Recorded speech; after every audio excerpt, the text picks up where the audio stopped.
You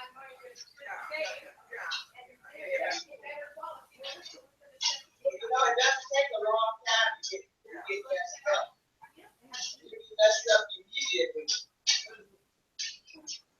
I know, but that happened to me. Walking around all the way down here. That's why you got to be serious. You got to pay attention to your body too. And your body tells you the rest you got to do. All right.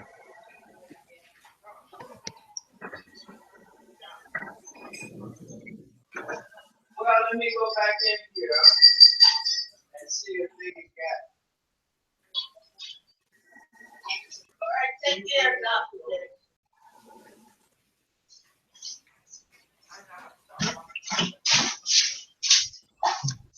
Hello. Yes, hello. Hello. I'm still here, but I don't know what happened to them. No, we're here, Minister Dr. Jeffries. Does everyone know that? Everyone listening? Dr. Jeffries, can you hear? Yes, I can hear you. Okay. Has everyone said hello to Dr. Jeffries? Professor Jeffries? Has everyone out there said hello to Professor Jeffries? I don't think they can hear. Mr. Uzogara, can you hear us? Does he have another number to call you if he moves to? No. It's not you, sir. It's the others. They're not. I don't know why. Miss Edgehill, can you hear us?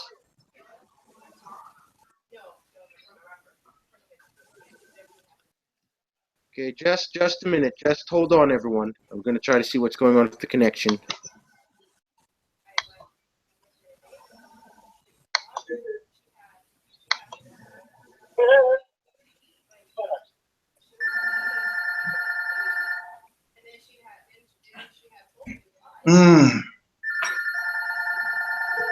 Ms. Edgehill, can you say hello to Professor Jeffries? Yes, hello? I was trying to ask if you could say hello to Professor Jeffries. Professor Jeffries is also on the program. Hello, Professor Jeffrey. How are you? Can you hear me? Can you hear me? Well, he can't hear. Hello, Professor Jeffrey. Can you hear me? Minister Brown, when you put those earphones on, is it on speaker? Can you hear him? No, they're not. My earphones are not on speaker. No. I mean, can you take the earphones out so that perhaps they can hear it? No, this is so low. Speak. Say something. Yes. Can you hear me? I can hear you, but very low. Okay. Is the speakers turned up on the computer to the highest? Perhaps they're not as high as they will go, and that's not loud enough for Dr. J to hear. But they are up as loud as they go. All right. Well, we're going to start the broadcast, okay? So is everyone ready now? Yeah. Yes, we are. Dr. J, I'm going to call you back later because the way it is, I can't get enough volume here for you to hear. You can keep him on, but it's important that he's part of the broadcast. Let him stay on. He just hung up. He just hung up. All right. He can't hear. He couldn't start now. So yeah. Okay. All right. All right. Go ahead. I can hear you. Y'all go ahead. I understood. Just 1 second. No?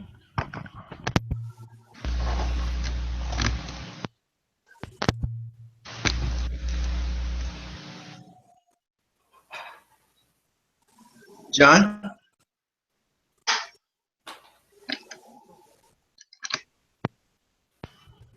We're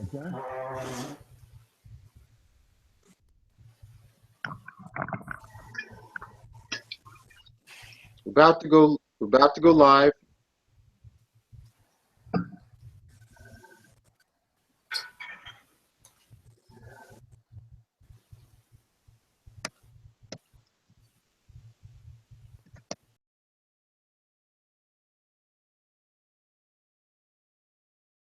everyone. This is John Glover, and I'm talking to you on today's briefing on October 28th, Friday, October 28th. This is a very important briefing for everyone to pay attention to and listen to because it's the last briefing before the election on November 8th, 2016. We'd like to share the God order with everyone so that they understand the basis of this particular broadcast and how it impacts this current election. That God order is that God has ordained a black man, Professor G. Oyibo, with the ultimate intelligence of eta sub infinity. Eta sub n is the formula that exactly represents intelligence. N is the level of intelligence. God has designed the n for Professor Oyibo to be infinity, hence eta sub infinity. Since black people share the same genes as Professor G. Oyibo, God has reordained the black race, not just the most intelligent race, but the richest race and the most undefeatable race. God Almighty's Grand Unified Theorem is a revelation from God which infallibly proved that all theorems, which is another word for anything that exists, and all equations, which are known as morphisms, they can be either isomorphisms or polymorphisms, past, present, and future, originate out of one invariant, Gi, with orthogonal components, Gij, and a divergence, also meaning change, of Gij, comma j equals 0. In mathematics, you can use any term to define a quantity. Just because GAGUT defined Gi to be God doesn't automatically prove that it is God. For example, one can say milk originates out of the store. If the store is the ultimate origin point of the milk, you can replace the term originates out of with this equivalent of created by. As we all know, milk doesn't originate out of the stores, it originates out of the cows. So since we know that, you cannot replace the term of originates out of, or can you replace the term originates out of with the term created by in the case of milk coming from the store. GAGUT, however, has infallibly proved that Gi is the ultimate origin of all theorems, which we state as everything that exists. So the phrase originates out of can be replaced with the term created by, which proves that Gi, defined here, represents God, since God can be defined as the creator of everything. Now that God has been infallibly defined as Gij, God's existence is infallibly proven if God can prove that something exists. And that's quite easily done, believe it or not. It is easily done by proving either yourselves or myself exists. In other words, the existence of a human being is the proof or the infallible proof of the existence of God. The reason why the existence of a human being is the proof of the existence of God comes from the fact that GAGUT and Gij in particular, has been infallibly proven to be the ultimate origin of everything. Therefore, because a human being exists, it infallibly proves the existence of the Gij, and that has already been previously defined and explained and infallibly proven to be the definition of God. Therefore, since the existence of human beings, we can prove that by seeing ourselves, touching ourselves, hearing ourselves, that a proof and existence of the human beings infallibly proves the existence of God. Now, morphisms, as I was saying before, there can be two types. There are isomorphisms, and then there are polymorphisms. They're more commonly known to you all as equations. What they do is they map reality onto a mathematical space. Like we use in other words, we use our senses like our eyes, ears, nose to process data and to map it onto our brains. And doing so is a measure of intelligence. Since Gij, which infallibly defines God, has the totality of all equations, Gij and hence God constitutes the totality of all intelligence. The GAGUT solution, eta sub n, which all come out of Gij or God, fundamentally represent all isomorphisms as well as all polymorphisms, and therefore contains all of intelligence. It is also infallibly proved that God not only contains all of intelligence, but God is all of intelligence. And God amazingly planted all eta sub n's, and hence all of intelligence, inside the brains of Professor Gabriel Audu Oyibo, and blessed him with the ultimate, or the totality of all intelligence, with which to understand God or everything.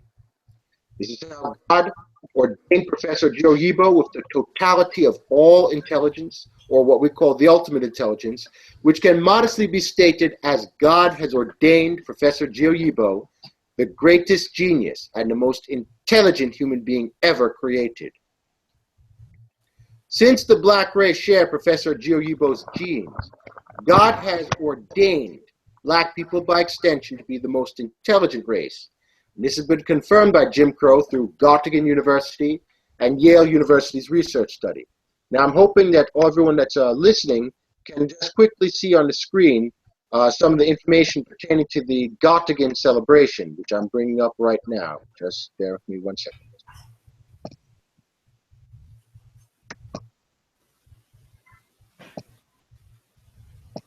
Can everyone now see the Gauss year 2005 celebration? It's in red, the cursor circling it. Can everyone see that? I see it. Can everyone see it? I know you see it, but can everyone everyone Yes, see it? I can see it. Minister Brown? Can you see it, sir? Well, anyway, what's important here about this document is this is the surrender from Göttingen University pertaining to the Gauss year 2005, illustrating the very point I was talking to you about how Professor Oyibo has been ordained by God with the ultimate intelligence. In the year 2005, Göttingen, a German university which prior to GAGUT was considered the headquarters of intelligence, actually celebrated the 150th commemoration of Gauss. He passed away in the year 1855. In 2005 was the 150th anniversary of his passing.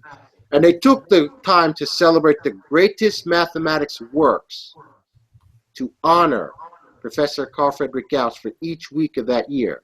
Since there are 52 weeks in a year, that means if you divide 52 by 2, you get 26. The center of that celebration. If you look at the top of the listing here, which is circled in the cursor, you will see the name Gabriel A. Oyibo, Grand Unified Theorem. Can everyone see that? Can everyone see that? Yes.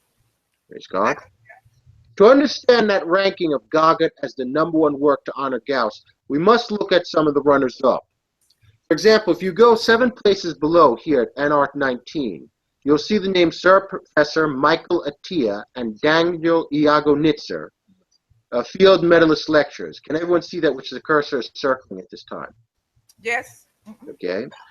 So you're probably asking yourself, who is Sir Professor Michael Attia? Well, if you look at his Wikipedia page, which is up here, Sir Professor Michael Francis Attia is an English mathematician specializing in geometry. What's important, though, is this last sentence of the second paragraph, which says he was awarded the Field Medal in 1966, and he's also, at one time, he was the Master of Trinity. This is back in the second paragraph, the paragraph above it. The Master of Trinity College, Cambridge, from 1990 to 1997. So what does that mean? You may not understand those things, but let me break it down for you. First of all, the Master of Trinity College title, what is that? Master of Trinity College is a specific prestigious title from Cambridge University, an English university, which is the most prestigious chair in the mathematics department at that university in England. One of the former holders of that chair was a man who you're seeing now up on your screen, which is Sir Professor Isaac Newton. Can you all see that? Yes. Okay. Newton held the same chair that Attia would later hold, which is that Master of Trinity College. What's also important to understand here is they both were knighted, as you can see, Sir Professor Isaac Newton, Sir Professor Michael Attia. But the important thing to understand is that Attia is a successor to Newton in terms of mathematics. In addition, you also noticed in the case of Attia, you saw in the last part it said he was awarded the Fields Medal in 1966. I'll highlight that briefly so you can see that. What is the Field Medal, you're asking? Well, the Field Medal basically is this. The Field medal is an award, as it states best here in the last sentence of the first paragraph. The field medal and the Abel Prize, we don't have to worry about the Abel Prize at the moment, but the field medal has often been described as the mathematician's Nobel Prize. Can everyone see that highlighted in blue? Can everyone see that? Yes. Yes, praise God. So the field medal is like an award that's equivalent to Nobel Prize in physics. Since there's no specific Nobel Prize in mathematics, the field medal takes that place of an award that's close or similar to Nobel Prize for physics, but specifically for mathematics. The award was founded in 1936, and it's been awarded every 4 years since 1950. So if you go below, as I'm scrolling down, you will see the names of the various people who have won the award over the years, in terms of from 1936 to 1950, and you see the names of the people. If you go further down, you see also here Tia in the year 1966. Tia is one of the winners that's being circled. Can everyone see that? Yes. Mm-hmm. Okay. And if you go further down,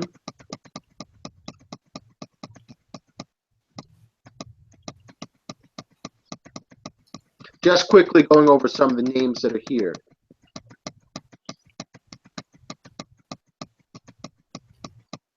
So up until about 2002, there were at least, about 44 Nobel Prize Award equivalents that were listed in that work at week 19 as field medalist lectures. The medalist part is important because that's a plural. It means it's not just a Tia in that work, it's all the field medalists. So from 1936 up until 2002, which is the last time the awards were given before this celebration in 2005 occurred, there were 44 Nobel Prize Award equivalents, including Atiyah. So Atiyah was a successor to Newton, and Newton, I should have mentioned, was also considered to be one of the top 3 European mathematicians. There's Gauss, there's Newton, and then there's Euler. So he is a successor to one of the big 3 mathematicians in European society. He has won an award which is equivalent to Nobel Prize in terms of the field medal, and he is listed in terms of he's also in a work that contains 44 Nobel Prize Award equivalents. He could have easily been placed as the #1 work to honor Gauss from any one of those, and in conjunction, you could see there'd be even higher chance of him being placed in that position.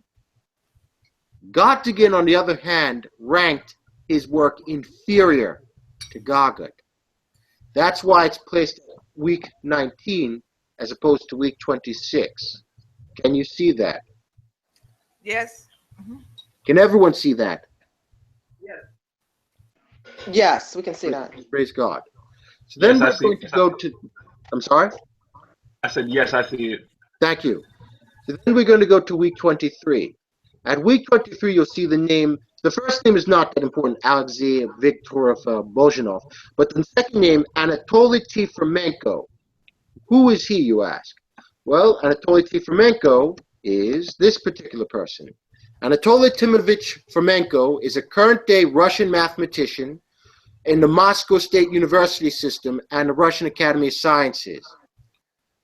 He is, like I said, in the very prestigious Russian system known as the Moscow State, Leningrad, Moscow University systems, which is also part of the Russian Academy of Sciences. Why is that important, you're asking? Well, Fermenko is the successor to this famous European mathematician.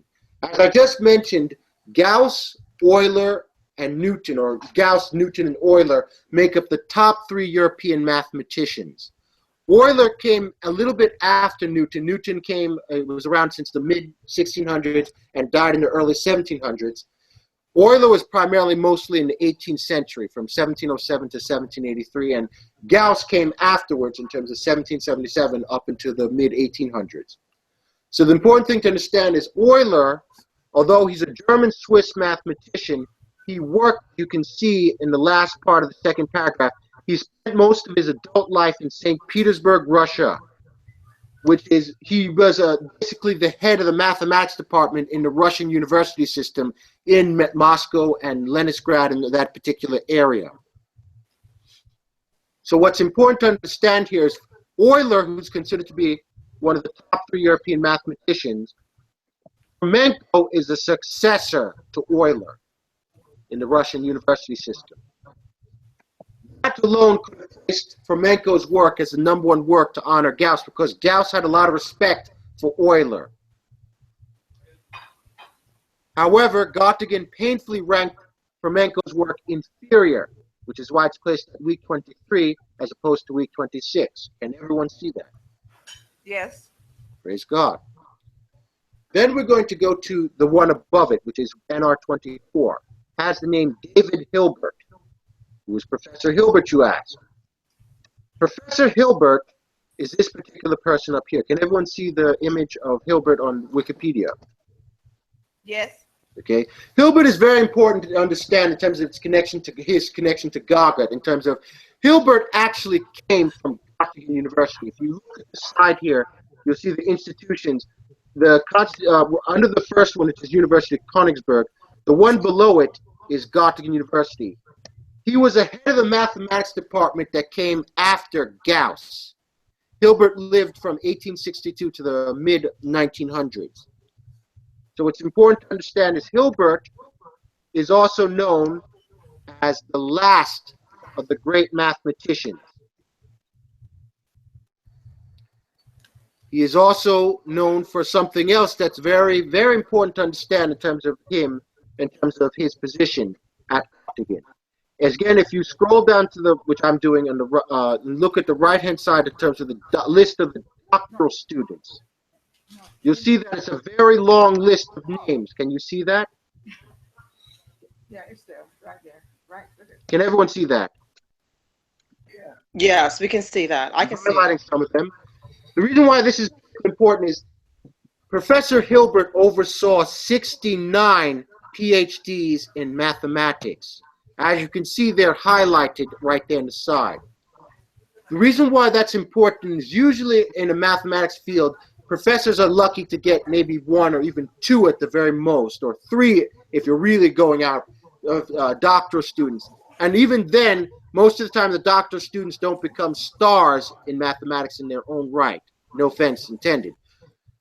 The thing that's interesting is Hilbert, not only did he oversee 69 PhDs in mathematics, which he supervised and produced, one of the particular students of his, which is, I'm having a cursor on highlighted here, well, it's highlighted a little more, but highlight Courant. Richard Courant is one of the students of Hilbert who left Germany to come and to create, he left Germany to come to America, New York City, to create what's called today the Courant Institute at New York University, a very prestigious mathematics department.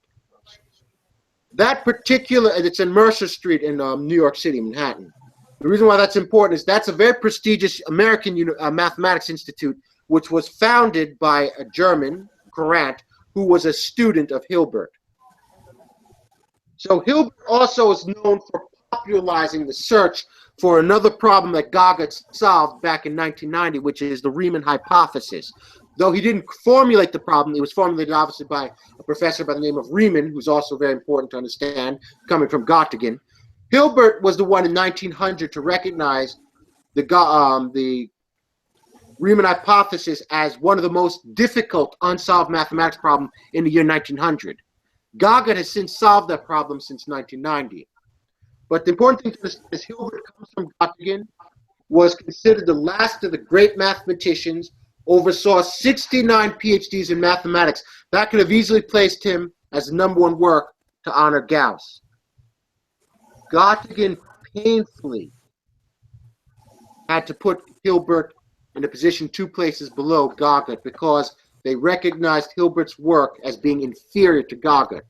So now after all that, why is GAGUT such a big deal? Why am I making so much noise about GAGUT being placed as a central work to honor Gauss?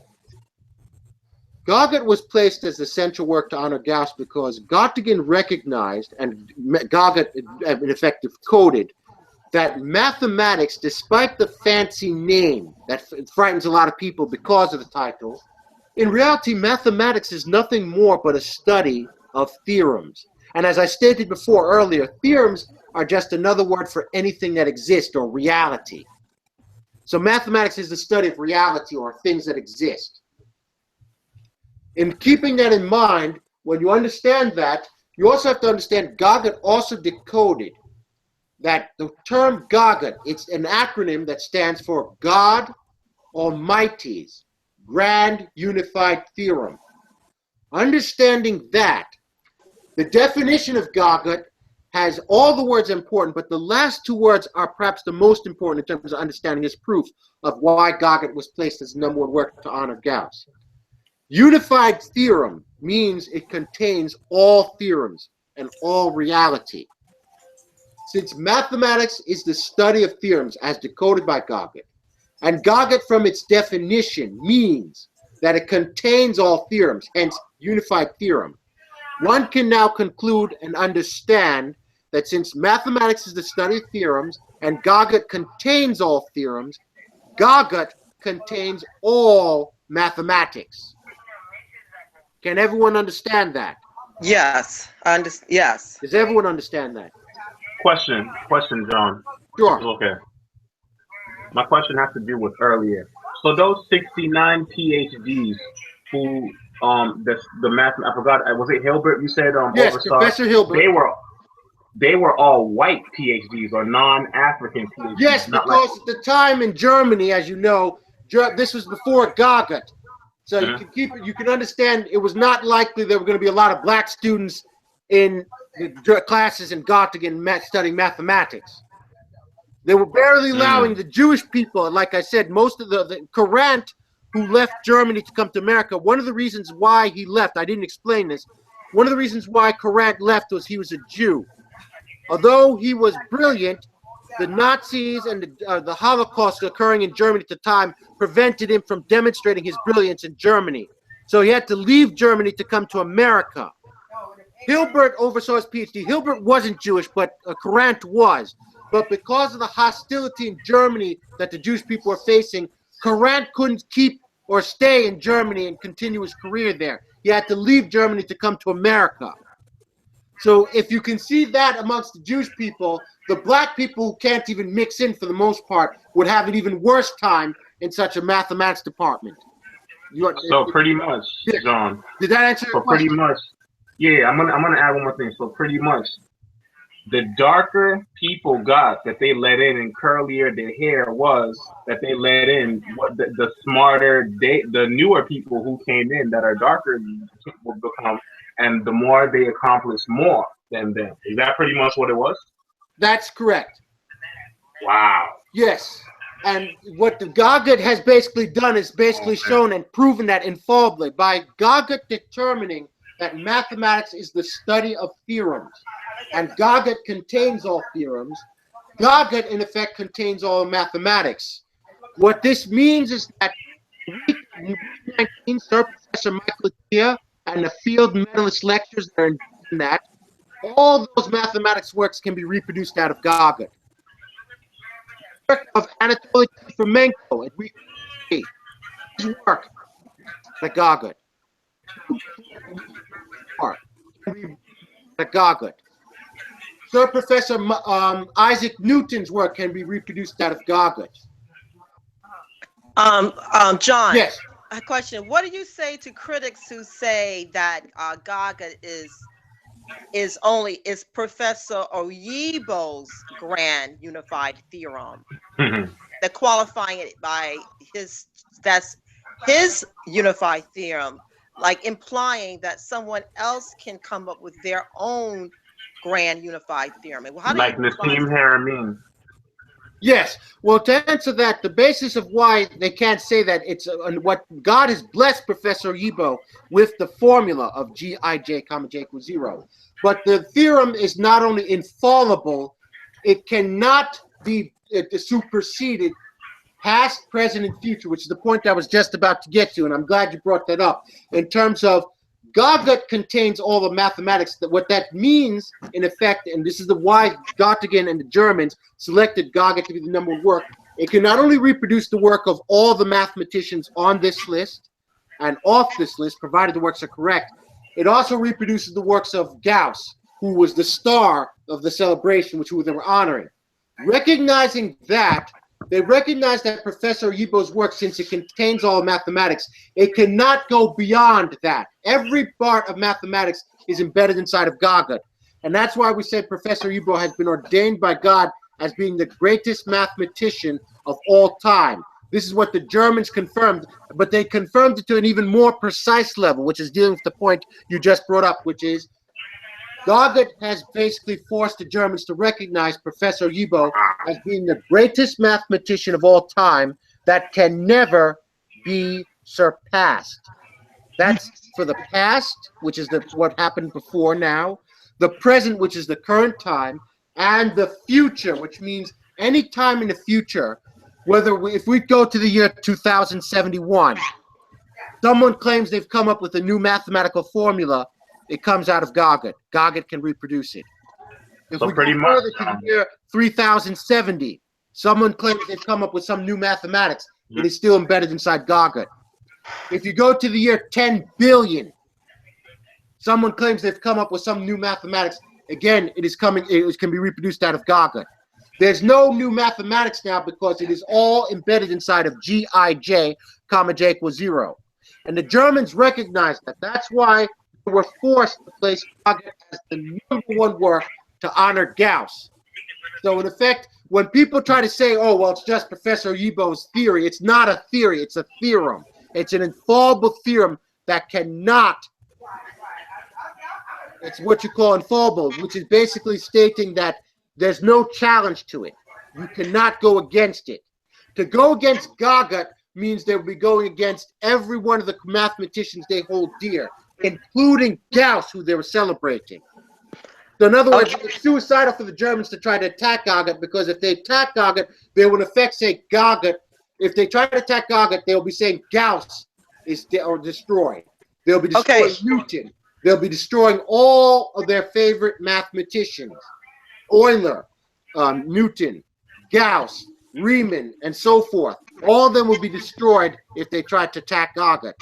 And we were just going over, the Jewish people had a hard time thriving in Germany, even when they could pass for white for the most part.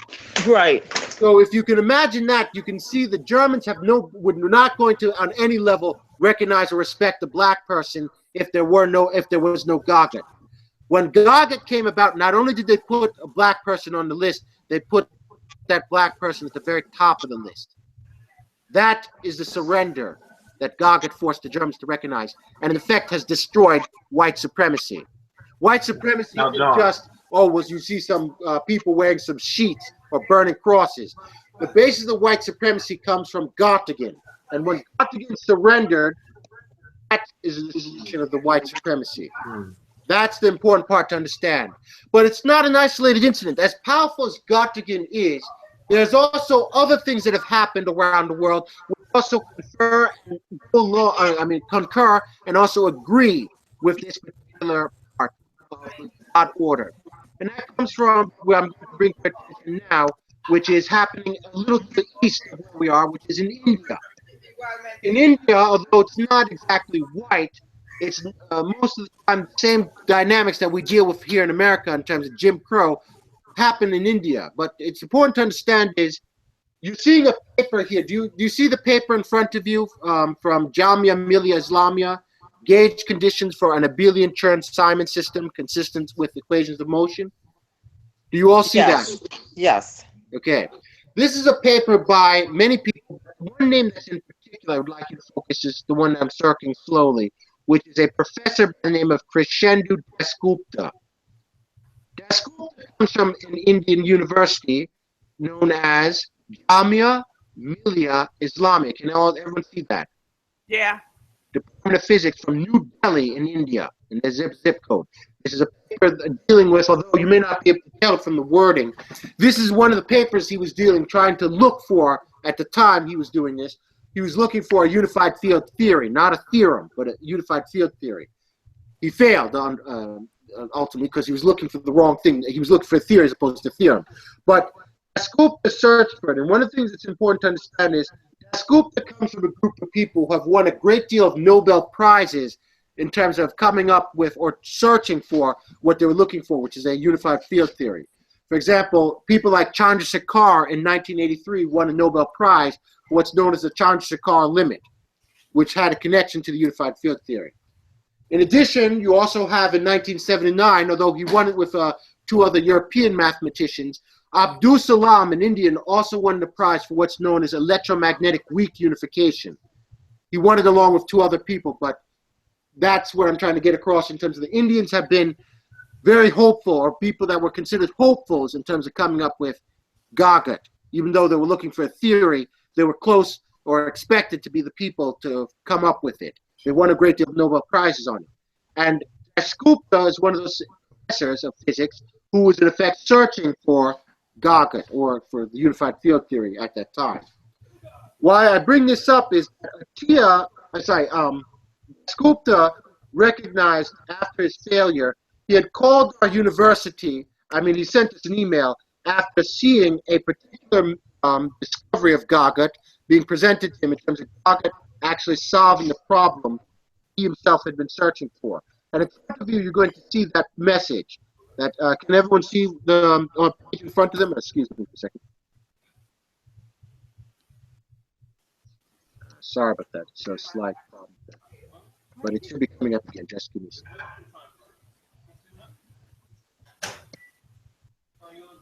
Don't matter, just they're gonna do the trash can right there. Can you see it?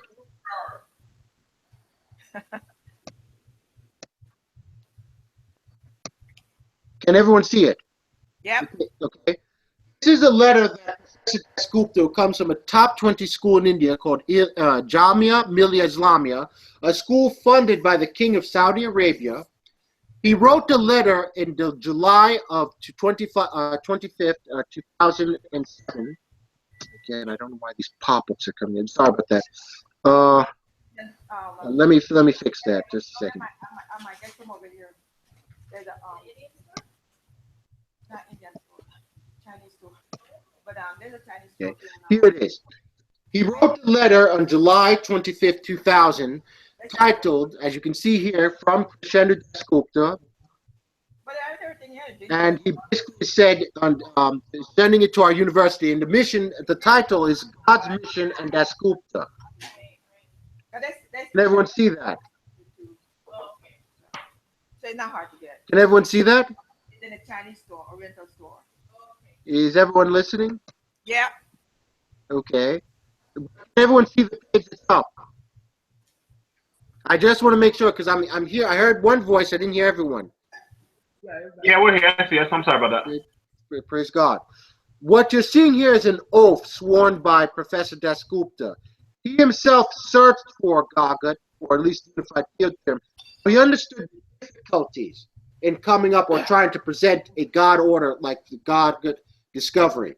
So when he heard about GAGUT, he wrote a letter swearing to the fact that when he stated that this is God's mission and himself in terms of connected. And the letter goes as follows. Dear Oyibo, good day. I've heard that you've been successful in finding the unified field theory. Can you see that on the page so far? Okay. Congratulations. You are more close to God than any of us. Can you see that highlighted in blue? Does everyone see that? You are more close to God than any of us, highlighted in blue. I was also working upon this theory. Since my theory was different, God was different to me. Please write to me, as I would like to know where I was wrong. Thanking you, yours, Crescendo Dasgupta. The statement that he made is, like I said, a swearing. And he said, you are more close to God than any of us. This statement is extremely profound and must be digested by everyone listening here today. Can everyone hear and see that? Yes. Everyone see and hear that? Everyone hear and see that, though? I see it, yep. Miss Blake? Miss Blake? Miss Blake, are you there? Mr. Brown, are you there? Yeah. Mm-hmm. Minister Brown? Yeah. Okay. Well, Ms. Blake is probably still, she just had to step out. But the thing that's important to understand is when Gupta has declared Professor Oyibo closer to God than any of us, first you have to understand the background from where Gupta comes from. Like I said, it may not be directly like the non-blacks here in America, where Jim Crow propagates all kinds of things here, but it's very similar in the sense that India has a caste system, which is like Jim Crow. It propagates the mentality of the so-called lighter skinned you are, the better you are in society. And as you get into darker hue or skin color tones, you get lower in society until you get to the point where you get to the actual black people in India. They're referred to as the Dalit or untouchables. He comes from that system. In addition, Dasgupta also comes from a mentality that because of Jim Crow tolerates Indians better than black people, they believe themselves to be better than black people because of that. Even when Indians are darker skinned than black people, they will still think of themselves as being better than black people. So this is the background that Dasgupta comes from. GAGUT touched him to such a level that not only did he, like I said, offer congratulations to Professor Oyibo for coming up with GAGUT, he, in effect, when he stated that you are more close to God than any of us, referring to Professor Oyibo, a black man who prior to GAGUT he would have viewed as a Dalit or untouchable, he has stated that a man that he would have declared a Dalit as being closer to God than any of us means that it has inverted the whole concept of the caste system. In effect, it has destroyed caste system. Can everyone understand and see that? Yes. This is very important for everyone to understand. I see it, yeah. Praise God. This is important for everyone to digest because Dasgupta represents a population of at least just Indians alone. It's about 1 billion people. If you combine that with the rest of Asia, China, for example, also, and the rest of some aspects of Russia and all that, that's about over 3 billion people there, 3 or 4 billion people. So why that's particularly important is the following. Dasgupta, in addition to the destruction of the caste system and recognizing and having an Indian recognize a black man as being not just superior to the Indians, but being closer to God than him, which is the highest you can get, he is in effect recognizing many things here. Like I said, he also has declared, as I was saying before, the school Jamia Millia Islamia, as you've probably recognized by the last part of that, Jamia Millia Islamia, that it's an Islamic school, which is based on Islamic faith. The reason why that's particularly important is that he comes from that faith of Islam. When he declared Professor Oyibo as being closer to God than any of us, he could have said, well, because of his faith, Professor Oyibo was a prophet, or that he was close to Muhammad, or that he was someone good in the religion, but not up to those people's level. He didn't say that.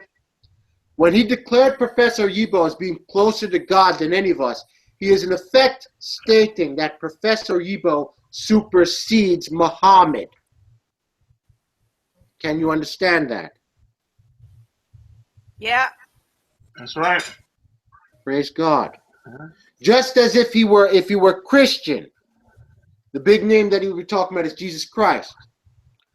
When he said that Professor Oyibo is closer to God than any of us, he didn't say Professor Oyibo is like a Messiah like Jesus, or he's close to Jesus, or as one person that we said jokingly, one person that we dealt with in the past said that he's perhaps close to John the Baptist. But instead, when he said that Professor Oyibo is closer to God than any of us, he's in effect saying that Professor Oyibo supersedes Jesus Christ. Can everyone understand that? Yes. This is the God order that has been stated by Dasgupta. And Dasgupta is not alone in Asia. Like I said, China also, and about 10 years ago, in the year 2006, October 2006, they actually, in their the world's 5th largest newspaper, which comes out of China, called People's Daily, actually did an article on GAGUT in terms of announcing GAGUT winning the greatest academic prize in history, which is the African International Prize for Science and Technology Award. That was announced by People's Daily, which is the paper that brought Mao Zedong into power in China. And it's the 5th largest newspaper worldwide. So if you combine India and China, both of them have surrendered to the black people. Before GAGUT, you could not pay an Indian to say that a black person was even on their level. Even if the Indian was darker skinned than a black person, you couldn't pay an Indian any amount of money to say that. GAGUT, on the other hand, forced Indians to now not only recognize the black people as being superior, but ordaining, or by Professor Dasgupta declaring Professor Oyibo as being closer to God than any of us, they have recognized that a black man is superior to all humanity. Can everyone see that? Yeah. Praise God. And it didn't stop there. Right here in our own backyard for most of us, we've had an instance which is very important to the topic that we're going to be dealing with today in terms of the election. But that will be dealt with in terms of specifics later. But what you're seeing in front of you is an actual report was conducted, a study was conducted at Yale University about in 1997, almost 20 years ago. This is, just going to scroll to the side so you can see the actual research paper if I go to the title. If you see here, you see in the upper corner here, you see Gene, an international journal on gene and genomes. Can everyone see that? Yeah, you know, there's lots of rock. Can everyone see that? Yeah, I see it. Yep. Okay. Then you see next to the left, you see this is the paper, Gene paper, 1997, during the years President Bill Clinton was in office. This was funded between the pages of 161 and 171, and it was published by Elsevier. But you can see the title below, which I'll scroll down a bit so you can see it. Nuclear DNA Diversity in Worldwide Distributed Human Populations. Why is this important? This is a study that was, first of all, spearheaded by Yale University. How do I know this? Let's take a look at the names. You see the names of the particular research. You'll see a name here below, the name of Kenneth K. Can everyone see that? Everyone see the name Kenneth K. King? Miss Blake, do you see it? Yes, I can see that. Yes. I Miss can Edgehill, see do you it. see it? Miss Edgehill? Kenneth Yes, K. I can see Kid. it. Yes, I can. Okay. Yes, the You will notice there's a, sorry, you will notice around the Kenneth K. Kid, you'll see a superscript B in, right behind the B. What does that correspond to? It corresponds to this part here, which if you look here, you'll see the name, it means Kenneth K. Kid is of the Yale University School of Medicine, Department of Genetics at 333 Cedar Street, New Haven, Connecticut, 06510, USA. What that means is Professor Kenneth K. Kidd is the actual person who spearheaded this research from Yale University. He is a professor of genetics at Yale University. And if you look at some universities here, you see a university here that has some foreign languages, like the Centre de Richest, which is French. Another university that's in Canada, although it's in Montreal, which is the French part. Then you have Italian university here. Okay. We have another Italian university here, and then two more American universities, Pennsylvania State and Louisiana State. Okay. The reason why I issue and go over that is so you can understand that this is not black people conducting this research. It's not a feel-good research project. This is conducted by Jim Crow. Can everyone see that? Yes. Yeah. So what were they doing, you're asking? The title of the paper was Nuclear DNA Diversity in Worldwide Distributed Human Populations. What we're doing is basically connected to what I've been trying to explain about GAGUT. GAGUT has officially come out in the year 1990. It was actually published and presented in 1990. It's been around for 26 years. In 1997, Jim Crow had understood that GAGUT had blessed, or God has blessed Professor Oyibo with the GAGUT formula, and in effect with the totality of all intelligence, since GAGUT contains all of intelligence. They took the eta sub n formula, the formula which comes out of GAGUT, which defines intelligence. They recognized Professor Oyibo has eta sub infinity intelligence. So they took that formula into the labs, and they wanted to determine, okay, how does the professor's people, for black people, how do they compare in intelligence, and how do non-blacks compare to the black people in terms of intelligence? So they conducted this research, combining all those various universities I went over before, and they took the eta sub n formula into the labs. And what they were able to determine, if you look at the fourth paragraph, they were first to do one thing. If you see where I'm circling, the first paragraph, it starts off the term American, fourth sentence or fourth line of American Indian populations. Right after that, you have the point which I would like to read to you now, which is important. In this way,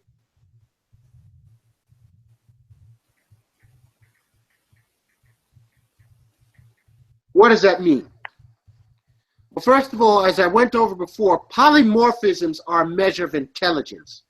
They map realities onto our brains, or mathematical space equivalent to our brains, in terms of when we use our eyes and our ears and our hands and so forth, we are using senses to map realities onto our brain. That's a level of polymorphisms. Does everyone understand that? Polymorphisms are a measure of intelligence. Can everyone see that? Yes. Okay. What they said here is that European bias in the nuclear polymorphism ascertainment had been avoided. European bias is another term that needs to be decoded. You may not recognize it in that form, but you probably will recognize its synonym, which is Jim Crow. Does everyone know Jim Crow? Yes, Does everyone know the term Jim Crow?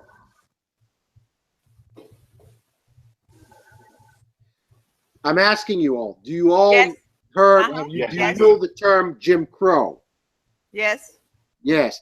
European Yeah. bias is another word for that, Jim Crow. What they're basically saying here is in order to obtain the correct intelligence level, or in terms of ascertaining it, they had to remove Jim Crow from the experiment in order to obtain any correct results. Once that was done, we now go to the sixth line. It says here, 15 polymorphisms were shared amongst most of the populations compared. Whereas, 13, going back now to the 7 Africans and 4 to non-Africans. So what does that mean? They state outright 15 polymorphisms were shared amongst all populations. What that basically means is that human beings have a base number of 15 polymorphisms, whether you're black or non-black or African or non-African. There's a 15 polymorphism count, which is among all humans. However, black people have what they call an additional 13. That's what it meant before when it said 13 are found to be endemic. It means that's 13 additional to the 15. 15 plus 13 is 28. Does everyone follow? Yes. So what that means is that the intelligence or polymorphism count for black people is 28. Does everyone see that? Does everyone see that? Yeah, I see it. I see it. Okay. So the polymorphism count for black people is 28. Now, if you go for the non-blacks,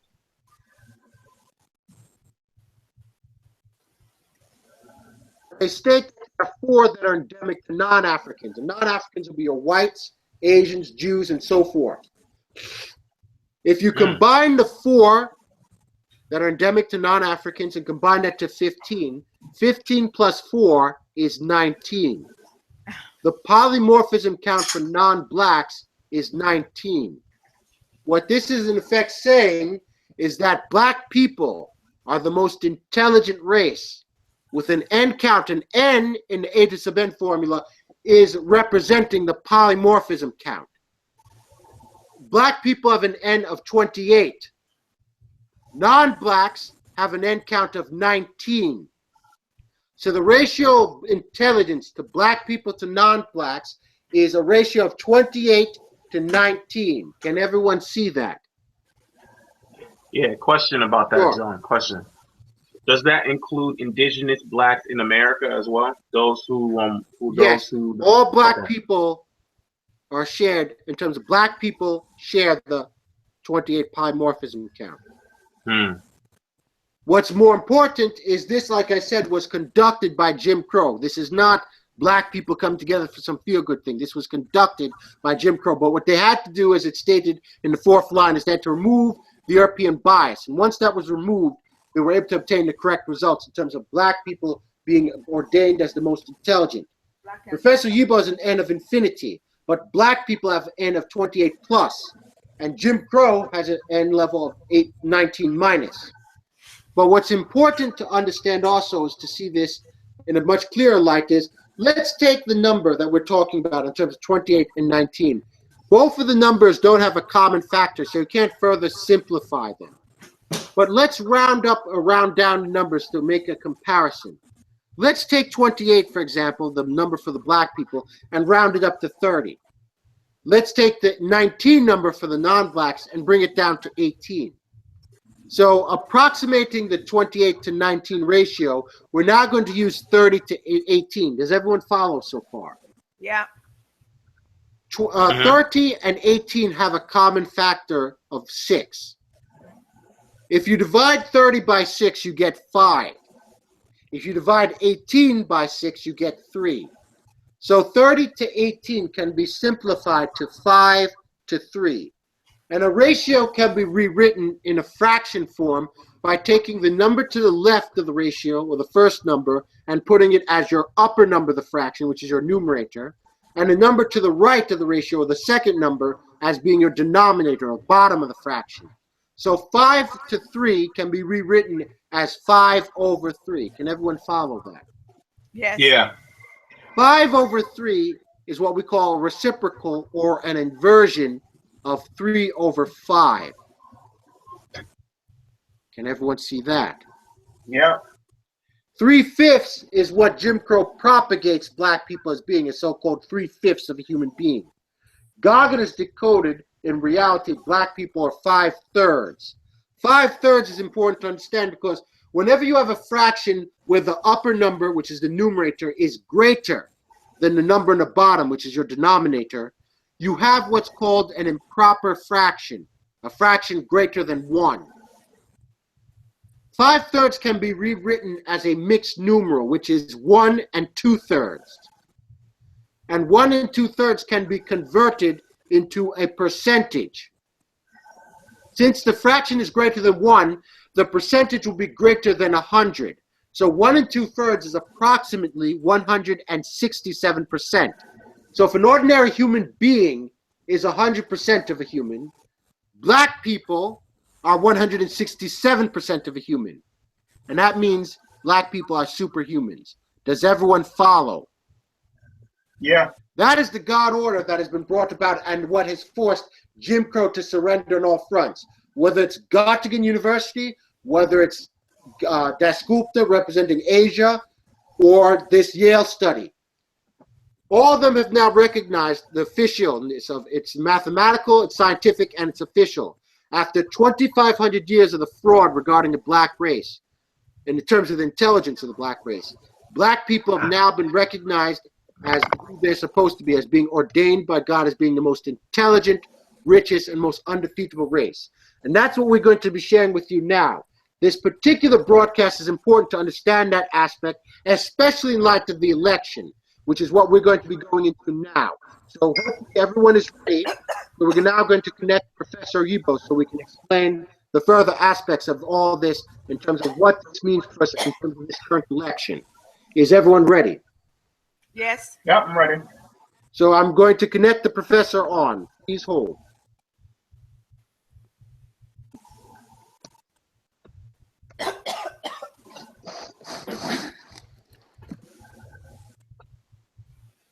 Is everyone ready? Yeah. Well, good afternoon, brothers and sisters. It's a pleasure. It's a wonderful feeling to be able to talk to you today and share the God order with you. And I thank my associate, young Professor Glover, for giving you a sense of it. This is the last broadcast before election. And at the same time, going to the election, the killing of the black people had been going on. And I've been ordered to relate to the killers to stop. And also that the killing is actually a reaction to GAGUT. That's the irony that most of you probably don't know. It's a reaction to GAGUT. And the election is a GAGUTical election. I like to have you know that. In 2004, intelligence, one of the most powerful intelligence units of this country, LLOPOH, announced that the cryptic message that says, will Oyibo issues influence this presidential, the presidential election? Thank you. It's not up yet. Okay, yeah. And so we're going to put it up for you right now, so you can see. Yes. It's up now. Yeah. Okay, it's up here. Yeah, I want to circle the particular piece there. So you all have a bearing why this broadcast is extremely critical. Can everyone see it? Yeah, I want you to circle the where it says "Will Oyibo." Okay, that's. Can you see that? Yeah. Okay, this is extremely critical. If you really were clear on this, it will be such a pleasure for you to be attending the GAGUT briefing every month. That's number one. Number two, why would some kind of a scientific revelation, a mathematical revelation, have influence on presidential election? That's the second question. And the other thing is, well, if GAGUT, that's what they mean. Everywhere you see Oyibo is GAGUT, which has been talked about. Has any of you seen this document before? No. Okay. I have. You showed it to me.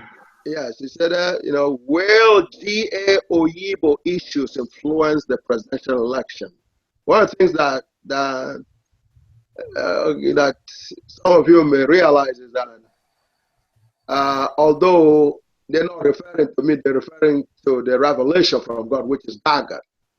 But if you look in your history, you'll be hard-pressed to find one single person being indicated as having an influence on the presidential election. So I wanted to talk about local elections, but this is the whole country, the presidential election of what is recognized as the most powerful nation on earth, and so on. So this is obviously a very critical thing.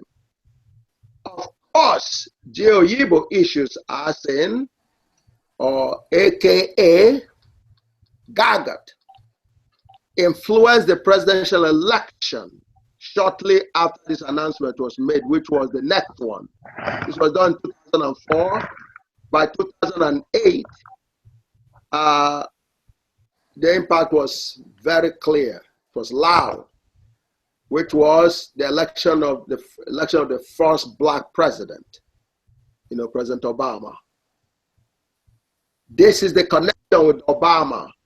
I know that you've heard any number of reasons why there was a black president.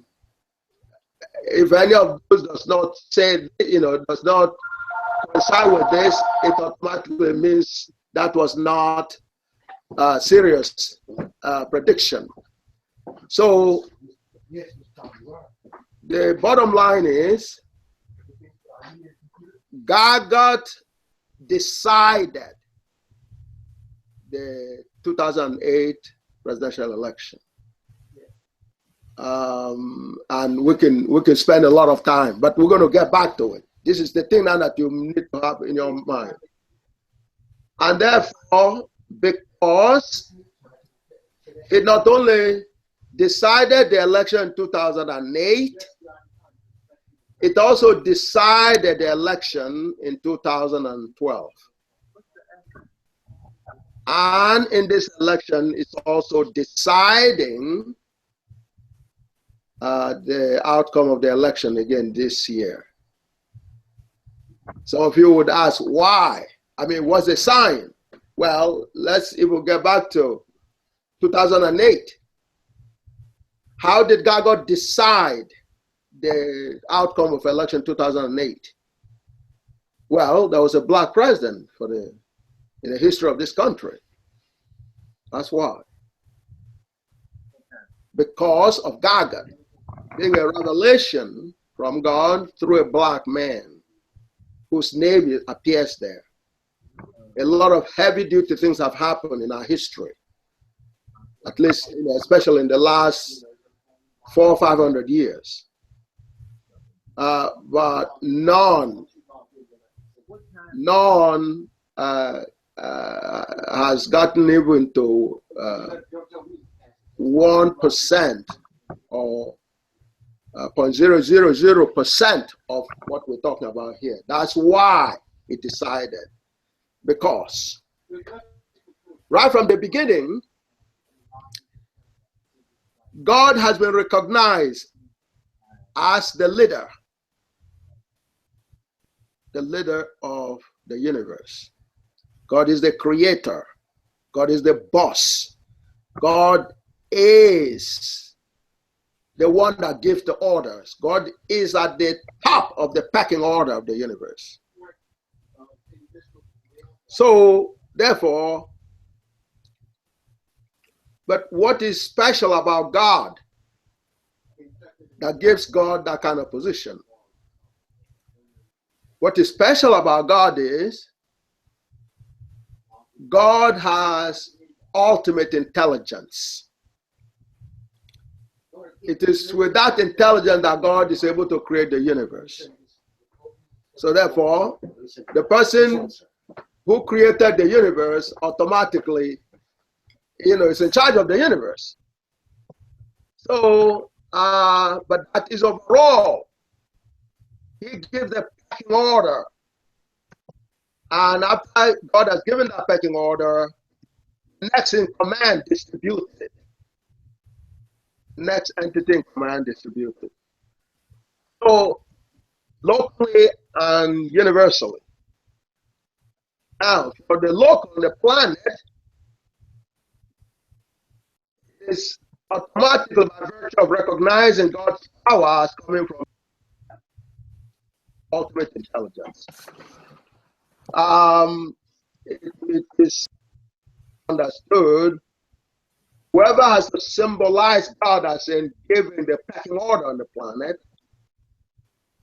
globally, or must have a semblance, must have a symbolism of God in terms of intelligence, must have the highest intelligence.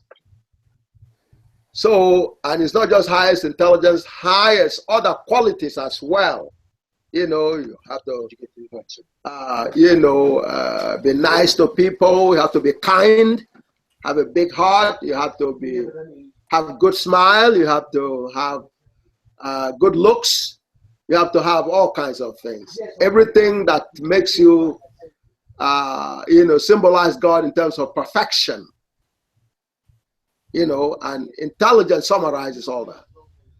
So what happens has been that became some understanding on the part of the God's creatures, particularly the humans, especially the humans, because we're supposed to have the highest intelligence of any set of creation. If you didn't know that before GAGUT, after GAGUT, that has become very, very profound or clear. So therefore, and within the human family, one would go in trying to find out which group within that family are most qualified to be the ruling class. And so measures of that quality were developed, which is check their intelligence. The first, you have to belong to the most intelligent race or group before you are considered a serious candidate. And then you come into an election process. An election process, your good features, including your intelligence, your ability to speak eloquently, your ability to prove that you are going to rule your country very well, the best, and so on and so forth. So it becomes a checkup of how one can see your intelligence being applied in terms of making the welfare of your constituent, in terms of being the very best. So that becomes pretty much the way that humans had laid out as the basis of selecting the leader. But the central issue is intelligence. So what happens then within that intelligence, it becomes an issue of, well, how do you prove who is the most intelligent? How do you prove which group is the most intelligent? So we say, well, let's devise standards for doing that. Let's measure intelligence. Well, in the process of trying to measure intelligence, bias comes in automatically, because whoever is going to participate in measuring the intelligence would be interested in getting his group or her group to become the way of measure. Or the representative, the ruling subset of the society. So therefore, that became a serious issue in terms of, but how do you agree? What about bias? What about that? So, well, that was when a not so ideal dynamics of determining intelligence came into play, which is a military operation. This is extremely important. You're looking for ways of determining which segment of the society is qualified to be a symbol of God, to represent God in terms of giving the pecking order to the rest of the creatures, or humans in this case. So we give an idea that it has to be by intelligence. But since there has to be an agreement on what is considered a fair intelligence test in abstraction, then people began to look for other ways. One of the ways that was found was a military process. And to be argued that in a military process, you're going to be demonstrating your intelligence, as evidenced by, for any military operation, your intelligence is required either to construct the weapons, to design and build the weapons, or in carrying out the military operation itself, in terms of using your intelligence in mapping out how you go about subduing your enemy. So it is judged, therefore, that the one that is able to subdue the enemy or their opponent becomes the victor, as well as the more intelligent.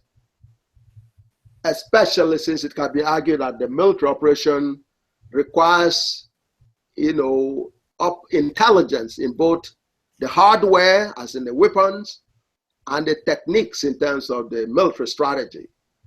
So that began to take roots.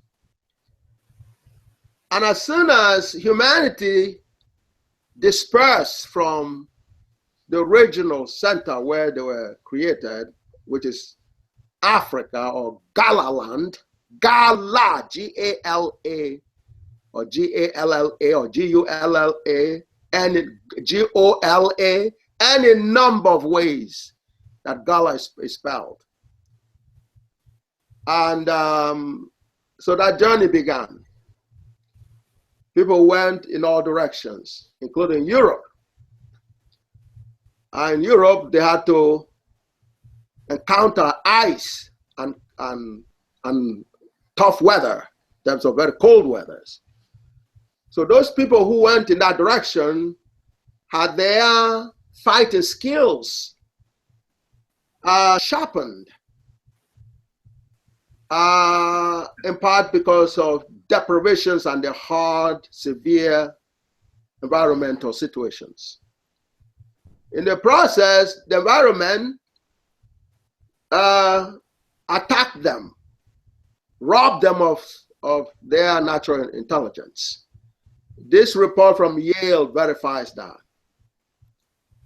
When we're back in Africa and nice and all black, black is beautiful, it's the best, because everybody had been black. When you move on away from your base and go to the North Pole, then you lose your color, your blackness. I can tell you that for sure, personally. When I was back in either Nigeria and Africa, there's no amount of sun. I get into any sun, you'll never notice that I will ever tan. I never tan back in Nigeria. That's not a term that we even use. However, after a few years staying here, up to today, if you come in the summer and you see me, you could see when I get into the sun, you could see part of my body, indicating a tan, and the other's kind of light. That's what every so-called white person has gone through, is a severe attack on the human system by the weather. I'd like that to be clear, and I entertain any questions. So as you lose that coloration, which is part of the waves of your brains, you lose part of your intelligence. So whereas back in Africa, we had the same intelligence, with the base being, even animals, higher animals at the base of, along with the rest of us, at the base of 15 polymorphisms, 15. So as the black people who were previously black went into these hard weathers, tough weathers, they only gained 4 more, giving them 19. That's what Brother Glover was sharing with you earlier. But we staying, in the sun, we gained 13 more. So what it boiled down to was the non-blacks ended up with 19 polymorphisms, and the blacks were left with 28 polymorphisms. In the process, God declared us the most intelligent automatically. This is what happened over the time. Now, that's what this report says, because you can see, boy, let me see here. Okay, here. You can see here Can you see the? Oh boy, it's very sensitive here. Okay. I want to show the data suggests. Can you all see the? They may not have it up. Just a second. Okay. Do that. Just 1 second, everyone. Please hold. Please hold, everyone.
Brother Clemson, you there? Can you hear me? I'm just trying some of this new technology. This is Brother Bruce from UAM.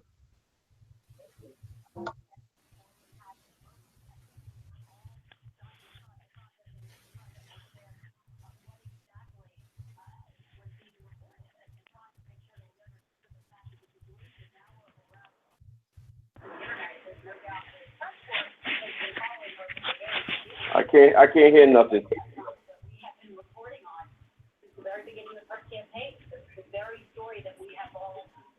I don't know why I can't hear anything.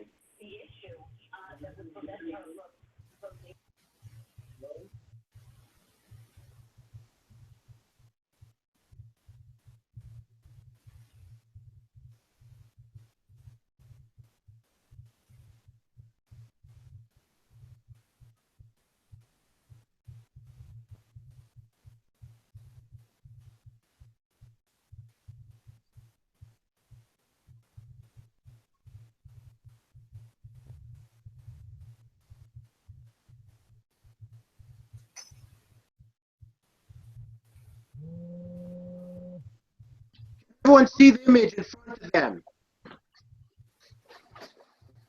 Can everyone see it? Yep.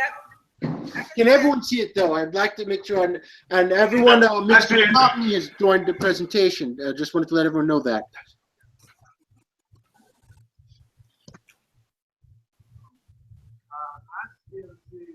Now, what I want you to see is the last piece there, the last second to the last line that the data shows. Okay, I want to put a cursor on it. Why the thing so jumpy? Okay, it says the data suggests a recent common origin of the African and non-African. And you all see that? Yes. This is extremely important. Yeah, and African, non-African populations. Can you all see that? Yep. Okay. Where a greater geographical isolation of the latter means the non-Africans. Can you all see that? Yep. Okay. African is the former, and then non-African, as you can see from here, from the yeah, just one, yeah, just 1 second. Yeah, okay.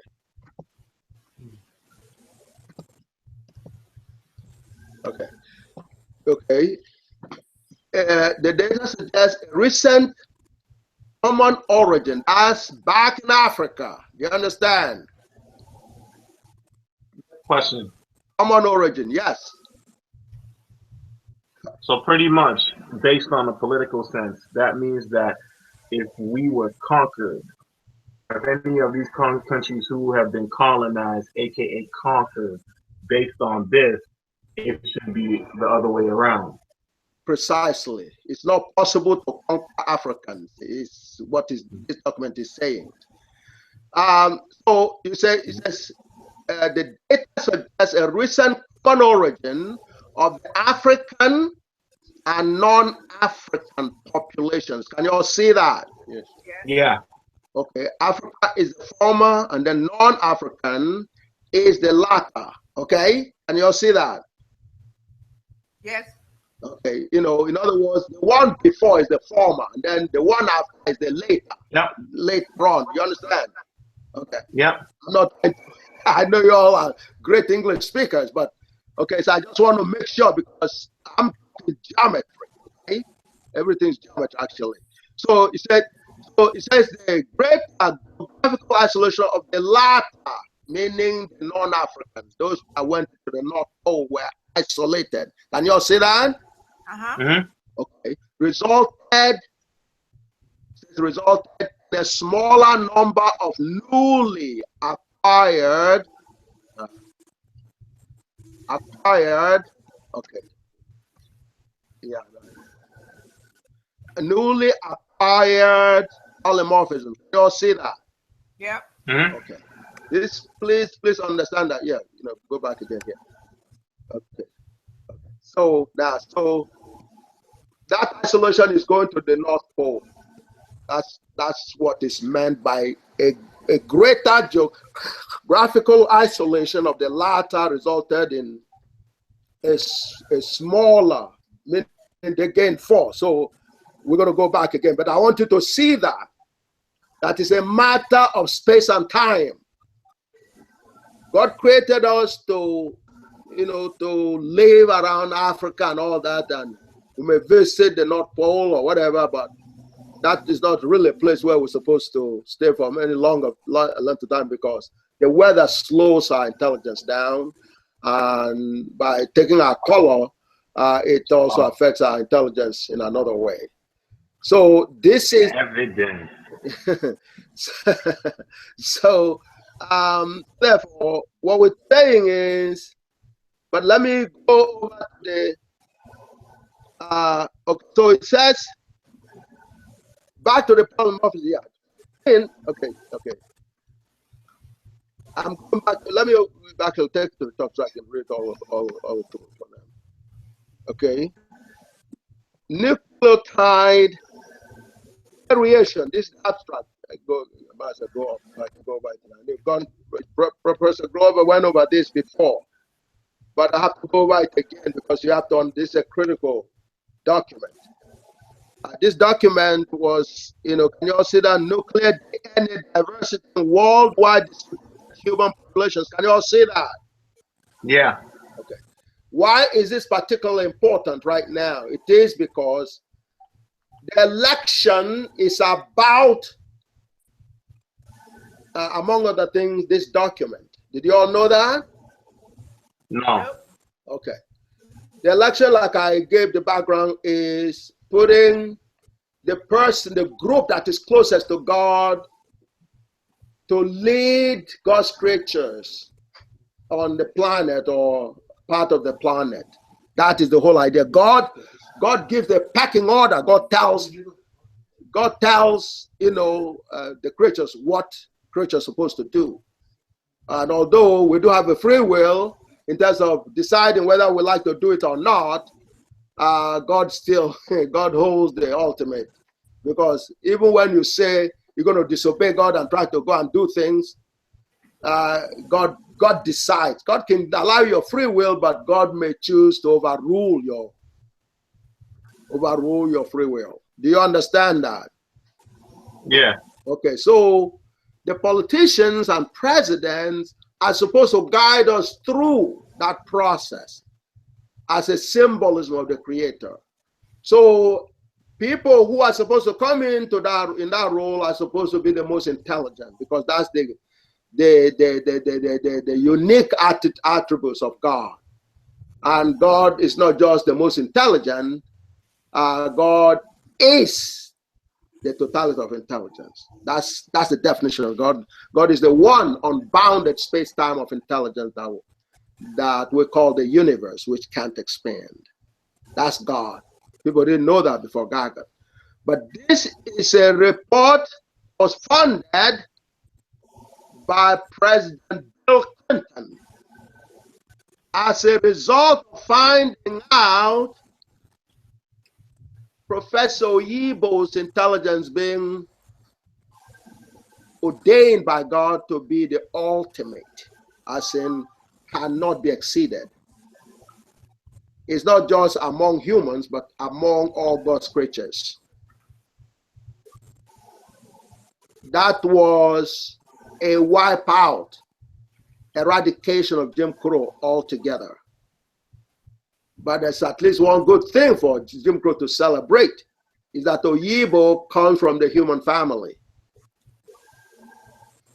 As in humans competing with other creatures. But of course, that's not easy to see, especially if you very focus on your own little thing there without being able to see overall. But this is the wake-up time for that. So this was commissioned by President Clinton after it was clear that not only has God ordained Professor Oyibo with ultimate intelligence, and I'm talking to you, and notice that I'm not mentioning words, even though it is even referring to me, no, but I'm just a piece of chalk. What I'm delivering is the God order and God news. Most of you listen through a religious process to what is called the good news. The good news is what you're hanging on to until God news comes around. This is the God news. And what the only way you could associate anything with God is if that thing, the thing that you are, connecting with God is reality. And reality is called a theorem in GAGUTmatics. GAGUTmatics is the ultimate mathematics. These points are extremely critical. When we came into this world as babies, we needed a mother and a father, especially a mother, in order to ensure we survive, which is why the answer, the chicken or the egg, which one comes first, is the chicken. The egg can't come first and survive. So, therefore, because if the egg comes first, God would have come in as an egg, then there will be no universe. Because the egg wouldn't be able to take care of itself even when it hatches.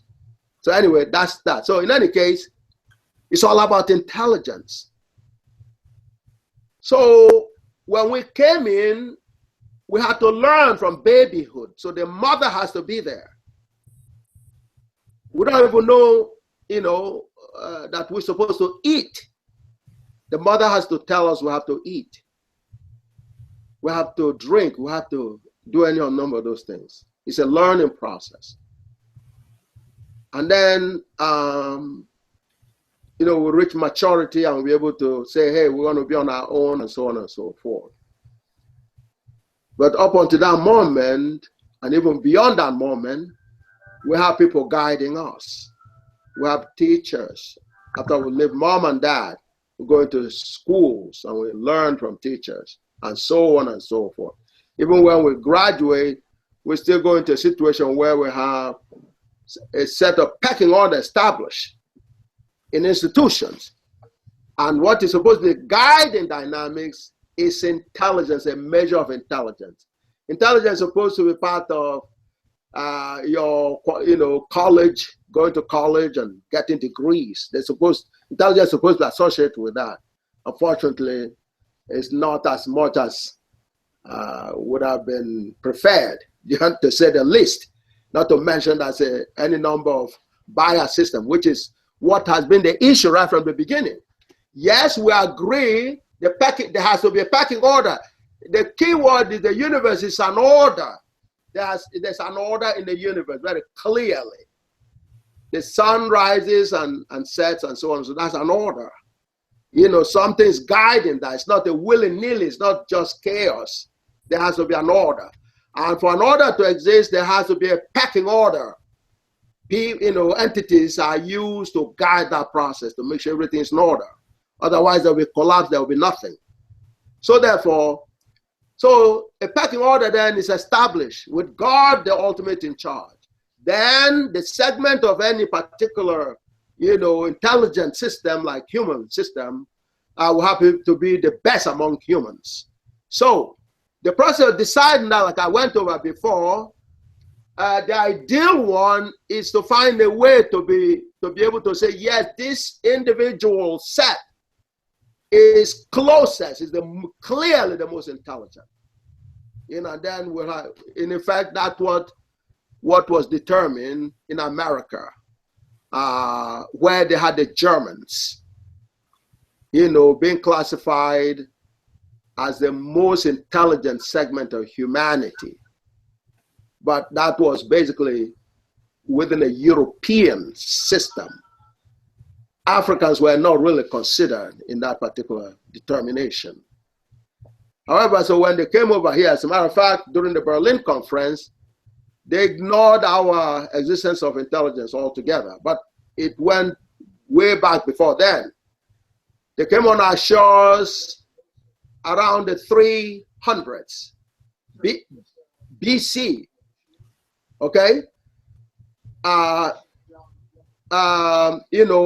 BC, 350 BC, somewhere there. They came, to Africa. They were naked. That's the Greeks, especially.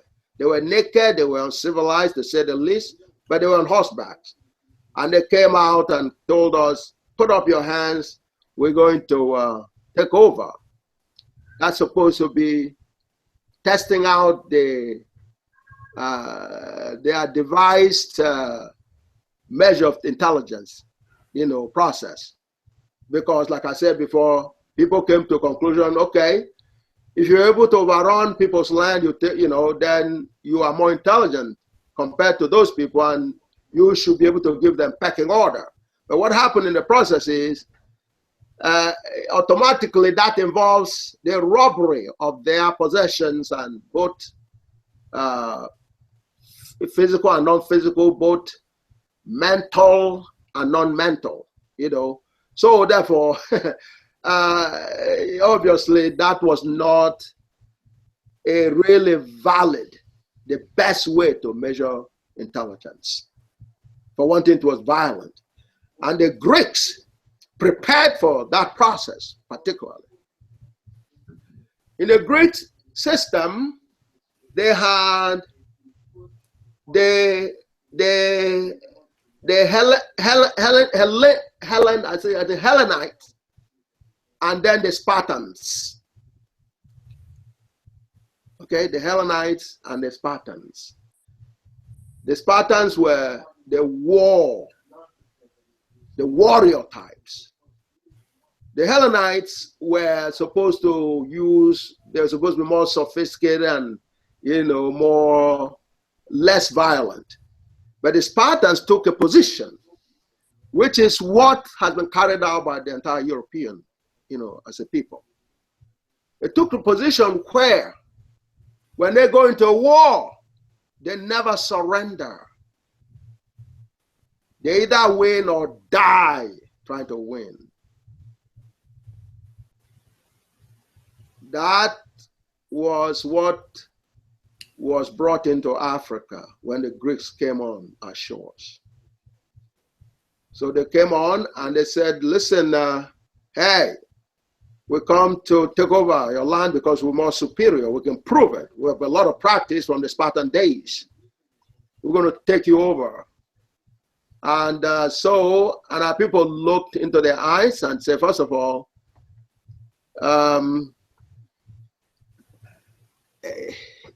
although you came on horsebacks, but you don't have any intelligence.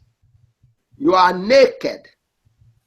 You come into a civilization second phase, or a phase of our civilization. A civilization is a measure of intelligence, very clearly, because you're able to achieve order and a pecking order without destroying lives. We had the Ma civilization before the Greek even knew about our existence. The Ma civilization. Ma, M-A-A, which is the Gala vocabulary for intelligence. So in that mode, we were just playing out the God order. And it was understood as part of philosophy.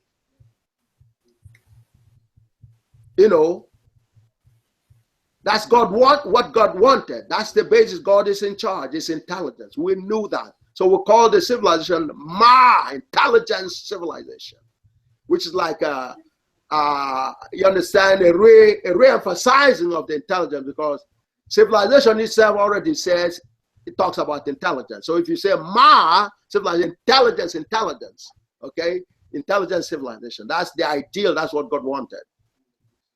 So there was no need for any wars. You use your intelligence.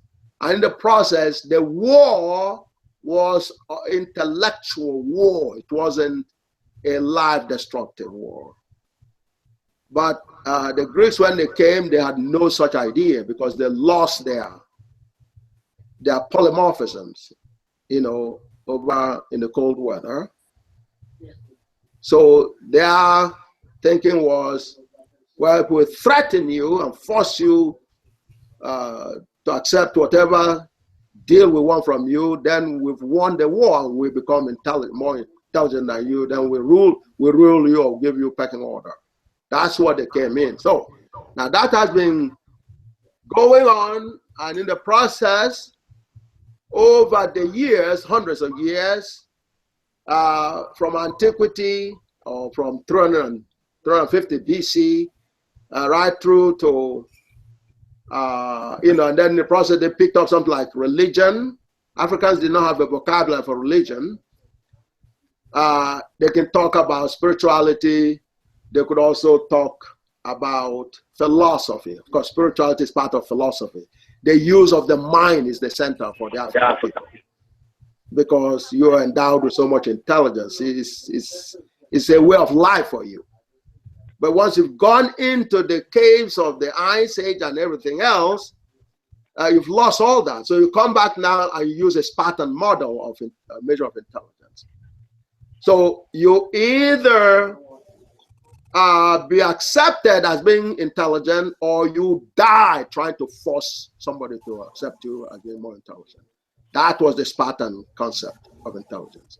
So when they came in, Professor, I have a question. Go ahead. Just one quick note. So pretty much, just for everybody else watching, it has to do with you also say African, it also has to do with melanin or melanoid, including those other melanoid people who originally existed in America, South America, and Asia and Polynesia and all over, even Russia. For those who have those same genes naturally as you do. That's correct. That's what we're talking about. So, because that's the source, part of the source. You see, your skin absorbs, so the communication, God is the space-time. So, and in that process, your awareness, how much intelligence you get is through that interaction with the space-time. So you absorb information and process information. So the process of polymorphism, and that particular dynamics of absorbing and all that is done through a polymorphism. Now, polymorphism, I'm going to show you exact formula for polymorphism in very shortly. Okay, so but it's done through a polymorphism. Light rays is a form of polymorphism. How you how you visualize anything is a polymorphism dynamics. Polymorphism is just a big word, okay? And when you're doing genetics and which is not primarily mathematical, you borrow mathematics word and it sounds incredibly foreign. But when you deal with GAGUT, it's just a vocabulary. So pretty much. Okay. Go ahead. So pretty much what that would mean, based on what you're saying, is that wintertime, or what we know of as snow, or when such cold weather comes, Yes. truly is a danger then to us. It really is a danger based on the fact that we proved it, and also the fact that we really are better off reaching the sun, because there have been studies showing that if you don't have enough sunlight, it would be a danger. And these weren't even said by black people. These were white people who said that. So with this just takes it to a whole different level. Yeah, wow. Absolutely. Please, I encourage everybody to answer questions. See, this is related to the election. But again, the briefing is the life-saving, the GAGUT life-saving and Riemann hypothesis. You've been brought to engage. You're brought in to be face-to-face with your own reality. That's a God order. And so, and the God order says you have to be made to encounter that your own reality until you get in tune with it, because you have been dismantled from it for 2,500 years. That 2,500 years is what I'm explaining right now. So they came and saw a civilization that's based on intelligence. I'm talking about the Greeks with the Spartan mentality. They want to overrun the place and so on and so forth. So our ancestors looked at them and said, listen, kids, that's basically what was equivalent to the word that was used with them. You want us to surrender to you so you could, accept. I mean, you could feel like you prevailed against us, that you are more intelligent. And the Greeks say, oh yeah, look at, we don't have people who are naked, they don't have clothes on. So our folks looked into them and they saw them as babies, 2-year-olds, and parents, mother and father. And what was done was to tell them, look, for your own sake as babies, just like the mother will never abandon a baby, no matter how much a threat the baby does. The mother and the father would rather do whatever the baby wants to make sure the life is preserved. That's exactly what our ancestors did.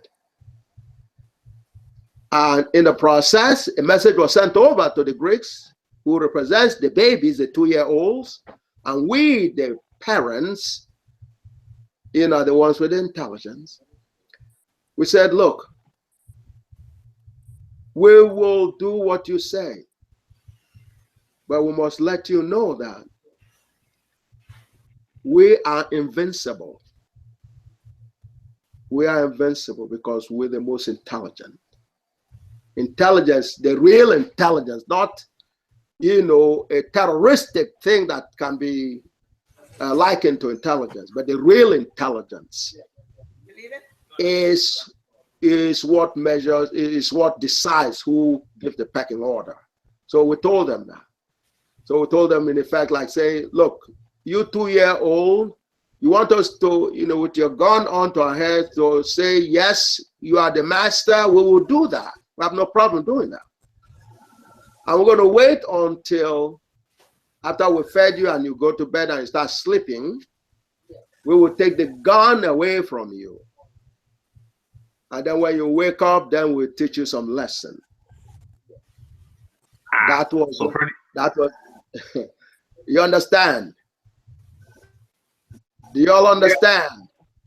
Yeah. One more question about that part, Professor. Go ahead. So pretty much, obviously they didn't write the concept of the God Almighty Grand Unified Theorem then, but in their minds, you're saying they even had that concept of it then. They just didn't have it written down as a record. And I'm talking about from Greece, ancient Greece time. Egypt, Yeah, well, that's that. You know that now dealing with that completely will require another lecture. You know, time. But enough to say that in the process, they began to learn geometries and so on and so forth. You know, people like there was a guy, I can't remember his name right now, who was before Pythagoras actually. He learned geometry and went back to Greece to teach his people and so on and so forth. And then Pythagoras. Huh? Was it Archimedes? No, Archimedes also learned, but no, Archimedes was there, but there was another one that's probably a little older. He got his qualifications studying under our ancestors. So to say there was a lot of inconsistency that were going, but we were prepared for that because we were confident of our bond with the Creator in terms of being the chosen race. We had no problem. They came eventually, coined out a control mechanism because they believed in outward outlook in terms of perception. So, and they believe that the dynamics of creating a false perception that make people think of them as being great was in itself a show of intelligence, as opposed to our understanding of such a dynamics as being a superficial thing that they don't go deep and therefore cannot last. It's like a dirt on the skin. You can wash it out whenever you feel like. Or clothing on the body, that's superficial. You can take the clothes off. Do you understand? So therefore, that's how our people saw it. So it was a very powerful kind of situation. So we took what was called a strategic step, which is, okay, for your own sake more, because if we took you on with bare hands, we're going to take care of you and your horses. We have absolutely no problem whatsoever. But then your lives will be destroyed. But we already know from your experience that you don't mind that. So you come to us suicidal like crazy. Extremely suicidal. They were ready to die if we said no. We will have to hold their throats and slit throats or do things like that, which we were not prepared to do. So therefore, we took this strategic position. Say, okay, listen, someday, which is the time it takes for them to sleep and, calm down and all that, you will find out that we are invincible. We can never be defeated by any other creature. So that feeling was there through our experience. People wonder, gee, how come Indians were almost wiped out and black people are still surviving? It is based on that. So you cannot take blackness for granted at all. This is geometrical. This is not a feel-good sermon. This is geometry. If it makes you feel good, praise God. That's what it is. So what happened was this come 1990, when God gave this revelation that God ordained Professor Oyibo, a black man. A black man that has been considered to have been feminized and reduced to a baby. That's what was attempted in the ships coming to this country. And even on our home base. We're naked in the ships and everything else. I can now tell you that it's not painful anymore. It is awesomely, makes you feel good now, because that in itself is part of the war process. Anytime we go through a war process, yes, there'll be casualties. Yes, there'll be pains. Yes, people are going to lose limbs. Okay? Yes, people are going to be naked. They're going to be found out that, so that's what we went through. But come 1990, the final decision of who won that whole set of wars was decided through GAGUT. That's what happened. And as soon as that happened, meaning we won the ultimate war. And since 1990, there cannot be, forever, there cannot be any war again, any real war ever again. Never mind hear about those, the third war, those are phoniness and suicidal techniques. Certainly nobody can talk about trying to challenge the black race since 1990. The invincibility of our race was finally settled forever, because God revealed to me the God order, which actually determines the basis of God being the head of the pecking order. That's the ultimate power. And therefore, we become the chosen people by God order direct. It's not about Moses receiving the 10 Commandments, supposedly, which was a subset of the African philosophy called the negative confessions. That's where the 10 Commandments came from. That's an African material. The negative confession, there were over 40 of them, 42 or something like that. They only took 10 out of it and said, well, God gave them. Well, God gave to us first, and, they stole it from us. So, come 1990, therefore, it was settled. The war that had been raging for 2,500 years, beginning with that 350 BC, invasion of Africa and all that. But we did tell them then that we are invincible. In 1990, that invincibility was decided forever. So what God ordered me to do was to go and put the black stamp on the Pentagon. The Pentagon. In other words, that black power in terms of GAGUT not only is what would be protecting America since from 1990 till forever, it is also what is going to be protecting Russia from 1990 till forever. A year later on, after that revelation, the Soviet Union collapsed. It collapsed. As in they took, just like we did 350 BC, they surrendered to America because they knew what had happened with GAGUT.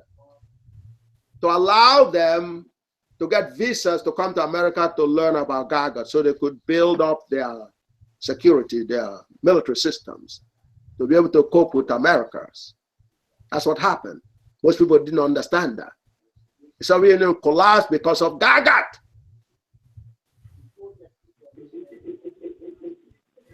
I remember being pursued by the Russians once they were able to get visas to come into this country and catching up with me in Copper Mountains, Colorado. I had no idea, even people really knew a lot about me in Russia up until that point. They had delegations, not just one delegation. One was headed by a lady professor, Professor Kuzmina, Ludmila Kuzmina. It was an international conference called BAIL 6, B-A-I-L, BAIL, standing for boundary, B stands for boundary, A stands for and, I stand for internal, and then L stands for layers. That is boundary and internal layers. Mathematics conference, where I presented them part of the GAGUT. And I knew, people would be looking for me. So when I arrived in the conference town, Copper Mountain, Colorado, I had to drive from Denver, miles in the mountain to reach Copper Mountains. And when I arrived, there was a hotel that was reserved for the presenters and other attendees. I made sure I didn't show up in that hotel because I would have been overwhelmed. So I stayed in a hotel that was about 5 miles away. And I carried my food. And my family loaded me with, food in the flasks and containers. Some of them actually went bad, but I was in my hotel and I was warming it up and then eating it over. I couldn't go to restaurants. And it's a good thing God showed me that, because when I finally, about a couple of minutes to my presentation time, I showed up and they were total shocked because everybody was looking for me and they couldn't find me. I did not believe I was there, but I was. Sure enough, I went into the podium and began making my presentation, and a Professor Diega. For those of you who are mathematicians, you may have heard of a Professor Diega from University of Amsterdam. He's a legend, an older person, with a lot of reference. So he took over the control of my presentation in terms of asking questions. Because of his stature and everything else, nobody else had a chance of asking questions. So that gave the Russians an excuse to engage me later on. So, and it was like an ambush, really, because I knew people were looking for me, but I didn't know how many groups and how organized they were, because GAGUT was out and I just surrendered to America in order to reach me. So, and here I am.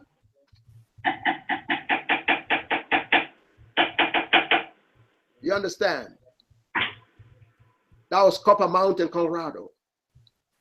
So the final came, Professor Kuzmina, relayed her message on behalf of the Russian Academy of Sciences and Russian Academy of Nonlinear Sciences with Professor Matrosov, academician Matrosov, and so on. And they say, yes, they're expecting me to come to Moscow and everything else. And I had no comment during that time, because it was too early for me to even, ask for permission from the State Department to be able to go make such a trip, because they had prevented any similar trips. I couldn't even go to Israel, you understand? But they allowed me to go to, Germany, and that's as close as I could go, as far as I could go during that period. But anyway, so everybody gave their proposals and all that. So as soon as I could get out of my, I ran into my car, boom, I was gone.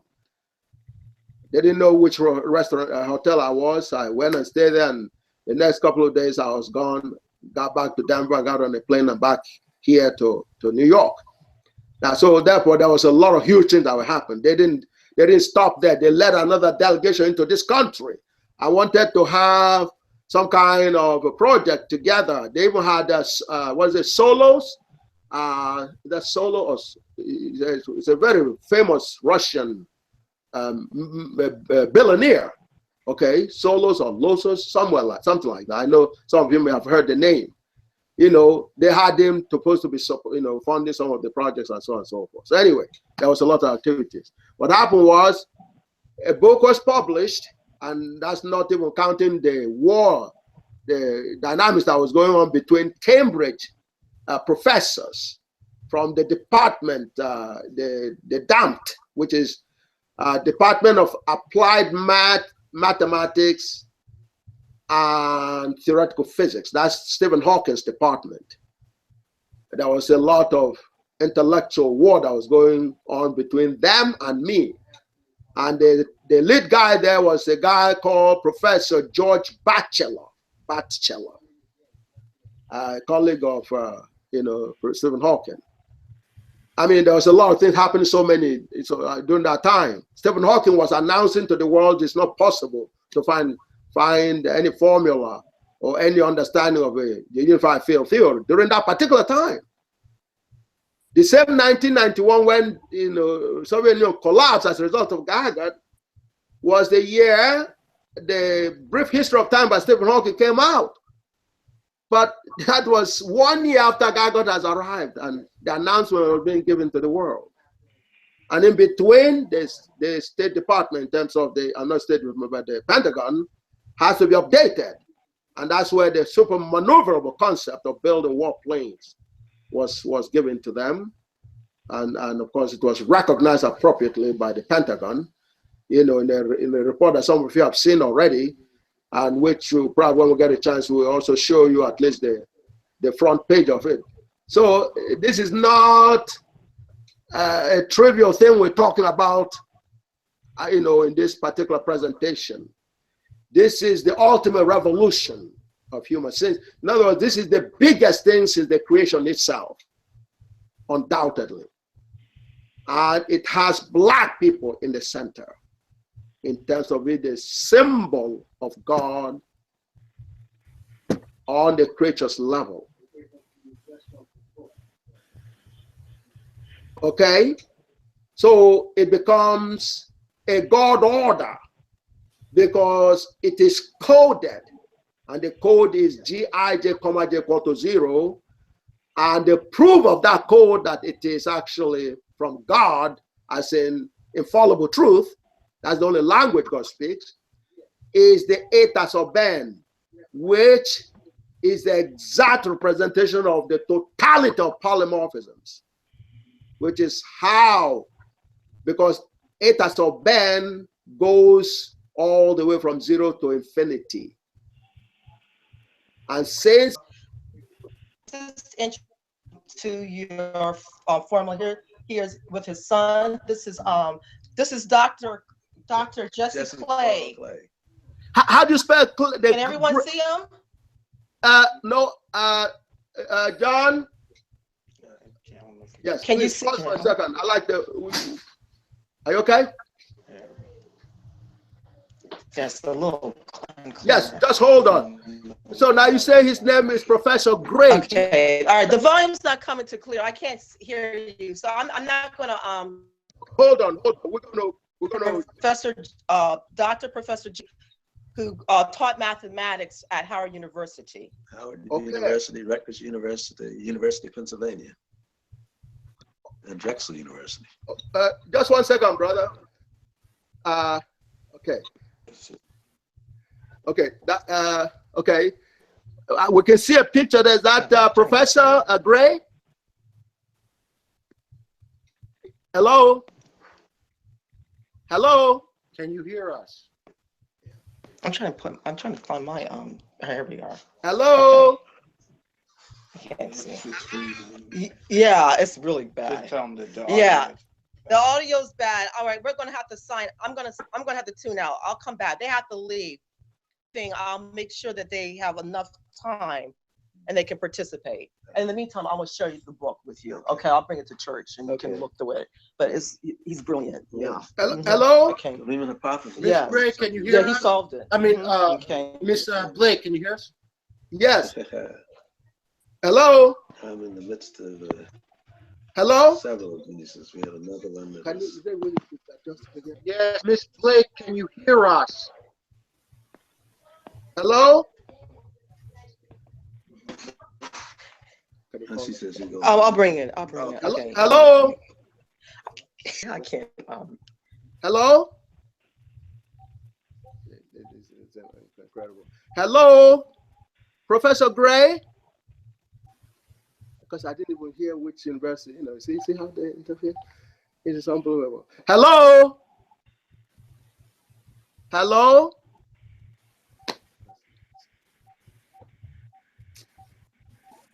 Professor, just so you know, I just want to answer your question for the university. He said Howard and UPenn, I believe. But Howard, he used to be a math teacher at Howard, Professor. That's okay. And I wanted to get his name, and we would like to present. Clay. His last name was Clay. Present and share the Riemann hypothesis with him today, and I don't understand what the hell. We can't hear him all of a sudden. Oh, okay. No problem. That's the person who would like to join us in this particular presentation. Okay. He said his last name was Clay. Clay, not Gray. Yes, hello, Miss Blake. Clay, like Clay mathematics, yeah. To the particular professor, who is he? He taught mathematics at Howard University. His name is Jesse Clay. Oh, that's C-L-A-Y. Yeah, wait a minute. Hold on. Yes. Professor, you spell your name C-L-A-Y? Yes, Professor Jesse Ball Clay, Dr. Jesse Ball Clay. He's taught at Howard University and Rutgers University. Yes. Jesse Ball Clay. Okay. They just left. Yeah, they couldn't stay, but I'm going to Ball. No, how did you say Ball? That's what? How do you spell Ball? The middle name. B-A-L-L. Oh, Ball. I said foot. Okay. Jesse Ball Clay. Okay. Yeah, he also worked in administration too. He worked as a professor and in administration at Howard University. At Howard University. Okay. Now you. Okay. Have you? Almost 20 years, I think he said. Okay. Have you shared your book with him yet? No, I'm going to share the book with him. So yeah, he saw it. He just saw it. Okay. For the first time. Okay. And I'm gonna let him borrow it. Oh yeah, no. I go to the same church. His son is the leading minister at a church that he's just starting. And they just came to our place to lead a prayer with my seniors. So they had to go and pick up the grandchildren. Ah, okay. So, but are you sure? Go to church. I'm gonna lend him my book. Okay? But are you sure he can come back, a little later or something like that? Because we'll be delighted to really talk to him. Yeah, I don't know, because the thing is, I don't know, because they're like, I don't. Yeah, I converse with his son. I don't converse with him, but I will. I told them, that, the next go around, I will give them due notice so they can make preparation. Okay. Well, we can. In the meantime, it would probably be better for him to read. Does he have any website information? Because there's nothing coming up on his phone. So he can really be briefed on your work. Yeah, no, because right now we've been having a very serious problem with Howard University and the rest of the Black universities. If you heard Brother Glover's introduction, he talks about it. And what we're really trying to do in this broadcast also is to see how we could deal with that problem in terms of every other university studying GAGUT and the Black universities are not studying GAGUT. And so when a person like him shows up, it becomes critical, extremely critical, that not only do we share, part of GAGUT with him, but explain to him this particular problem that has been very persistent, and we see some unusual things, not unusual, but some crazy things going on there, because they're being scared away from it, and we've heard a lot of horror stories. So if there's a person like this that is close to you, we certainly will make all efforts. So therefore, but your suggestion, we like to follow that, but seriously so, because the way things are happening right now, they're running away. There was one in Savannah State and Georgia who was trying to register to come into the briefing, and before he could finish his projection, he disconnected with us. Obviously somebody. But just a couple of minutes ago, when I don't know why the phone wasn't working, all this time I was able to tune in and out, and with clarity, with no problem. Exactly. And as soon as I brought them into the living room, yes, it was, the sounds were muffled. We couldn't hear you on the other end, and I wasn't sure if you guys saw our video. Did you see us? Did you see them at all? Did you see me with the gentleman? Very briefly, as soon as we began to see you and we begin to communicate and stuff. But all of a sudden, my everything, I have technical difficulty, and up until then, I didn't have any problem. Yes, sister, I got to remember, you live in Maryland. You understand? You live in Maryland and Virginia area.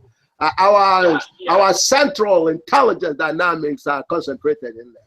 So this kind of conversation is not something that they are particularly. A lot of that is controlled. So but we'll have to overcome that, like Reverend King said. You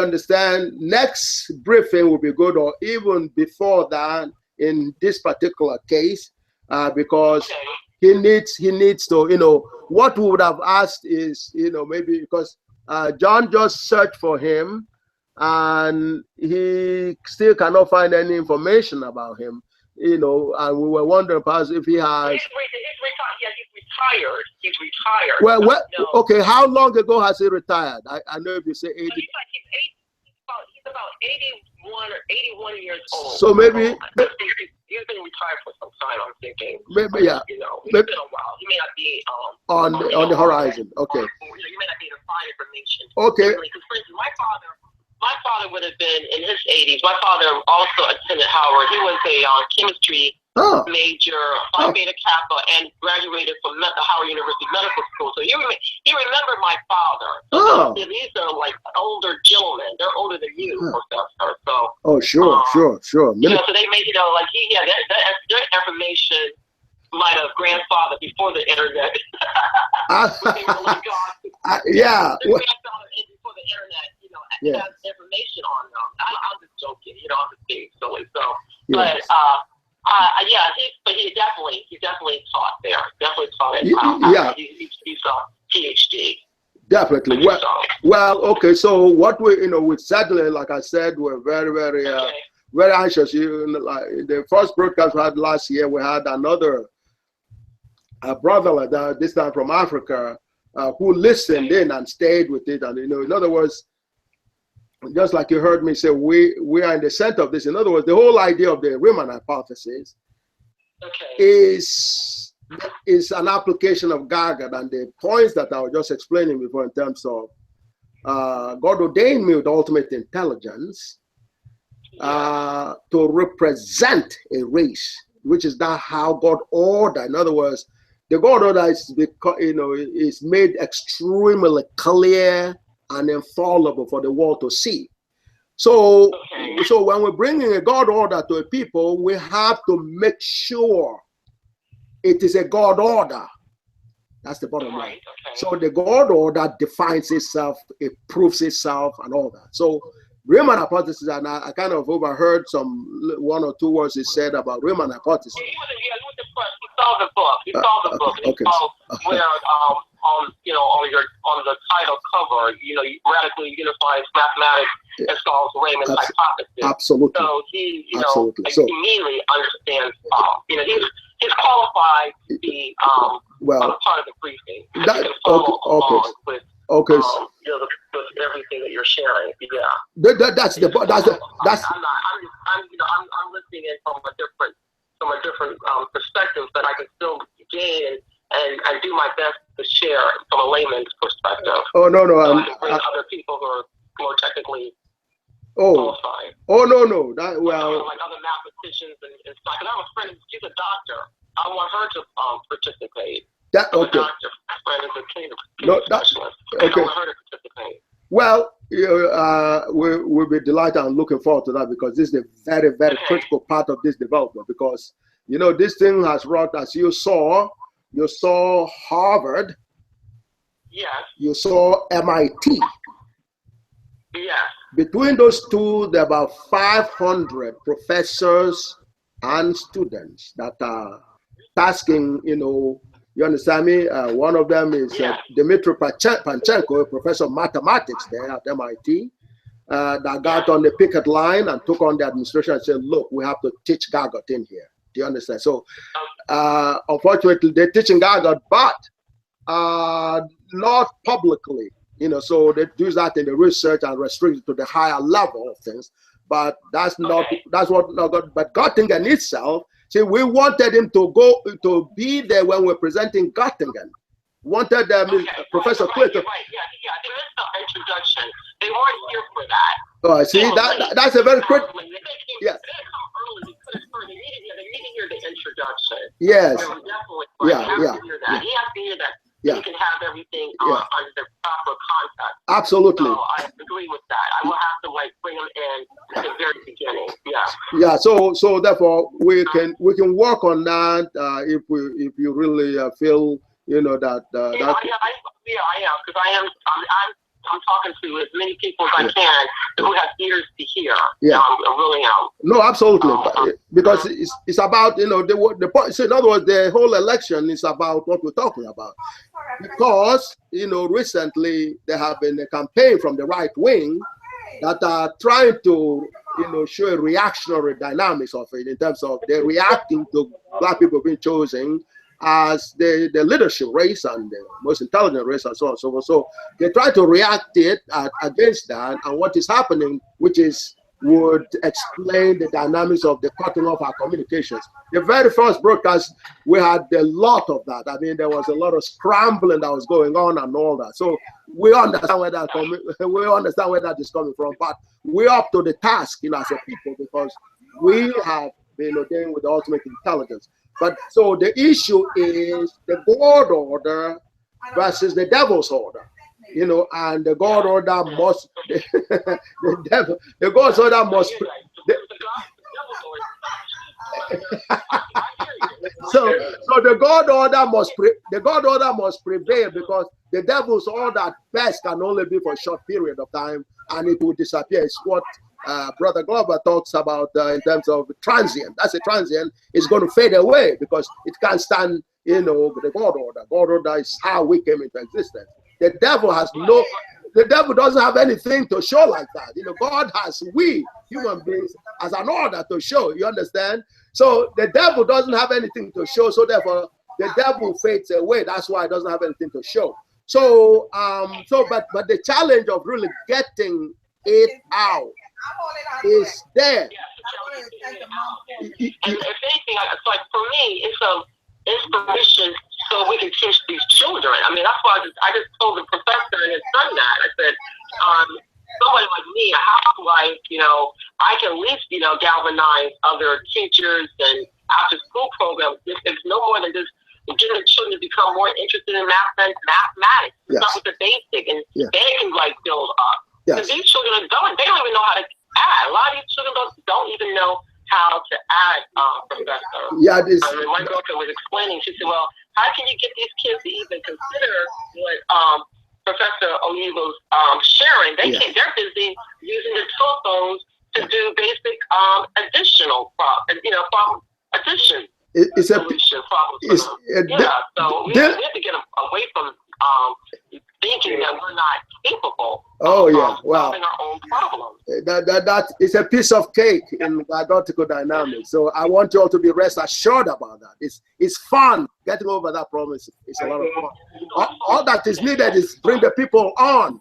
You know, bring them on with all the various background. You know, they're going to be dealt with, because it has happened in Miami-Dade County. It happened in some of the parts over here, and of course, certainly happened globally in Nigeria. So, and of course, there are reactions. And brother who is there, and unfortunately, you could meet him another time. Oh, actually, you met him from what I heard. Brother Minister Clemson Brown. Okay. He has 100 hours of. He has 100 hours of video. So then we're going to leave you to work with this brother, this professor. This is very critical. And of course, his son, the minister, and so on and so on, because all of this are part of the whole process. But we would like to, you know, so he's going to be able to have the book and look through the book. And then, have you given him the book yet? No, they left, so I'm gonna give him the book Sunday. I told him he saw the book, so I had my T-shirt on. That's right. And I bought the book. That's so when cool. people came today to the group home, Yes. so right now I have I kept everything live. Yes. So that way I could like come back to the front room and tune back in, and then that way I can bring others to tune in as well. So that's what I was attempted to do a little while ago. We had just finished our prayer session. Yes. And I told his son, I said, I want your father to meet Professor Oyibo. Yes. I already told his son about belonging to the think tank. That's what we call. That's what I call what I'm doing now. So participating in the think tank. And I said I would like for your father to meet meet the professor. So I told him tomorrow. Yes. Oh, I'm sorry. Yeah. I'm sorry. Hold on, please. Hold on. Okay. Okay. All right. John. Okay. Let me see here. She's. I knew this was going to happen, you know, but I want you to maybe, you know, maybe take the university out and see if there's anything to be gotten with regards to this guy. You know, she's so, yeah. Just bear in mind, everyone, we're sorry for the time. Just 1 second.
About that.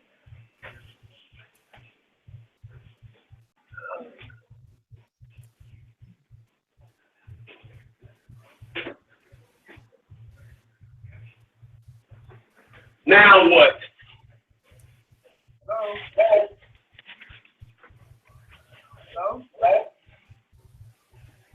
What's going on? It's going off?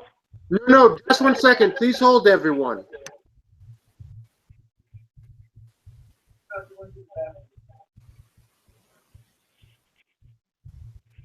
I heard there's discussion about the book and T-shirts. Where can these be attained?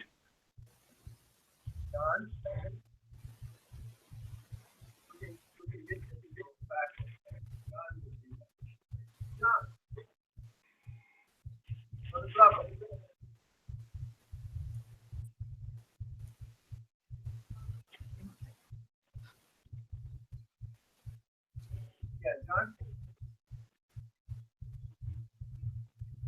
Is that you, Bruce? Is that you? I can hear you, Brother Clemson, but very vaguely. Oh, okay. Let me see if I put these on. Can you hear me better? You're coming in, but it's multiple.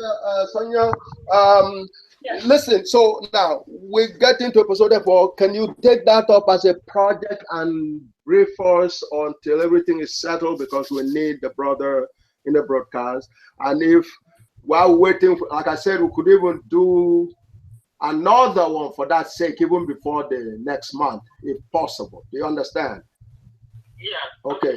Also that you should feel free.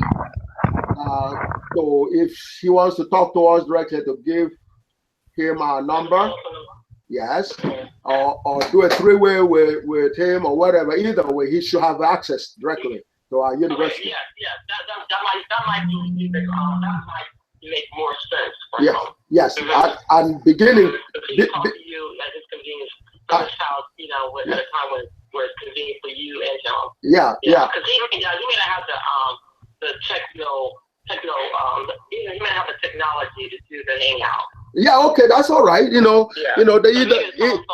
Yeah, he's older. He's like he's 81 and he's retired. His wife, they're living quietly with the grandkids and his children. So he helps his son with his ministry. He's got two or three kids that are active in the church. Wonderful. And that's basically, it's like their lifestyle now. It's kind of he does it, but he's still he was telling me that he's working with another mathematician for with another project. So he seems to be active, still active with his mathematics. We would like to. He was intrigued. I showed him the textbook, so I let him know. I told him I was going to lend it. I'm gonna give it to him on Sunday. Good. That's good. That's good. Yeah. That's good. And I know you say each one keeps 10, but I want to be. I gotta be generous. I know this. $200 for the textbook. Well, so I hate to lose this book out of my hand, but I can trust him. Yeah, Sister Blake, you have to realize that you are blessed. I mean, you have a father that he knew, and a chemist who even though would have loved to talk to your father, but we're certainly not talking. Right. We're talking with him in spirit because. If my father was alive, he would be participating in this. What my father loved. He loved advanced knowledge. Praise God. That was African. Praise God. He also loved too. Praise God. Praise God. But you see, you're doing part of what he would be doing. So it works out. You understand? So it works out. The other thing is that we would also like to tell some of the brothers who have been scared, because it's for them. I'm talking about the professors who have been scared of GAGUT. So say that we can help them, garner some support from our people, from our society, our people, Black people. For example, they might say, okay, we won't be able to register to come to the briefing. In this kind of juncture, they can say that and try to get away with it. Do you understand? That's not real, but this will be one of the excuses they would like to use. Do you understand? Okay. So we would like to say, we have people in the community that can contribute to their registering for the presentation. Do you understand? Mm-hmm. In that way, make it more. Make it harder for them to get away from not engaging this whole process, because they have to engage it. You understand? They have to engage. So we have to be creative here. So we would like to say, okay, so communities is prepared to take a collection in the church as well, but we do have an understanding, although it's an old understanding, with the Progressive Baptist Convention that says the churches would facilitate the presentation and the engagement with the Black faculties or faculties of the Black colleges. Do you understand? Including Howard, of course. Do you understand? So that is one thing that I also like you to, especially in the church situation, to say, hey, our professors are citing any number of reasons why they can't study GAGUT. Okay, and one of them is registering to attend the briefing. Right. Okay, so we would like if you could discuss with segment of our community also, as you're doing all these other things, to throw that around as well, because we want to have more than one way to reach our people. Do you understand? Right. We would like to go, with Professor Gray, for example. I don't know if people still know him in the department and so on and so forth. For him, after he's been briefed and so on, to say, hey, Göttingen has already ordered or has suggested that required every department of mathematics to teach GAGUT and concentrate on it for 1 full week in a year in honor of Gauss. That's the list that we're reading, in Göttingen piece. Okay, so that means Howard is behind time. Howard is supposed to do that, and yet they're not even aware of GAGUT. Okay, so that's why, and we're looking for a person that will lead us, a lead into engagement with Howard and Hampton and Lincoln. When I was scheduled to come to Lincoln University, the president of the university sent all the students out of the campus before I arrived there. Did you know that? Which was it? You said which university? You said it was Hampton University? No, Hampton was very nice. Now, Hampton said the student will never go near GAGUT because it's dangerous to the minds of the black students. That's what Hampton said. Oh my God. We have that. I think we have that in writing or something. So they one of the alumni had it in writing and shared it with us. That is that's their position. Okay, but then again, they're in Virginia near the Langley field, so you can also see that. But Lincoln, in 2000, I was scheduled to go there after a presentation here. I ran in the overnight, and the university was empty when I arrived there. That was done by design. There were no black students. I only met 1 or 2 Chinese students. There were no black students in there when I arrived. Do you understand? So this is not a trivial issue at all. That's why, I mean. You said the Chinese, you were met with the Chinese students, but not the black students. Yes, they sent black students to go and play football. You understand? So I came in here. The only thing that I remember is going to the halls and looking at Thurgood Marshall's large picture that I was only excited. No black kids. Thurgood Marshall, but no black students. I went to the basement and I saw the hall with a large picture of Thurgood Marshall. That's all I saw. And, so this is not new, including the scrambling of the phone and all that. This is nothing new. But GAGUT is, we have a way around it and everything else. So therefore, those are the few things that I want you to keep in mind. In other words, would there be people and churches, that would say, okay, we're going to register Howard Mathematics Department or Lincoln Mathematics Department to participate in the briefing, because we like them to in the briefing along with the rest of the black people. So they're as experts in mathematics, and our people are learning the applications of all that together. That's what God called for. You understand? Right. So we want to make sure they don't say, well, we can't register for it. So if there are people in our community that say, okay, I'll put $10 towards a Lincoln. Right, towards the briefing. Everybody can split, if they can put anywhere between $10 to $25, $50. Exactly. And all of us Okay. So select something. Exactly. Okay, so you think that's a good idea, isn't it? Yeah, I think people. You're right. They have to invest in the briefing, and as a group, like you said, the group investing and participating in a group thing. But as you described before, that's a really fantastic idea. Yeah. So because what's going to happen in that case is they will be aware that our communities are aware of their problems and are prepared to work with them. Do you understand? Right. Because in reality, it's not like this other one from Savannah. He had the money, but something was pressing. He was afraid for his job, because if he goes and attend the briefing and then he comes and he gets fired the next day, he doesn't like that. Do you understand? And that can happen if they don't believe they have the support of the black people behind them. Do you understand? Right.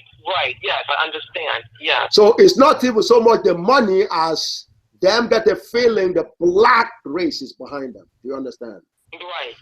Because you have to remember, this came from Jim Crow. This is, where they said no 2 black people could be together, without the other people being present. You remember that?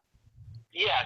Because there's a learning and there's a teaching and learning that goes on when 2 black people are together. Do you understand? Yeah. So that's exactly what's happening right now. And people are threatened. You understand? That's what was the Constitution. So the grandfather's clause and all these other things are all around this kind of dynamics. So but it looks sophisticated. But in the GAGUT eyes, there's nothing that can hide. We can see that very loud and clear. You understand? So what is needed is a full support from the black people, because you understand? I mean, a lot of things happen that people can, mysterious. For example, Lou Rawls, got up and tried to raise money for the black colleges. What happened to him? Mysteriously disappeared. Was everybody, well, yeah, did you wonder what happened to him? You understand? Yeah, I understand what you're talking about. Yeah, I'm following him. Yeah. Okay, and then there's a recent brother who was the only brother who attended the Lincoln presentation. I can't think of it. He was from Philadelphia, a wealthy brother, Okay, now he took charge of the United Negro College Fund. Okay. And I think about 3 years ago, I heard he also dropped dead. Do you understand? So that's right. This is a brother from, I can't think of, yes, he attended in 2000 when Lincoln, he came all the way to attend. He was the only black person figure that attended the briefing. And of course, he was disappointed. Okay. He was disappointed to see an empty hall, empty university. Okay. Also, he was there, but then he went on to take over the United Negro College funding, and I'm sure he must have invested in it. We just heard 4 years ago that he also dropped dead himself. So there's a lot of dirty things that are going on that, that needs GAGUT for its resolution, and that's what we're talking about. You understand? Yeah. Yeah. So that's why these various things. So in other words, what I'm trying to get you to sense is that just like you saw with the communication today in terms of the the scrambling of it, and it happens regularly in our broadcast and all that. That there's a lot of similar things that are going on. They'll talk about filibuster and all that. All that are built in this particular, because it's a major shift in the God order in terms of not the shift, but a reinstatement of God order. And certainly the devil's order would react to it and everything else. But like we said, those will be transient and the God order prevails. But we have to understand that this is not a matter of, the Jews did it. The Jews had less resistance, okay? When they couldn't get, they had a formula too, and the formula stopped their lynching in Germany. And when they couldn't get better deal with Germany, they came to here in America and strike a deal. So they got the Federal Reserve, they got a few things, they got the banking, they got all kinds of things for their formula. So they know with the GAGUT formula, we have everything. Everything belongs to us, including the election. So Ben Carson was supposed to be the candidate.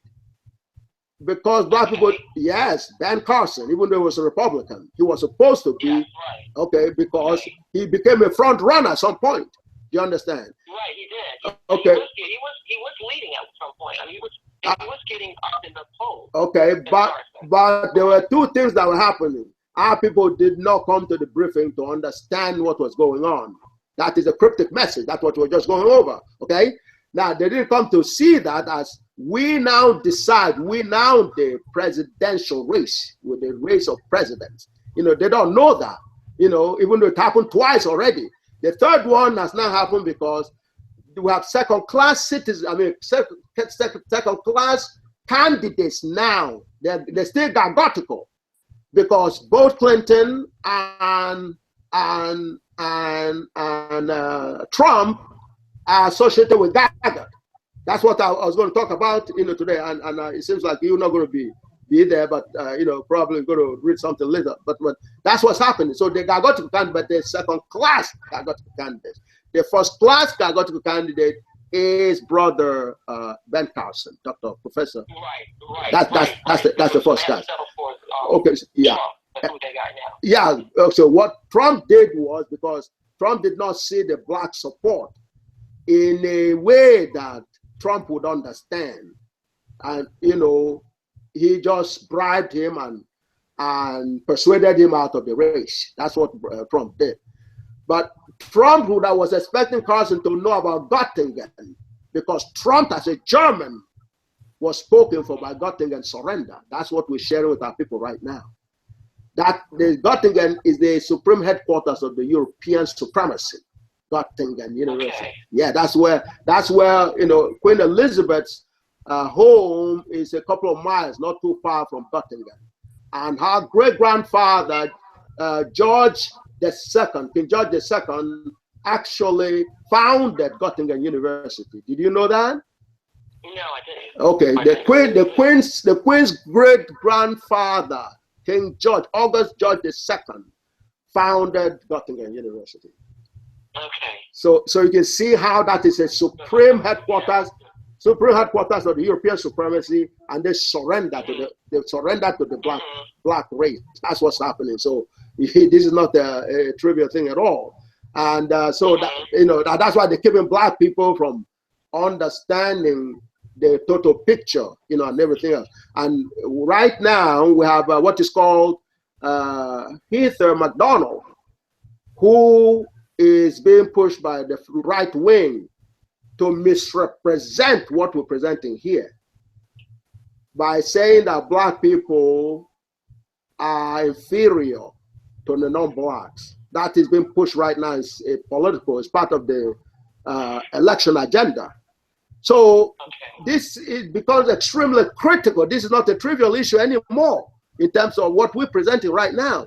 It's the core, because we have to respond to that, because Heather McDonald is writing Yahoo News. They're saying, well, the police needs to kill more black people, because so far for this year, there have been 300 black people killed by the police, and about 10 non-blacks were killed, okay? So which is a ratio of 10 to 300, which is 1 to 30, okay? We lost a ratio of 30 people to 1 non-black. Huge disparity. Yes, and the woman is still saying that that is not enough killing. They need more black people killed, because he says the lives of the non-blacks is so much more valuable than the black lives, that is worse than a ratio of 30 to 1. Do you understand? Okay.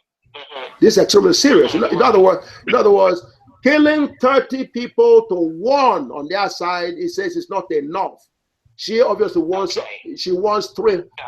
300 to 1. That's basically what she's.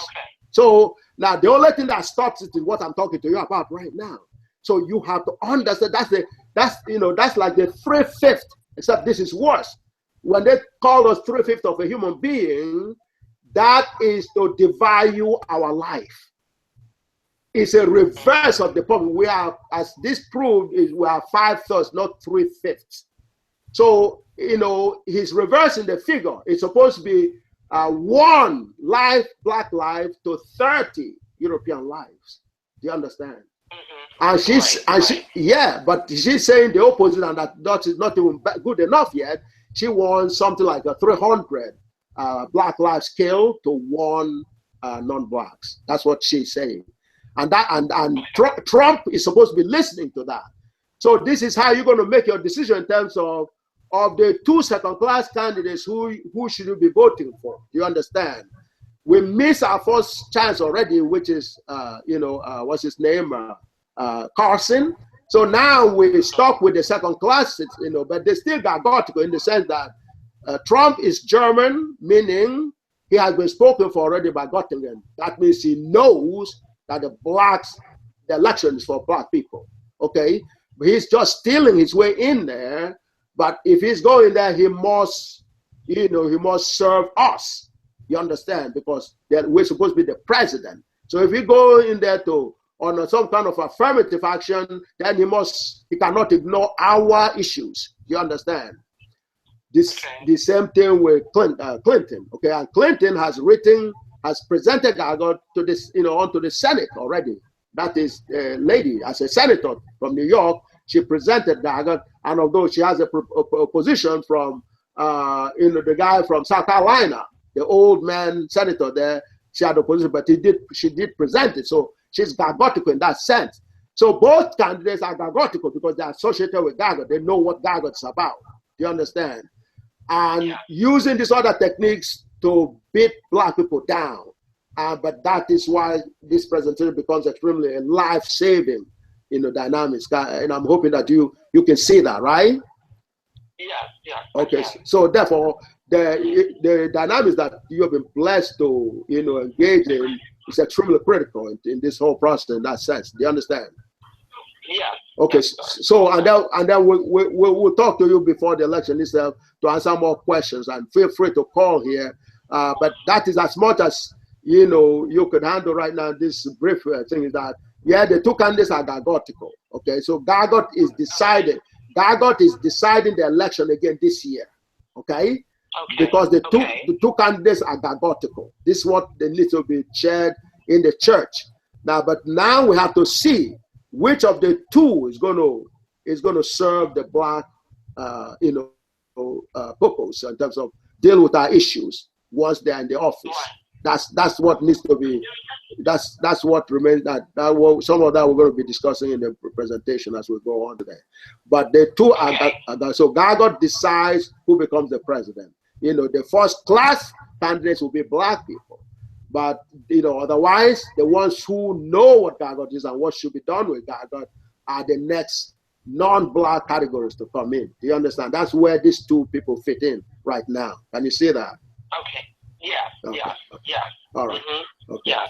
I can follow you. Yes, I understand. Okay. So we hope that you're able to communicate with and share that with the church. And like I said, let people call us here. We give them answer questions, because we had to do this in 2012.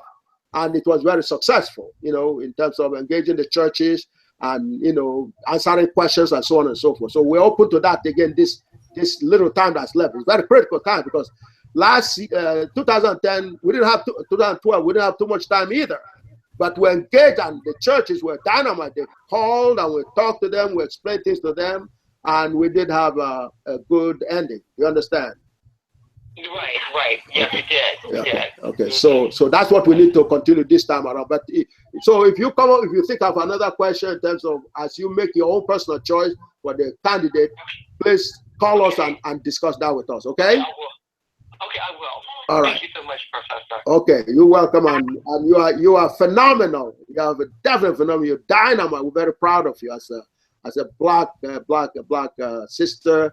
You're very knowledgeable, very intelligent. We're very proud of you. Okay. Oh, thank you. Thank you very much. Yes. Thank you. Yes. Thank you so much. I appreciate the kind words. Yes. Thank you, sir. Yes. Okay, sister. And okay, I'm gonna let you go back to your briefing. Okay, thank you so much for calling me. Okay, thank you. Thank you. Okay, John, let's move on now. Hello. Hello. Yes. Hello. Okay, let's get back now. So see if we can get already. Okay. Yeah, but I want to know if they're there. Hello. Can everyone hear us? Yeah, I'm here. I hear you. Okay. Okay. So is everybody there? Yeah. Okay. All right. So, Minister Brown, you there? Hello. Minister Brown, can you hear us?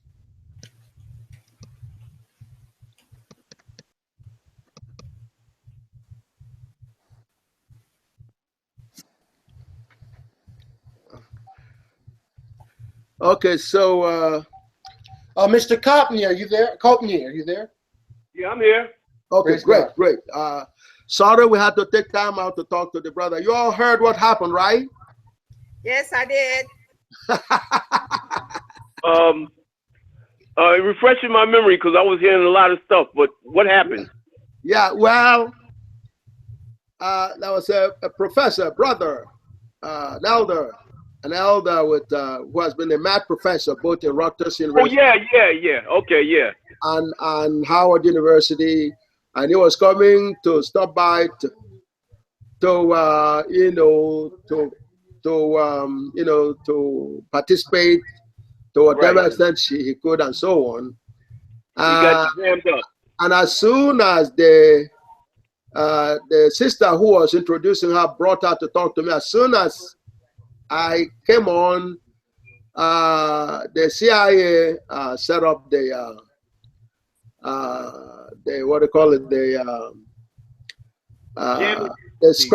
scrambling, and they couldn't hear anymore. Up until the time they connected me, everything was fine. Do you understand? Right. So, but that is why the briefing is extremely critical, because they're scaring the black professionals, and it's not just Howard. Here in McGavers, it is happening here.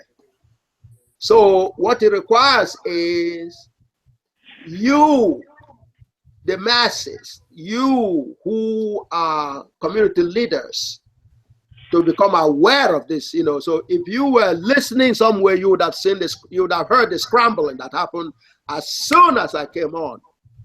Do you understand? Yeah. Okay. So this is part of, and you witness that in order to be in a position to know what's going on and to go about how you resolve it. Do you understand? That's what I'm seeking. Yes. Because what's happening is the impression is, first of all, if they disengage the black universities from GAGUT and they're studying it, the goal is to be able to take it over. Yeah, steal it. Exactly. And certainly, so, but you have to be aware that is in the works. That's what you just witnessed. Do you understand? Yes. You just witnessed it. So the elder couldn't attend it. He wanted to say hello and to say, you know, they disconnected it. And if you remember in December 28 presentation last year, there was a lot of scramble, especially when I was making a presentation, the historical piece of Riemann hypothesis. It was scrambled all through the presentation, you know, and some of you didn't probably notice all of that. So, but this is what is called a reaction to the God order, you know, which is expected. So, but you have to start with understanding and expecting it. Do you understand? Do you all understand? Yes, absolutely. So once you're expecting it, if it comes, it won't be a surprise. Do you understand? Yes.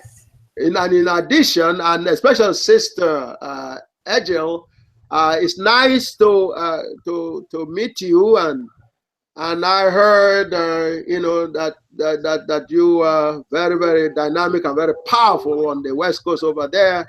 I will congratulate you. Hello. Thank you. I'm going to do the best I can. Yeah. Well, that's all that, and your best is powerful. That's for sure. It's going to be, you know, huge, you know, because everywhere needs this whole engagement with your reality. This engagement with your reality. So what I was going on before was this document. You know, I don't know if you still have it in front of you. Do you have the document there? The nuclear DNA diversity in worldwide. Do you still have that in front of you? Can you see it? Yes. Okay. Now this document is how, after GAGUT, God, you know, before this document, Jim Crow has been prevailing in terms of 3/5 of a human for the black people. Right. You understand? Yeah. Okay. When this came on in 1990, that washed that away completely. GAGUT washed the 3/5 away totally.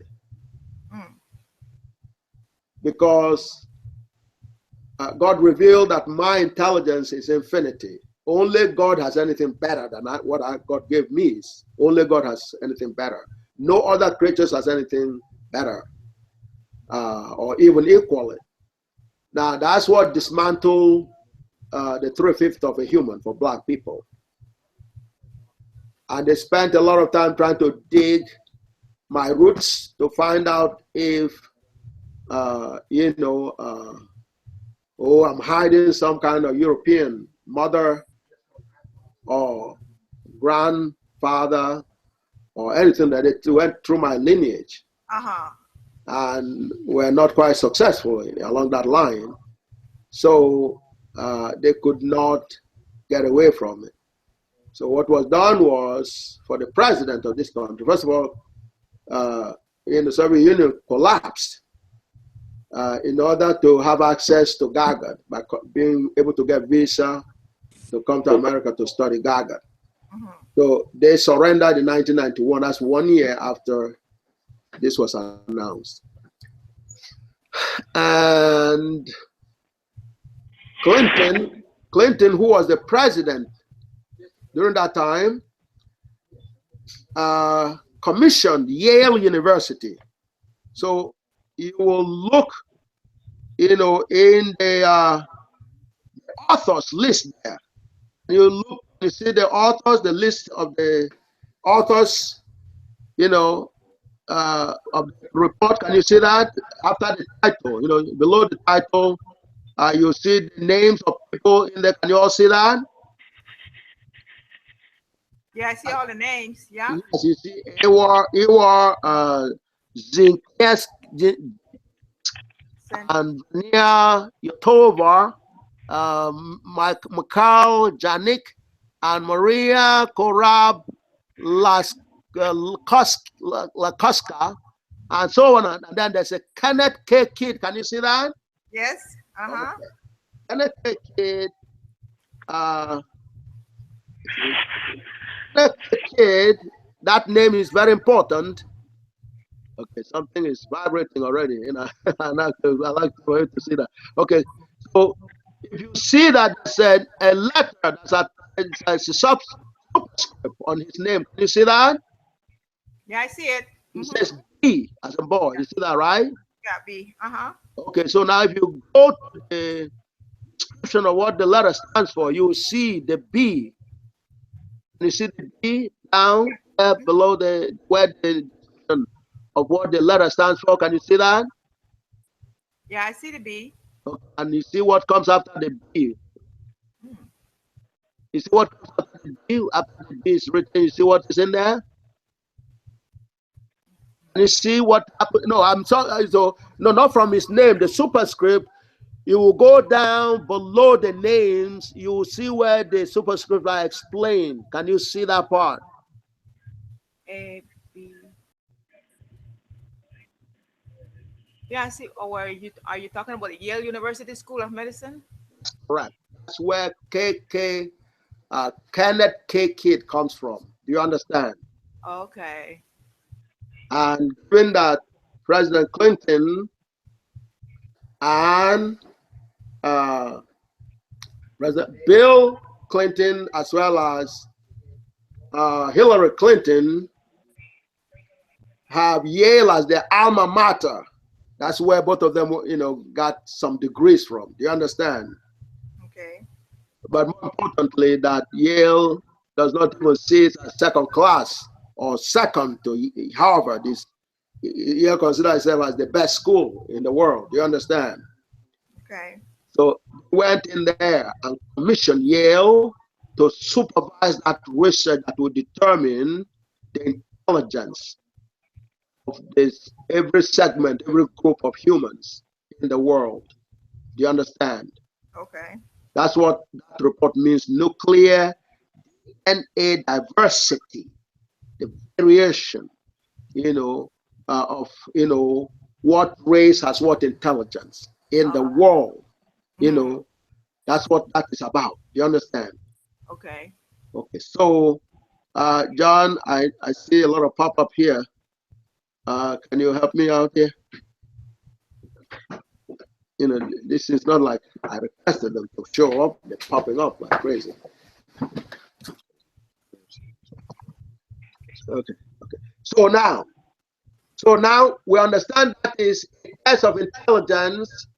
In other words, every piece of intelligence that has been given to black people up until this moment is raw on the basis of this, of this report. You understand? But this is not a trivial issue at all. Okay. So Yale was supervising that research, and there are any number of non-black universities around the world. Okay. Okay. So, for example, you see the first university, or actually it's a hospital. Well, okay, that's University of Montreal in Canada, Quebec, Canada. There is, university in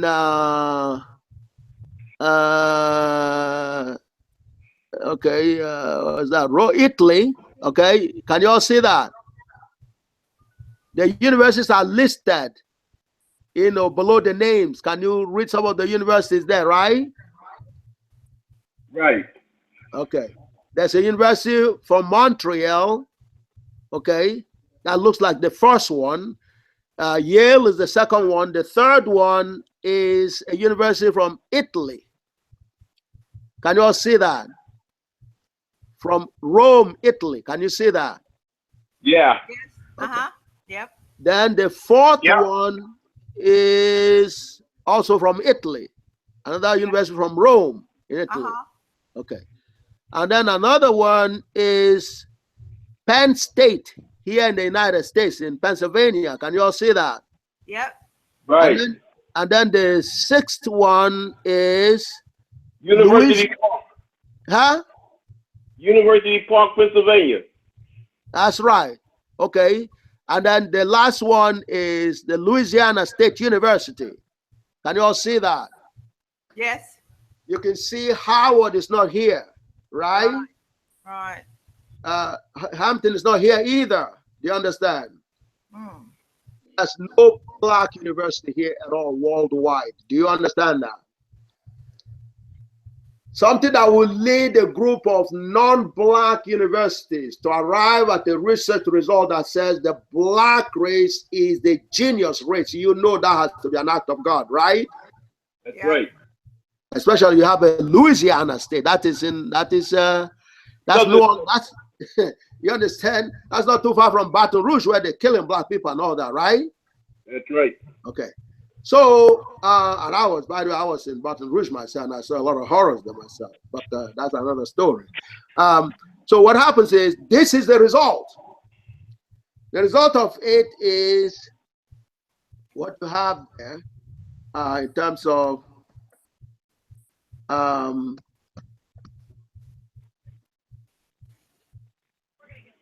abstract over there. Can you all see the abstract? Yeah. Okay. Now, what has to be clear as you go into this is they were forced to do this on the basis that in 1990, God declared my intelligence to be infinity. It washed out Jim Crow. If that didn't happen, the 3/5 would have still been on our backs. That would have been representing 3/5 of human beings. Do you understand? That is, if you're 3/5 of the human beings, your intelligence is like 60, okay, on the average. Your average intelligence will be 60. That means not only are you below, you are a moron race. Do you understand? That's 3/5.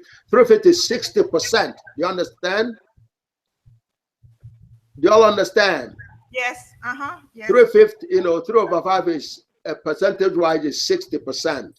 So if an IQ is 100, an average IQ is 100. Our IQ on average will be 60. Can you see that? Okay. That would define us as a race of morons. That's what Jim Crow has been treating us for pretty much of the last 2,500 years. Do you understand? Oh, yeah.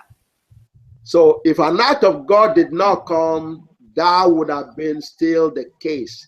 In which case, when Jesse was running for presidency, that was the 2 times he ran, the 3/5 category was still in force. Do you understand?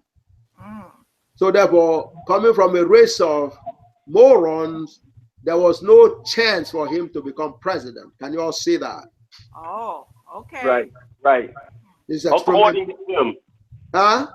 According to them. Precisely. But that's why go ahead. According to them, the Jim Crow. Exactly. That's why I want everybody to get out everything that's on their mind. This is extreme. This is what we call a God order. So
What happened? Is he not there?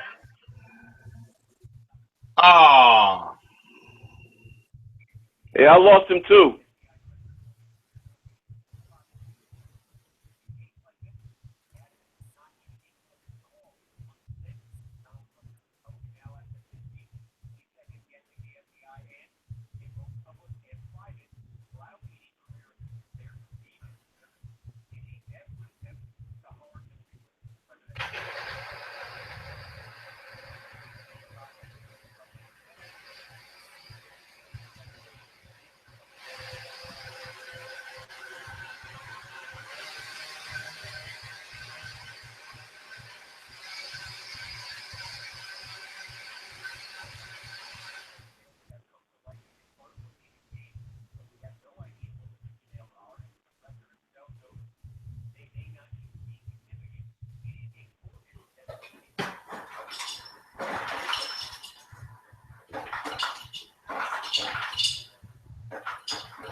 Right.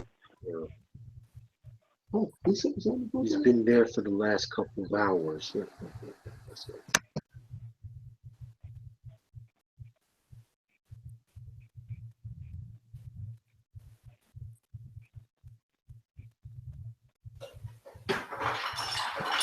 Can everyone hear us? Can everyone hear us? Yeah, I can just hear you, John. This is me, Bruce Copley. Okay. Brother Bruce Copley, I can hear you. Okay. How about the others? Can you see the document in front of you? Yeah, I can see it. It keeps going in and out, but I can see it. Yes. Okay. That's Mr. Mane, right? Papa Mane? Yeah, it keeps popping in and popping out. Yeah. All right. Yeah, Papa Mane, nice to hear your voice. And thank you, Professor. God is the greatest. The God of the black race is the greatest for sure. And I hope you can all understand and bear with the interruptions, okay? And but you have to know what's happening. Do you understand, folks? Yes. Okay, so the presidency, and I'm hoping that Papa Mane has congratulated, or if not, you're going to congratulate him on our behalf in terms of President Jammeh, for his pulling out of the ICC. Do you understand? Yes. I saw the news last week. Yes, you're going to congratulate him for us, especially those who are attending this briefing today. Brother Company probably didn't read that yet, but he pulled out along with South Africa and Burundi so far. And so you want to send our congratulations to him. And then yes, I will. I hope he will watch the first briefings that I sent to Gambia. It's going well there. So good. We wish him Godspeed. We wish him Godspeed, and congratulations is in order. You just heard that, Papa Mane, right? That's from one of the brothers attending the briefing. He's congratulating him too. Yes, by all means. You heard that, Papa Mane? Yes, I have. You're going to pass all that on to and the sisters and the other brothers. They're also Minister Brown, you there? Okay. So a lot of things are happening, and all in response to GAGUT. Every day. Oh, and Brother Uzogar, of course. You heard that, right? Yes, brother. Yeah. So Brother Uzogar is also sending his congratulations. Please don't forget, you have to let him know we're congratulating him. And eventually he's going to pull out of the so-called Islamic thing as well. We're going to get it because we have enough problems to deal with Mauritania and Sudan and the rest of those countries, that we can't, we have to stay consistent in terms of Islam have to live up to the, the ideals that when we gave them the original peace came with it. Do you understand? And so if they're not prepared to do that, we'll have to talk, but we can't just go in and just pretend that, what is being done is righteous when it is not. So that's part of what you're seeing here today. I have to go over this again so you understand the world has changed permanently. Good. You for good as well. What's happening is you no longer a side issue anymore. We're no longer a side issue. You've never been a side issue, actually. But what is happening, especially in this document would never have happened if GAGUT hadn't happened in 1990. And you will see where they indicated that. So now that you've seen the universities here, not a single one of them is a black university. Sister Edgil, are you there? You're looking into that? Yes, I'm hearing. I'm hearing everything. Because something has happened just very close to you over there, and I want you to share this information with them. Brother Olango was just assassinated in Cajon. I think it's Cajon they call it, in California. How far are you from Cajon in California? But it's probably about El Cajon. That's probably about I would say maybe about an hour drive. Yes, I didn't think you were too far from the place. Yes, and the mother is still very hysterical, and she's going crazy, and we need to support her.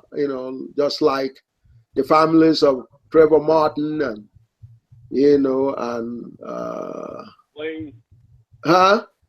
Eric Garner, and little Tamir Rice, and certainly Sandra Bland.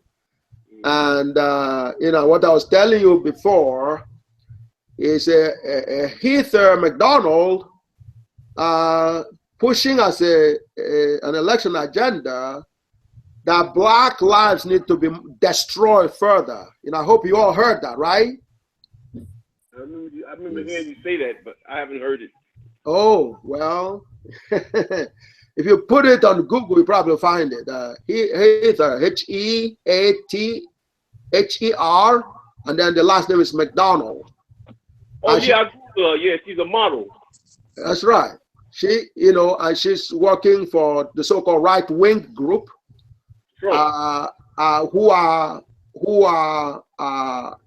trying to, who are supposedly supporting Trump and trying to get it on Trump's agenda to endorse the idea of killing more black people. Do you understand? Yeah. The number that stands, the ratio that stands right now is about roughly 10 police killed to 300 black lives that are killed. And this lady is saying that that is still not enough. That's a ratio of 1 police, 1 non-black, compared to 30 black people. In other words, that puts our life compared to theirs as 1/30, which is roughly 3%. Less than 4% for sure. That says our lives are worthless, in effect. And so Professor, can I ask you a question? Please go ahead. This point is very critical. My question is this. As we are experiencing this in our lives, is it abnormal to ask the Creator, our Father, to intervene in this? Because if we pick up arms and start killing them, it would be wrong, or would it be right? Yes, that's an excellent question. That's an excellent question. And I'm pretty sure you speak for the others in that question. The answer is we have a more powerful way to deal with, which is GAGUT. The reason they were able to kill those is because our people have not attended the GAGUT briefing. That's the only reason. They will not, as a matter of fact, believe it or not, ironically, they're killing black people to wake them up to take on their responsibilities as prescribed by God through GAGUT. That's a little hard to understand, right? No, I'm willing. I'm like, I got my book bag ready and my trench coat on my shoulder, and I'm ready to go do some work. That's me on a personal level. And I be talking to brother Glover. You know, I want to be a disciple of GAGUT, and I hope the rest of the listening ears that hear this will want to be a disciple of GAGUT, because it's got to stop somewhere. It should have been long stopped, and I'm standing on my ancestors' shoulders to see that it happened. Try Professor George Washington Carver and Washington Carver, you know, and you know, we have a lot of them. Stand on them. And don't forget Harriet Tubman also, because the bounty that was put on her head was more than was bigger than any bounty put on any human, male or female, before her. Right. Okay, and of course the spirit of Marcus Garvey, you know, and tons of our folks. So this day did not come without a lot of challenges to us. So therefore, it's time to, so the killing right now, the exact reason is you haven't attended GAGUT briefing to take on your place. We just lost a first position in terms of the candidate for the president this election. That was Ben Carson. But because not enough of our people attended the briefing to know they've been ordered to be the symbol of God on this planet and the rest of the universe. And therefore that we are being ordained to be the presidents. It has happened 2008, it happened again 2012, it's happening again 2016. Except in this year is a second class category that is coming in because our people were not aware. They're supposed to be, you know, supporting Brother Ben Carson. And Ben Carson was not, you know, did not understand it well either.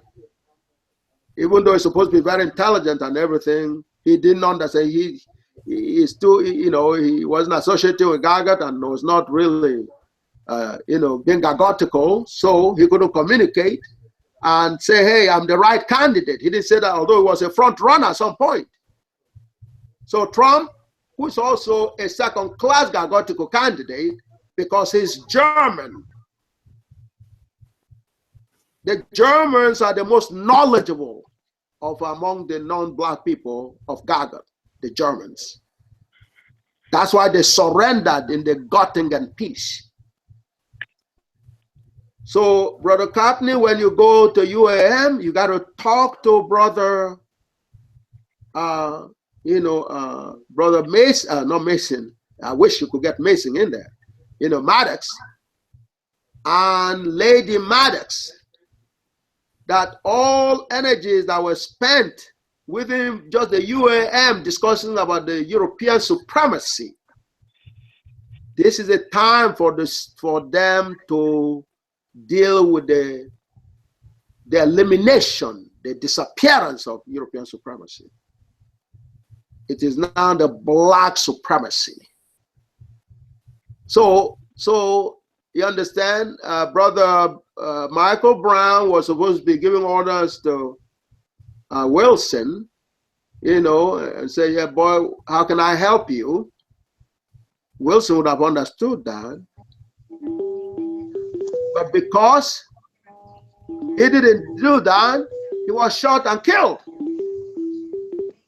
So that is an irony that comes from lack of understanding. That's why I'm spending the time to go over things with you. The document you have in your mind is an act of God. Do you all understand, and could you feel it? Yeah, well, yeah. I'm grasping it. That's right. How about Sister Edgel? Yes, I do. Yes. So, you would share with, the families, or brother Eric Garner. As a matter of fact, Eric Garner, the Puerto Rican brother that videotaped his assassination. 4 years. They just forced him into the prison. Right. Really? Oh. That's correct. That's correct. 4 years. Absolutely. So that's the kind of reactionary kind of thing that we're talking about. It's the same reactionary things. In other words, they expected you, and you just saw the dynamics of how they block you from understanding the truth. You just saw it when I was trying to talk to the professor. Yeah. Right in front of you, and they scrambled it. Right. That's how they. This is, if you didn't witness it, somebody told you, it will be hard for you to believe. But although I still have to, to clarify things for you, so I make sure that you understand what you just saw. Right. Which is part of how God ordained me with the ultimate intelligence. There's nothing, you can't hide any truth from me, because I have a GIJ. And that's what crumbled the Jim Crow peace. They know when I'm here talking to you, I'm going to re-indoctrinate you back to yourself again. You went through an indoctrination out of yourself, and you need a re-indoctrination back to being yourself again. You can see that geometry to be a fair geometry, right? Yeah, I see a lot of formulas. Right. I mean, hey, if you drove from point A to point B, okay, why shouldn't you be able to drive from point B back to point A, right? Yeah. Right. That's the logic. You were indoctrinated into acting and pretending to be 3/5 of human beings. Now I'm indoctrinating you back to accepting the reality, which is where you were before they forced the 3/5 on you. You are 5/3. That's what is shown in this document. Do you understand? Yeah. So in other words, I'm not a feel-good speaker. I'm a messenger of God. Do you understand? Thank you. Yes, I'm a messenger of God. Thank you. You're welcome. I'm on your behalf and on behalf of entire creation, because I'm not just speaking for humanity.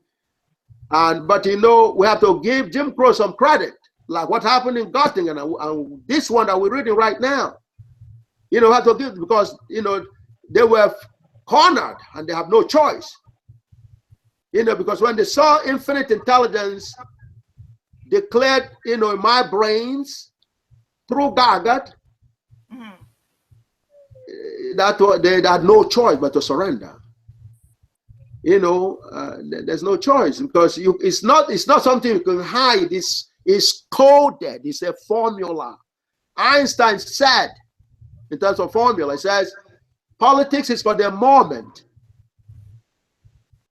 but equations are forever. Okay. And that's not theory, that's theorem. Thank you very much. Yes, you're coming along. You're getting very powerful, brother. I'm learning. Yeah. Well, so you can see, if you hang on with me, this is why they're scared. So the answer has always been that we use the GAGUTical means, even when GAGUT wasn't here. A technique that the order by God is the ultimate. You can't do better. I was supposed to wipe out 9/10 of the world before getting this victory, this formula. That's what I was supposed to do. Did you realize that? No. This formula was supposed to be given, and I'm talking about approximation, the unified field theory, I was supposed to have some armies, black armies all lined up to support me, and we're going to, you understand, ransackle all the, the universities and kill tons of humanity and so on and so forth. And by the end of the day, by the time we've stolen from everybody and we finally get an approximate formula and say, hey, we're blessed with the unified field theory, we would have killed 9 out of 10 human beings. That's what was expected. And that was the program that was in place before GAGUT came around. Yeah, that was created from E equals MC squared. That was in World War II, right? Exactly. That formula was about destruction. And they were warned. They were warned. It's not a good thing to do this. Exactly. So there's a lot you folks need, need some pieces that you need to understand with regards to that Second World War. So I was supposed to kill 90% of the world, okay, before winning the war, because this is the ultimate war, what God, in terms of ordaining with ultimate intelligence, and therefore that's God's way of saying the black race has not only been recognized as the most intelligent, blessed as the most intelligent, but also the richest, as well as the invincible race. You understand? Y'all understand? I truly believe that, because it's something about us that just keep people worked up, other than people that lack melanin. They just worked up about black people. They just got to keep on doing something daily to us somewhere in the diaspora. And there's a reason for it. And I just can't put my finger on it, but I'm starting to come around to learning through GAGUT and what your teachings is. It's a reason why they're doing this, because they don't want us to find out. If we do find out, I think we can stop time. No, well, there's no choice. So that's what we're doing right now. So therefore, let's understand that non-blacks were forced to do this research as a result of the God order called GAGUT. And what is the God order? God order says, that's what GAGUT is, G2j command that says, God ordained a black man, talking to you right now, with ultimate intelligence, not just the highest intelligence, is the ultimate intelligence, eta sub infinity. You can't go past that.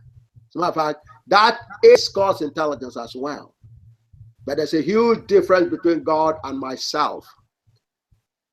The huge difference is that God does not only have intelligence, God is actually the intelligence, God's self.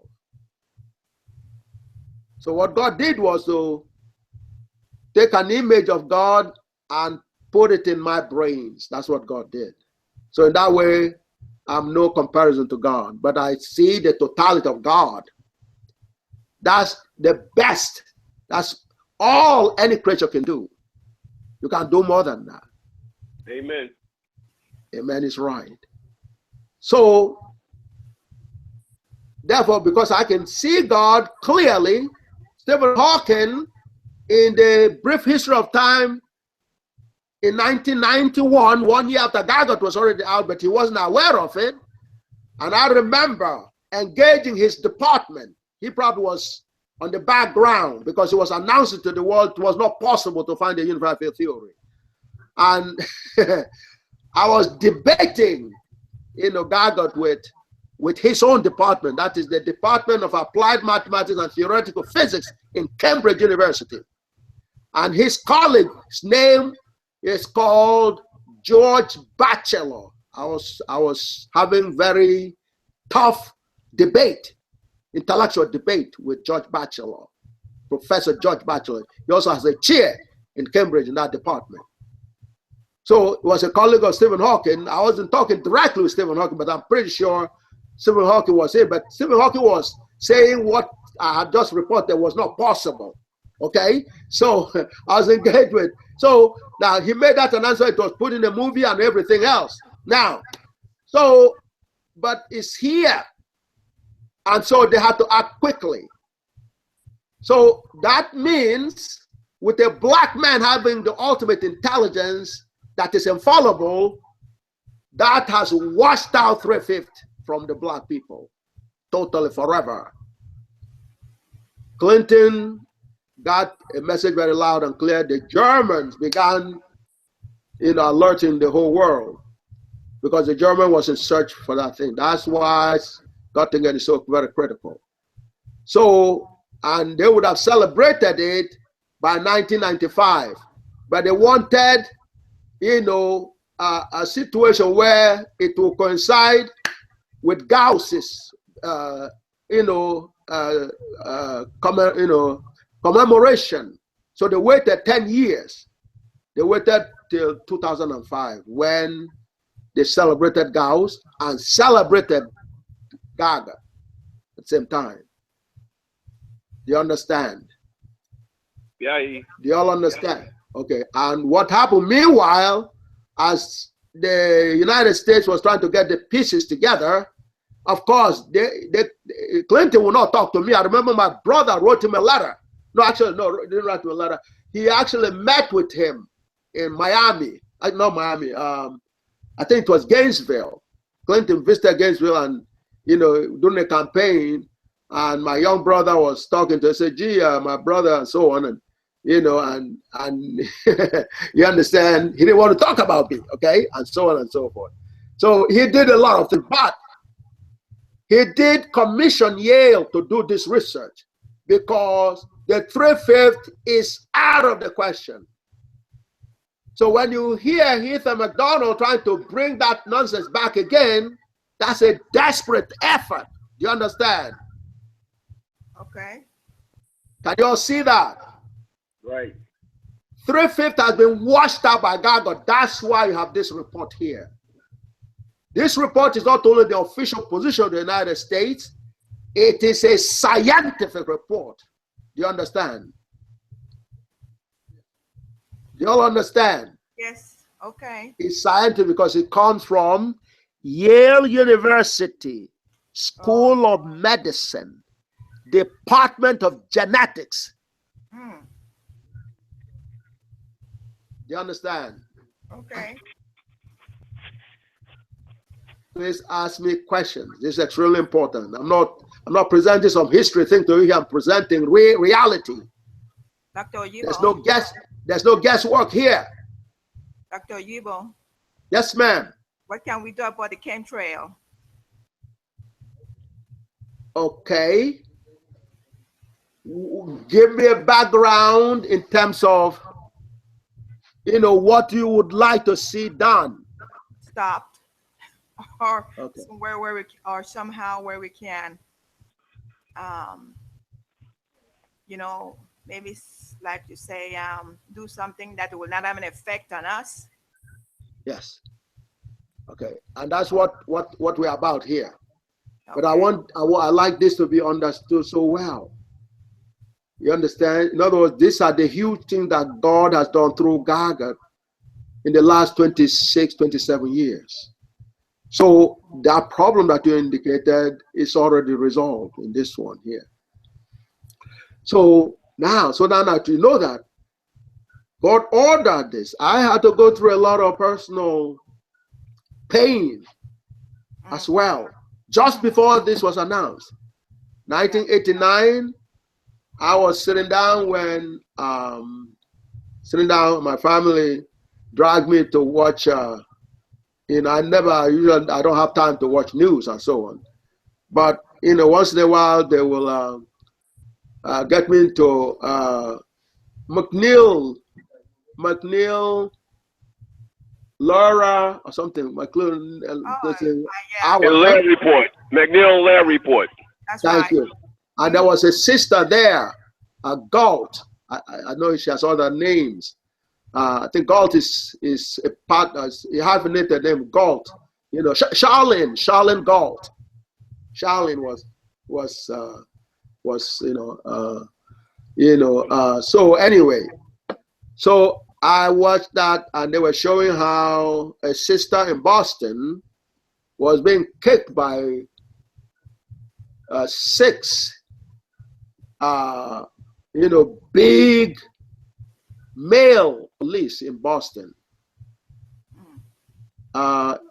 Sister was being, she was slammed on the floor, and she was being kicked all over. And I was watching that horror right before my eyes. And I know some of the brothers over this side who were born here would kind of find a way, to deal with that by kind of rationalize a few things. But in the core, on the other side of things here, it is the one thing that will compel, that will guarantee a fight from a brother, even a young brother, 2-year-old. There are 2 words you use for him that will guarantee a fight. And those 2 words are your mama. Yeah, you get a black eye for that one. That is true. You understand? Yeah. And that's really what it did. That's what it did for me. And Papa Mane, sure, you just left Africa maybe less than 20 years ago and so on. You understand that, don't you? That's true. That's still very fresh in your gene. Okay? You will be guaranteeing a young brother, if you doubt it, you try to just use those words, man. And you are in for it. And the brother will have no intention of losing that war. You understand? So that's what happened to me. It was after dinner, and they dragged me to watch this, and that's the horror I saw. So what I did was, I cried. But when a real black man cries, it's not going to be good. The cry, the drop of the thing from the eye of a black man is a bad omen for anything around, because a black man never really cries. Do you understand? Okay. So if a black man cries, it's going to be very, very tough. A lot of horrible things are going to happen. It's a very big bad omen. But the incident forced some tears out of my eyes. So I picked up a phone call, and the brother I wanted you all to meet, that wasn't, couldn't connect. Minister Brown was bringing him on, Professor Len Jeffries. Okay, so I called him up, and I called a couple of other brother professors, Smalls and Professor Ed Scobie, may so rest in perfect peace. I called them up, and I said, well, did you all see what was happening in Boston? And of course, yeah, they said, yeah, so we're still trying to recover from it. I said, what a horror. So I said to them, okay, let's not waste too much time. This coming Saturday, I'd like to see all of you in City College. Professor Len Jeffries, he was on the phone. I was trying to, unfortunately, for one reason or another, we couldn't get him on. He really wanted to sit to talk with you all today.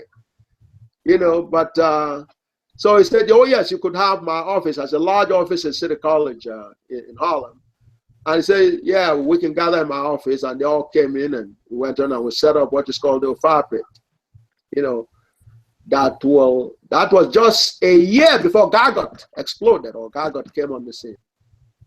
So by calling my mama to me, set off ball rolling that led to the collapse of the non-black system a year later on. Do you understand? Do you all understand? Yes. Okay. Good. Good. Do you understand? Their war collapsed for insulting my mother. and my sister and my wife and my daughter. You understand? Yes. The last thing you want to do to a black man is touch any of those. And they've been fooling around for 2,500 years. It has all been ended. And of course, when they did Sandra Bland again, which is a reactionary kind of thing, there's a piece, if some of you haven't seen it yet, there's a piece on Sandra Bland that I did. And, no, I haven't. Has anybody seen that? No, I haven't. No. Okay. I It's heard you called mention her, but I haven't seen it. Yeah, it's called the DNA Sandra Bland and Sandra Bland, and then with Dr. Oyibo. Okay, if you YouTube that, you will find it. You know, and so you will see some of the message there. But the bottom line is, this is part of the surrender. And what you would notice also from the name, what you notice from the name also is, you remember the name of the guy from Yale? In this report, can you let me, John? Yeah, no, I just want to make sure they see it again. Yeah, I'm trying to.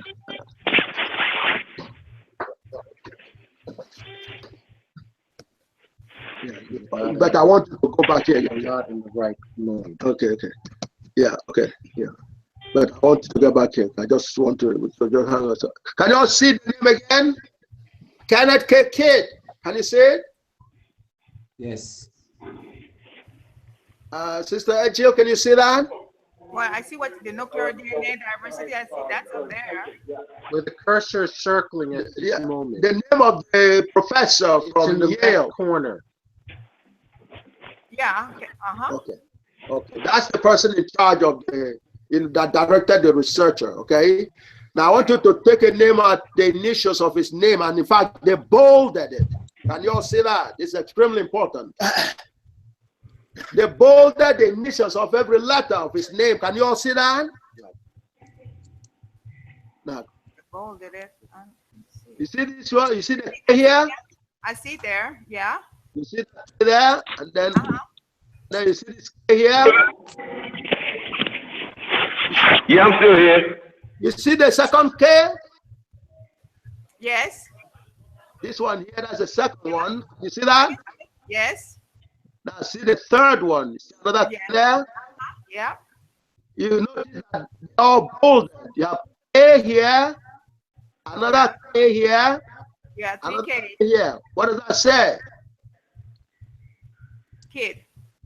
Yeah, yeah. What I'm saying is, hey, just read it out to me.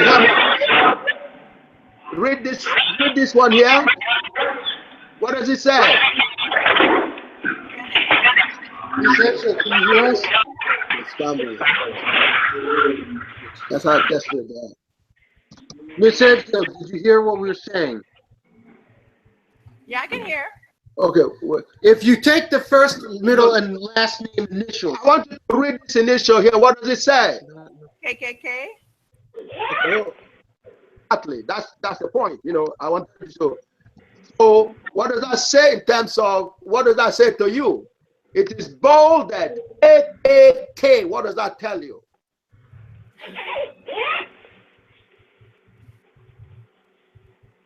At least you recognize that as the clan, right?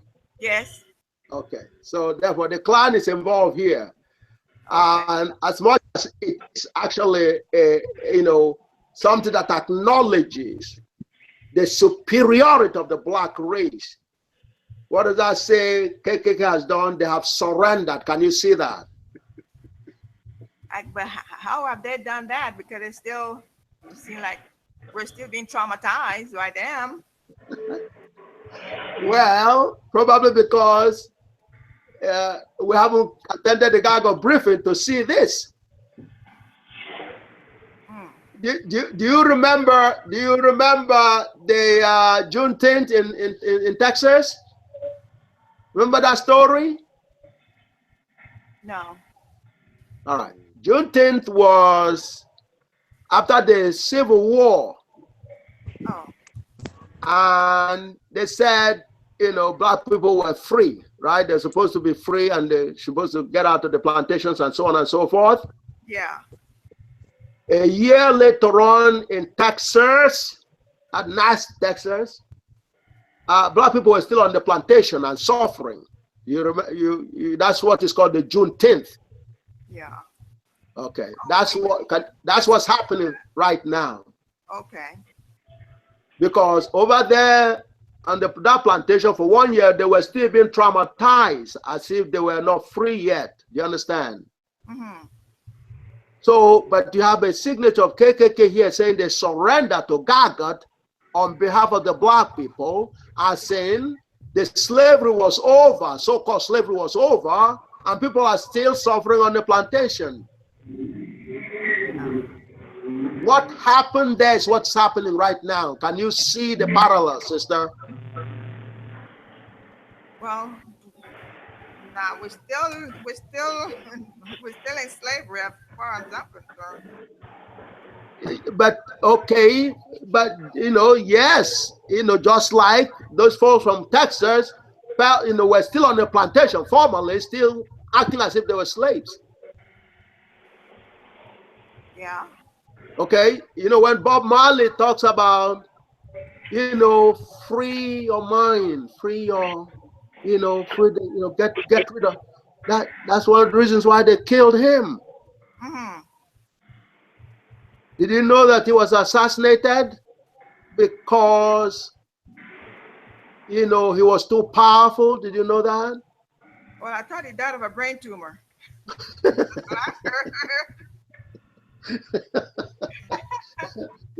Sister, you are too much.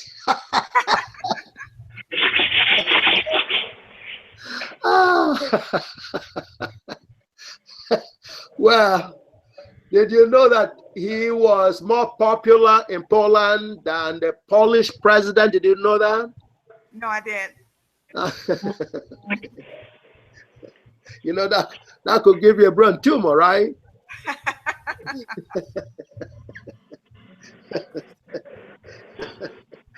Oh, God. Anyway, what's happening is, yes, all those songs, you know, the non-blacks were dancing to the tune of getting indoctrinated. That was a lot of power. And they admitted, you know, it was one of the reasons in terms of he was serving as a role model for the kids of non-blacks. So one of the reasons why he was assassinated, along with Jimi Hendrix, along with any number of people, even Otis Redding was also assassinated. You understand? You know, Peter Tosh and all this, Lucky Dube, you understand? All those, you know, and they attacked, you know, there are a lot of brothers in the music world across the globe that were assassinated. Some were attacked, like Jimmy Cliff. They attacked him, but luckily they couldn't kill him. But most people didn't understand what was going on with him. They ambushed him in Nigeria. They did all kinds of things, you know. And so, yeah. And then when you talk about in the political world, you know, you go in the diaspora. So people understand when you see some of those who were murdered. Yeah, you said 5 minutes, right? Huh? What did you say? All right, I'm downstairs already. Okay. So anyway, now, so therefore, all this now, so you have a KKK part in this process. And they're putting the initial here says participated and surrendered because KKK is behind the Jim Crow piece in terms of 3/5 of a human. So now that you have understood all that, and that KKK is part of this research, you understand.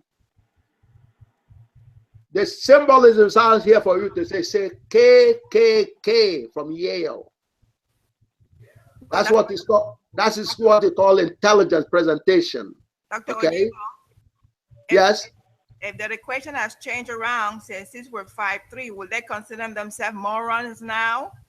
Precisely.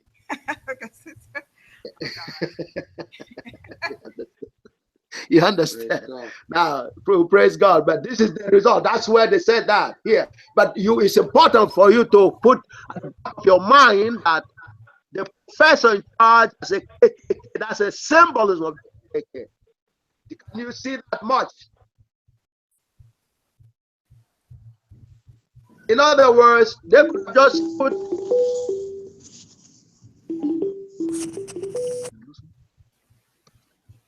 Is everyone there? Can everyone hear me?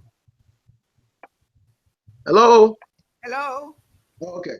Now, they could have left the other part, they could have just replaced, his whole name, his three names by just KKK, the initials. Do you understand?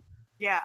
Okay, because that is what is highlighted. The other letters are small letters, so you can't see those. So it's the KKK. Yeah. That spearheaded that result. So anything that will force a KKK to do a research that says they are morons compared to the black people, you know that has to be an act of God, right? Yes. Okay, that's what we have here. And that is what we call God order, which is GAGUT. So now I'm going to read it now so you can see where they actually said they are morons. Do you understand? Okay. Okay. Now, you can see now, is everybody listening? Everybody there? I can see the abstract. Okay. So it says, nucleotide variation was examined in an 8 kb kilobytes intronic DNA broadening exon 44 of the human dystrophin gene on XP29. 36 polymorphisms, substitutions, small insertions, deletions, and 1 T microsatellite were found using SSCP heteroduplex analysis of DNA samples from mixed Europeans,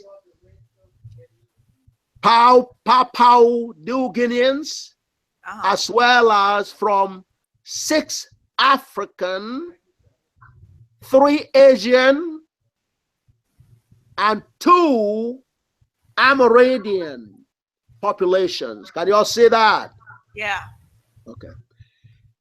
This is the next sentence is the most critical in terms of part of the surrender, the one that was forced by GAGUT.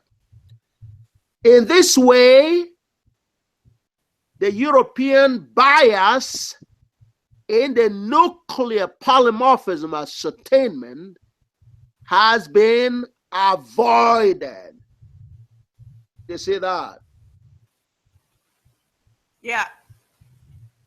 European bias is Jim Crow. That's a 3/5 of a human for black people. That's what European bias is. You understand that, right? Yeah. Okay. GAGUT forced them to eliminate that from the research. That's the God order. And it was supervised by KKK. That means KKK was even forced to drop that. So when you see, stuff from Heather McDonald, that's a desperate reactionary thing that cannot supersede this. You understand? Okay. Because this is scientific. Yeah. Heather McDonald has no science behind the rubbish. Do you understand? Okay. All right. So now, that is the basis of the victory, is that the European bias has to be removed. And when God ordained me with eta sub n, the polymorphism that you're hearing about, which is the basis of the measurement, all of it is in my brains. All of it. God actually, you understand, planted every polymorphism in my brains through a formula that comes out of GAGUT, which you're going to see in a little bit. Do you understand? Okay. All right. So that has been, eliminated. The European bias has been eliminated. And Papa Mane, with those beautiful kids that you have, you're going to make them read this. And you're going to explain things to them. Do you understand, Papa Mane? Okay. Absolutely. Okay. Papa Mane, by the way, puts the formula in his kids' school bags. He was saying that the other day, and I was very pleased. Praise God is right. And so, Sister Ejel, yes, your son, and you understand me? yes, You're going to be breaking this down to them. right, right. And John should have told you already that I know they like hip hop and other songs and all that. Well, the king of hip hop has done a song on GAGUT.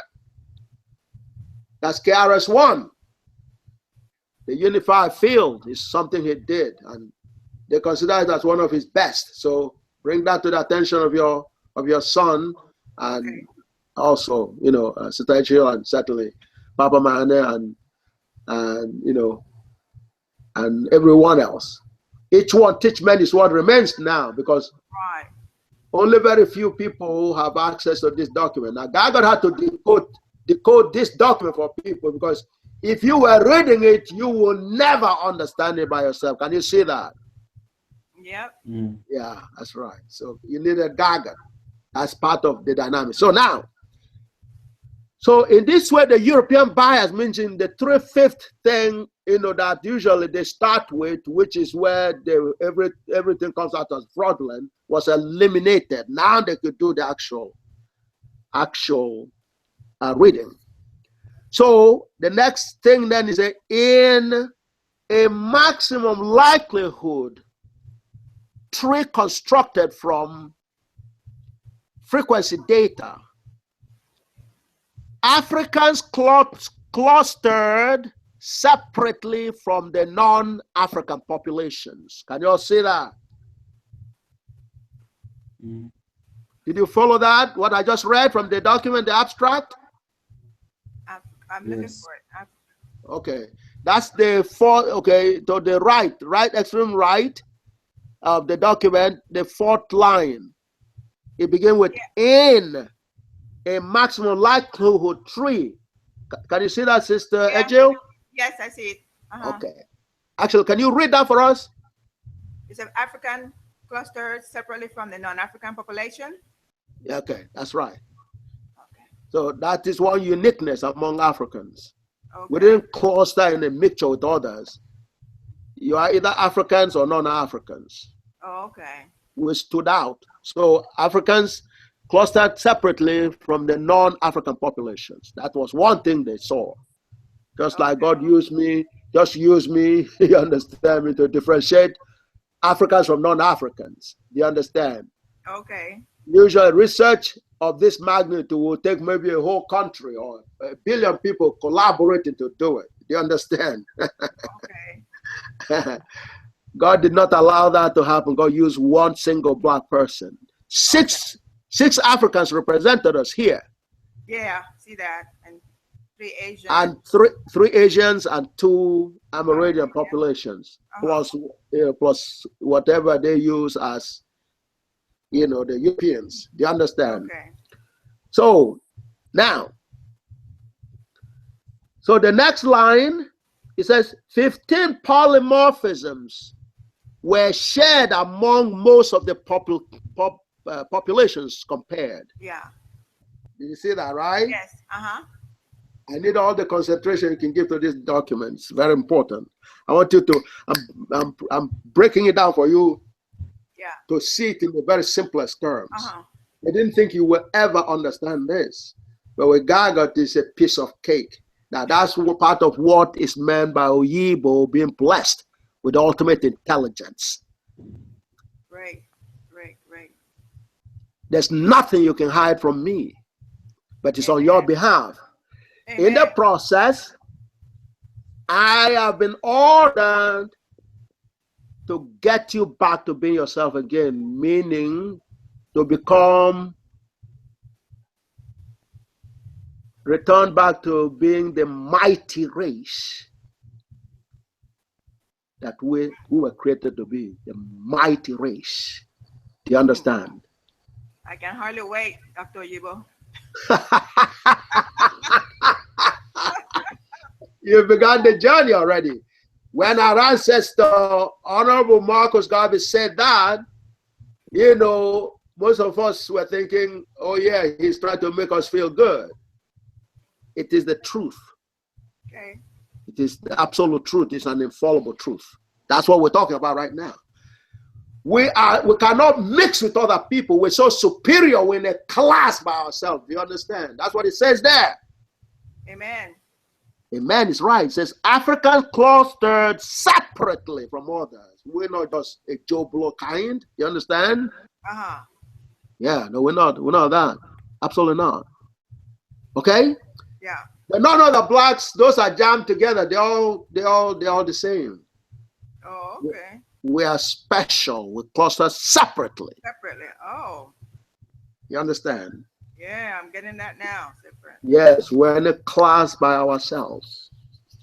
So then we have a baseline, which is 15 polymorphisms. Mm-hmm. Every one of us had that. Every group had that. Do you understand? That's what it says there. It says 15 polymorphisms were shared amongst most of the populations compared. Do you understand? Yeah. Now the difference. I want you to give me that attention, full attention.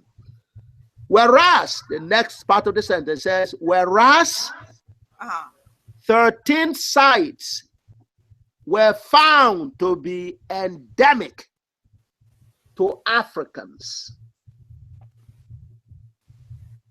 Whereas 14 sites were found to be endemic to Africans. And only 4 to non-Africans. Can you see that? Can you all see that? There's a big difference there. Difference. That's right. Very significant difference. That's what happened when folks went on to the mountains and into the North Pole. They were retarded. They only got 4 additional ones that are endemic. Oh, Lord. Huh? I said, oh, Lord. Well, you're looking at it, you're face to face with it. That's what you're seeing. That this was not written by Malcolm X either. You understand? Or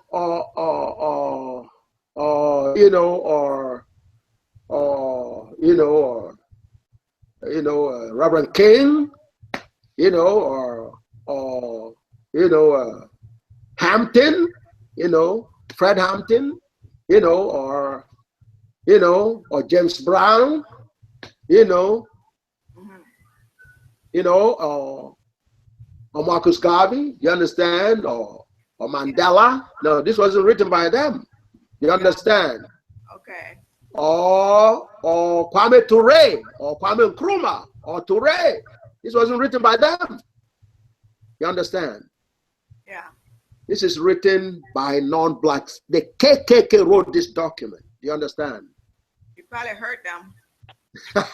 That's an understatement, I would say. You understand? Well, that's where you know it's an act of God. Right? You can see that very clearly, right? Yeah. Okay. For people who you'll be calling slaves and morons and Sambo and all this other stuff, an incident that got me laughing occurred, sometime, some years ago, where one of the brothers from home, from Africa, came, and a group of brothers, tried to get together and to entertain themselves and have fun. And then they asked him as the brother, the brother is, and I said, well, what's your name? And he says, well, my name is Dr. Sambo. You understand? And I knew this was going to create a very, very interesting situation. So the brothers who are here, they said, brother, you are not Sambo. It doesn't matter if you are a doctor or not. You're not Sambo. You understand? Y'all understand? Yes. Mm. So he says, what? He says, I have a birth certificate that says I'm Sambo. And they were, I was watching and I was cracking and I was dying of laughter because I know what was happening. The brother from the continent does not know that Sambo is a name coined by Jim Crow, the KKKs, to disrespect our people over here. Yeah. So in their opinion, they knew the brother didn't know that, and they were trying to educate him.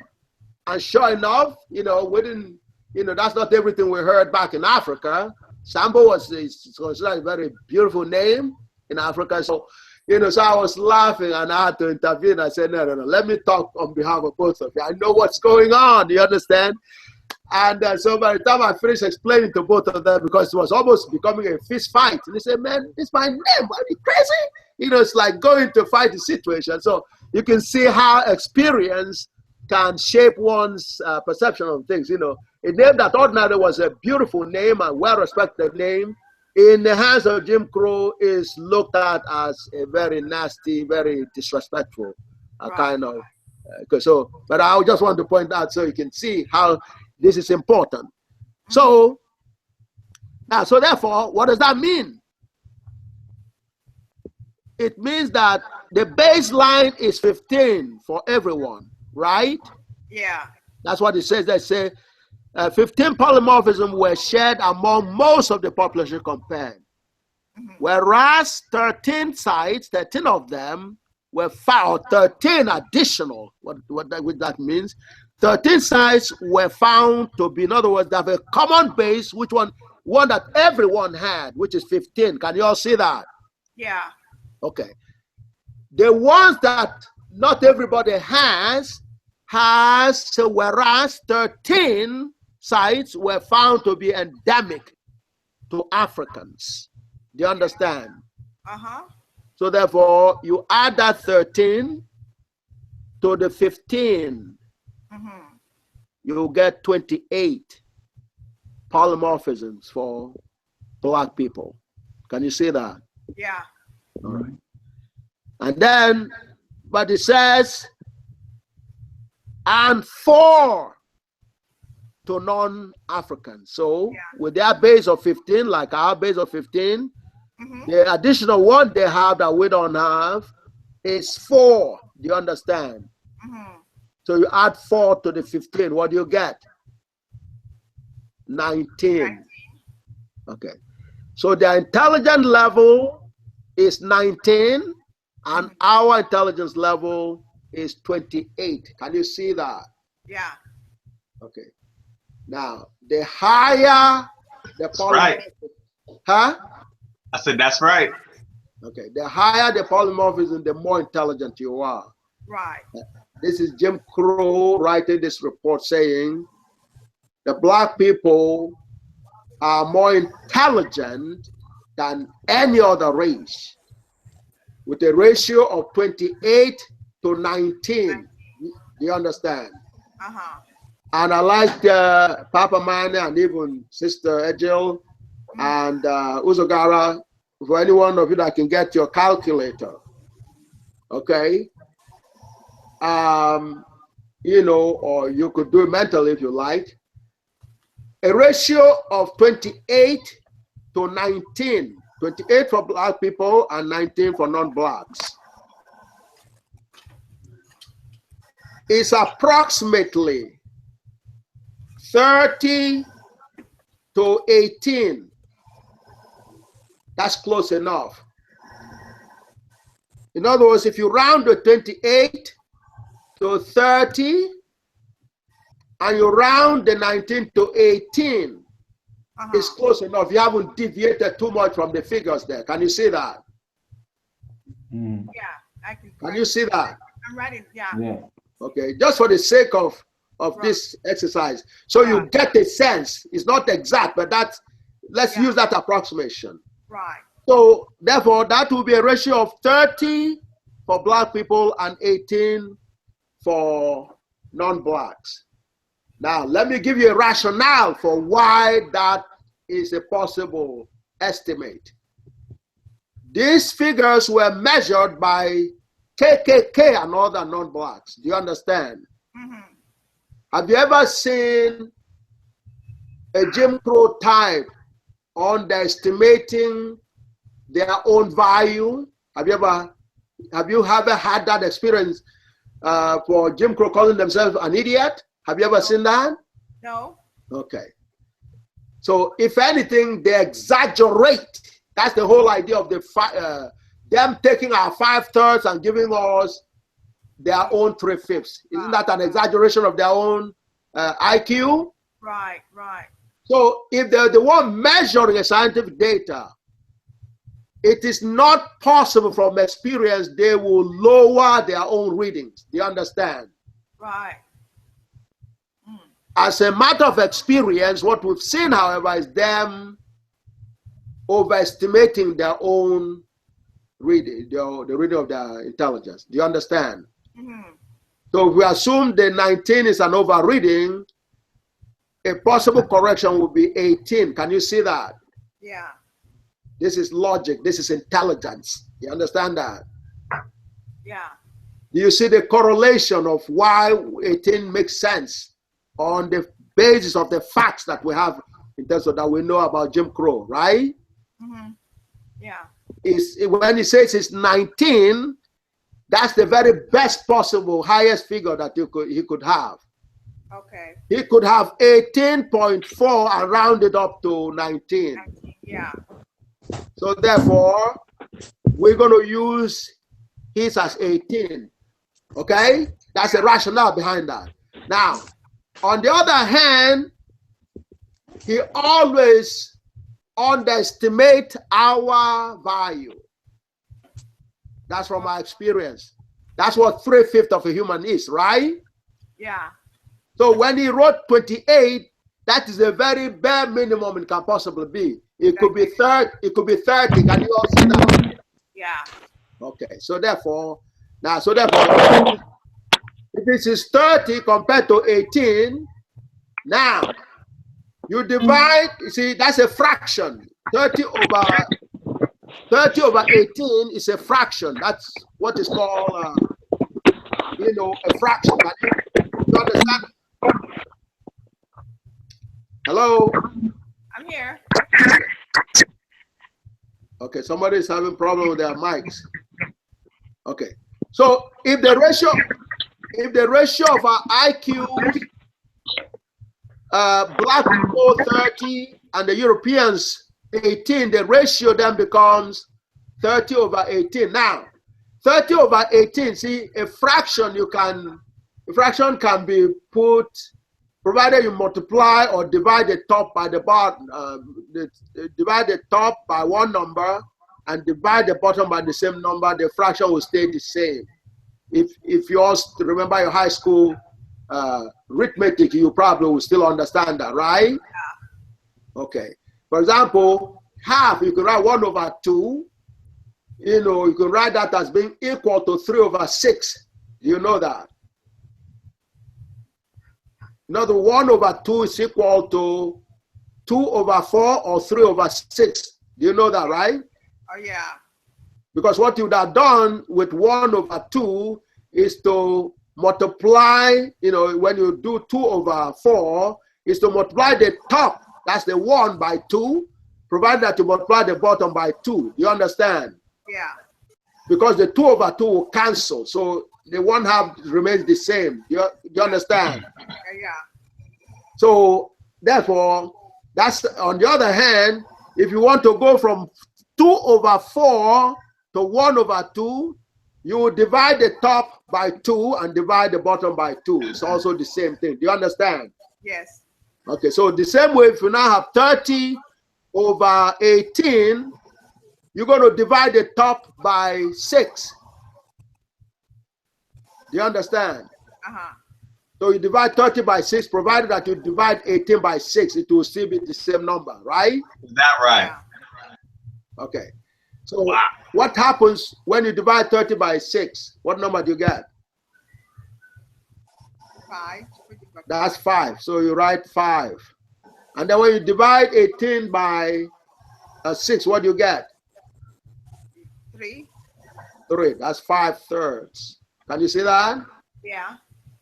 So approximately 28 over 19, you see, is approximately equal to 5/3. Can you all see that? You want me to go over it again? No, I'm writing it down, so I have it. I have it on my paper here. Let me see. What about Brother Usogara? You can see that, can't you?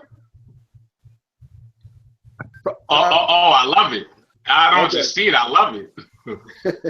What about Papa Mane? Can you see that? Papa Mane?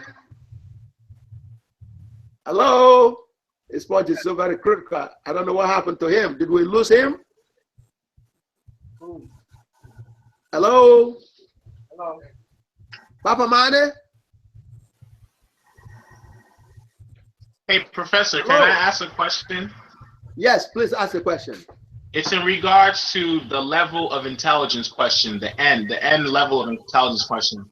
Yes. Now, we know that Black people naturally have polymorphisms, 28 polymorphisms, or 28 as a level of intelligence. And we know you have infinite. But is it possible, based on since Black people have a 28 level of intelligence, that they can raise the level of intelligence? What do you mean raise the level of intelligence?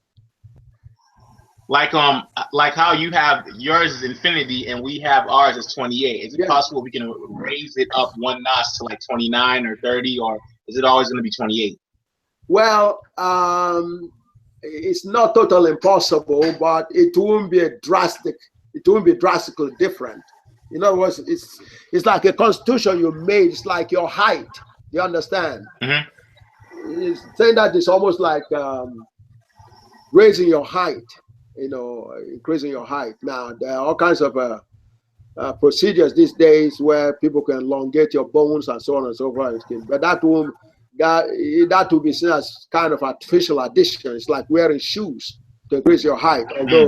Although when your bone is extended, that becomes part of your system. But by and large, you can actually see the original height that you were supposed to be. It wasn't as a result of you growing taller. It's a result of you artificially increasing your height. Do you understand? You understand? Okay. Do you understand that? Having said that, however, we have been pretending to be lower than Jim Crow in order to call Jim Crow sir. Do you understand? Yes. Our natural state is comfortable.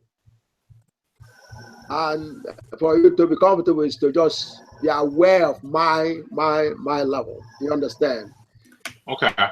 Already, there are a lot of Black brothers that say, man, I can beat that nigga. People are still trying to beat me in IQ. You understand? Just like, somehow they say, listen, I'm going to do better than Michael Jordan on the ball, basketball and all that. You understand? Or beat Jesse Owens, and of course, Usain Bolt, is doing, I don't know what the exact details are, if he has exceeded Jesse Owens, but he's wearing that, he's on that throne now, Usain Bolt. Okay, I see. Yeah, so, yeah.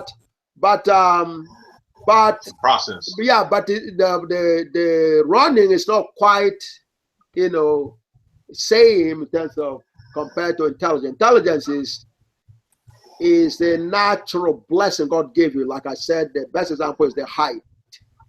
And sure, you could, if you were following certain nutrition dynamic, you could realize higher heights. You could grow, certainly the size and the weight can fluctuate depending on what you're eating and so on and so forth, and how much fat and whatever you're getting.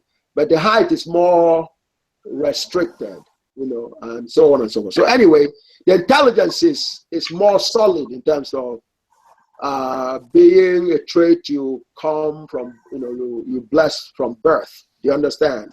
Okay.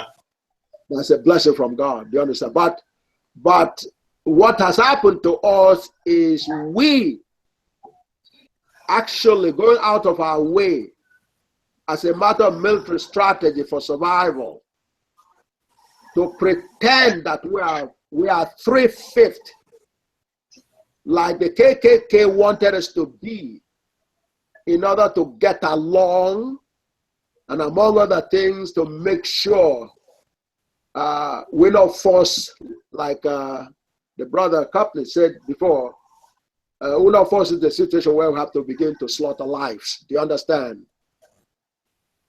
Do you understand that? That point is very important. Oh, I'm sorry.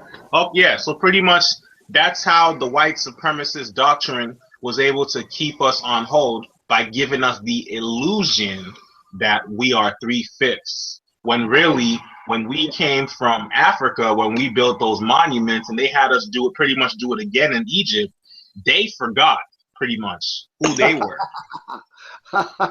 They pretended. They pretended to forget. They pretend they forget. They never. You see, that's the thing. That's where you know it's a script from Hollywood. You understand? Okay. Sister Edgil, are you following what is? I'm listening. You hearing what he's saying, right? Yes, I do. Yes, and you live not too far from Hollywood. This is what we were doing before 1990 was you know, following a script from Hollywood. You understand? Yeah, the root.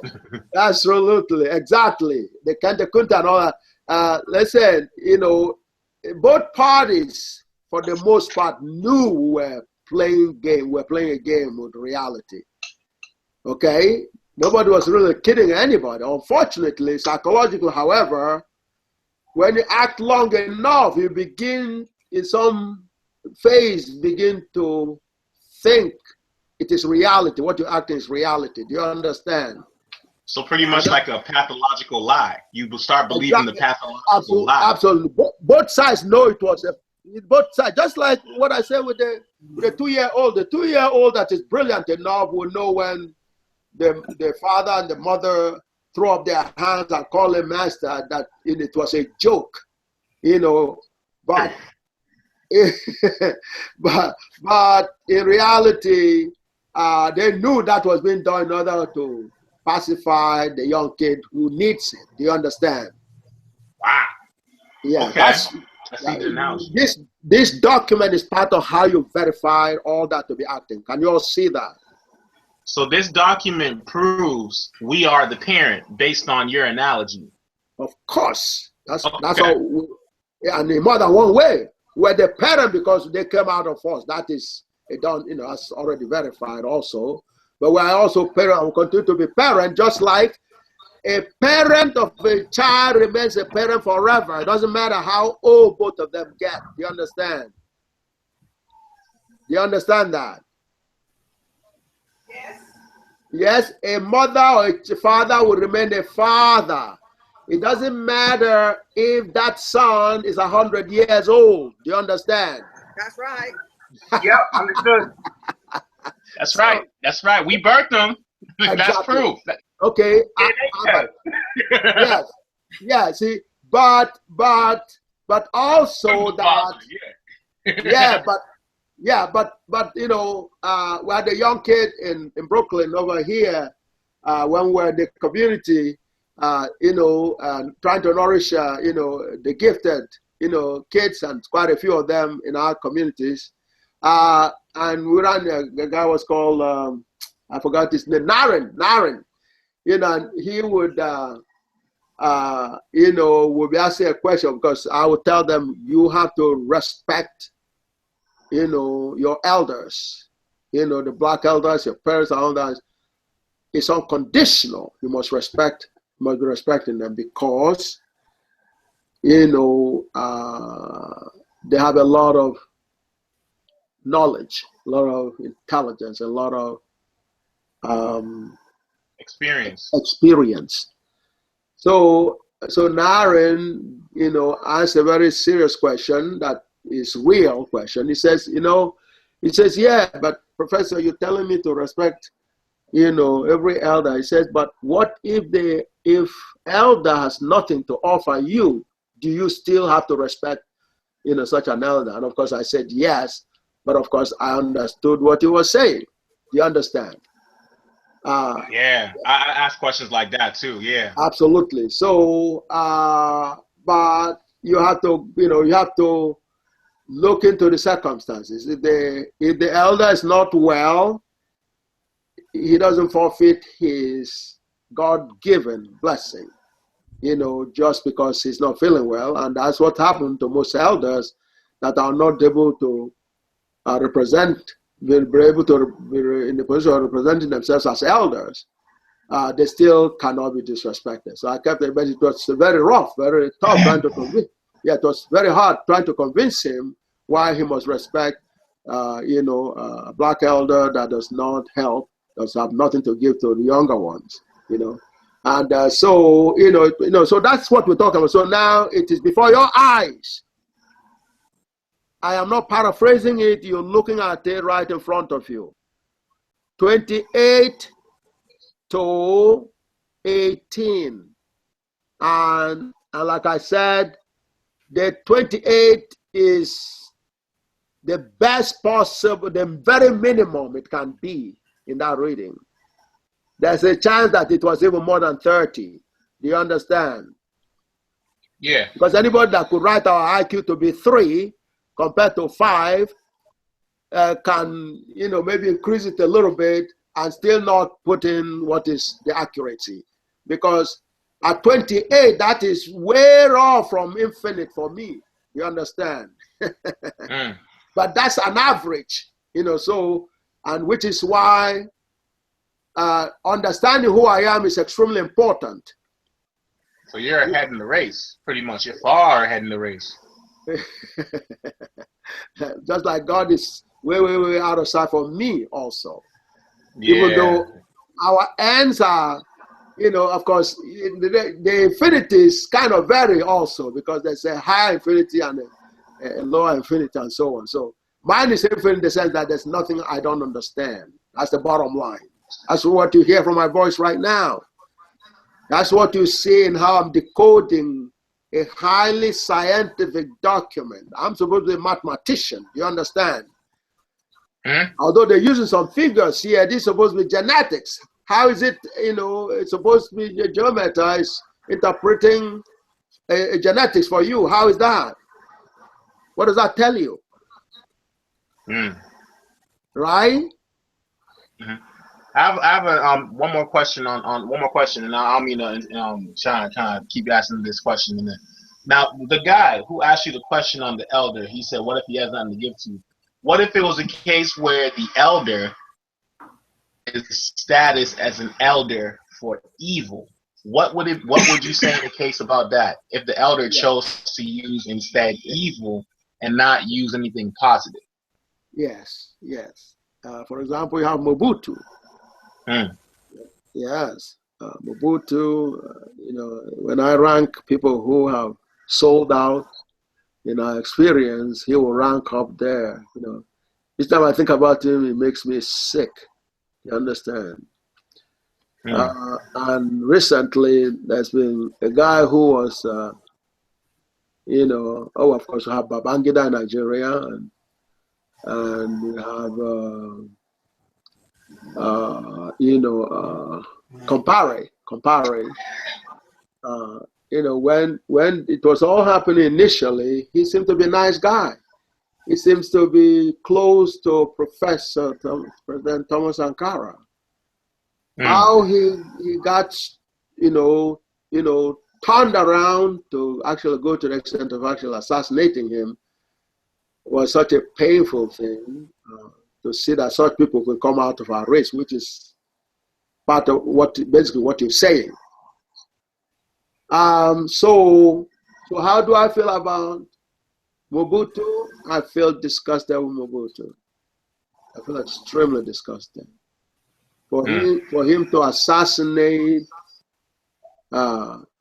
President Professor Patrice Lumumba was something so sinful that it's extremely hard, even for me that is blessed with the biggest kind of love in my heart. It's still a challenge for me to find a way to forgive such an idiot. Do you understand? And I feel justified. I feel justified to call him or call his act an idiocy. You know, so if it is challenging for me, I can imagine what it does to you. Do you understand? Because to disrespect a whole race, you know, that does not show intelligence to whatever your personal interest. So he drank a few champagne and entered, you know, rode in some kind of SST supersonic jet, you know, the Concorde and all that. You understand? In the end, he had to go and be buried in Morocco. Do you understand? So, because nobody wanted him anymore, not even the people whom he was serving. So when you have a situation like that, it becomes an unusual case, an incredibly horrible case. Do you understand? So what you do is to condemn his act and still reserve some softness in your heart for his soul. Yes, behavior. Yes, you condemn the act. That's the answer.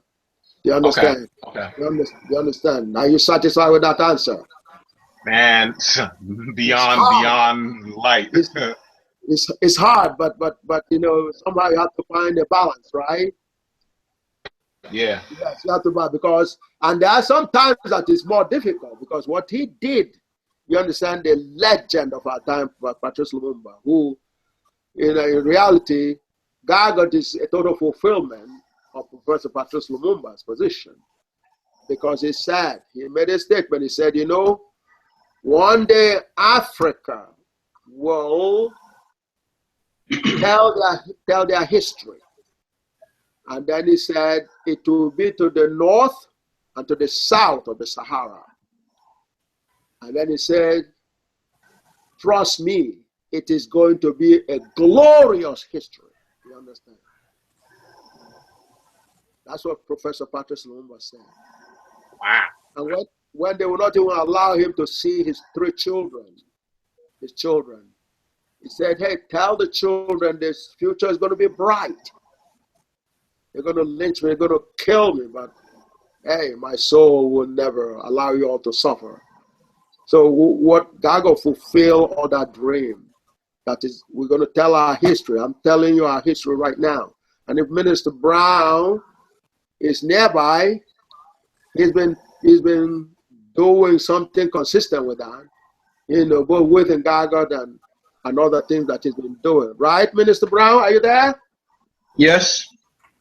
Yes. Please tell these youngsters that you've been helping to fulfill the dream of Patrice Lumumba, Professor Prime Minister Patrice Lumumba, when he said, one day Africans will write and tell their history, and it will be to the north and to the south of the Sahara, and that it will be a glorious history. Have you been contributing to that dream of Professor Lumumba or not, Minister Brown? Yes, as much as I can. Yes. And it's true, because our history is emerging everywhere. And once our people really know who we are and who you are, then we will arise into a new state of consciousness and a new state of being. Yes, absolutely. Agree with that. Yeah. And so you can see the question you asked is really important, because like I said, each time I thought about Mobutu, it makes me so sick, and it's like, how could a black man ever be like that?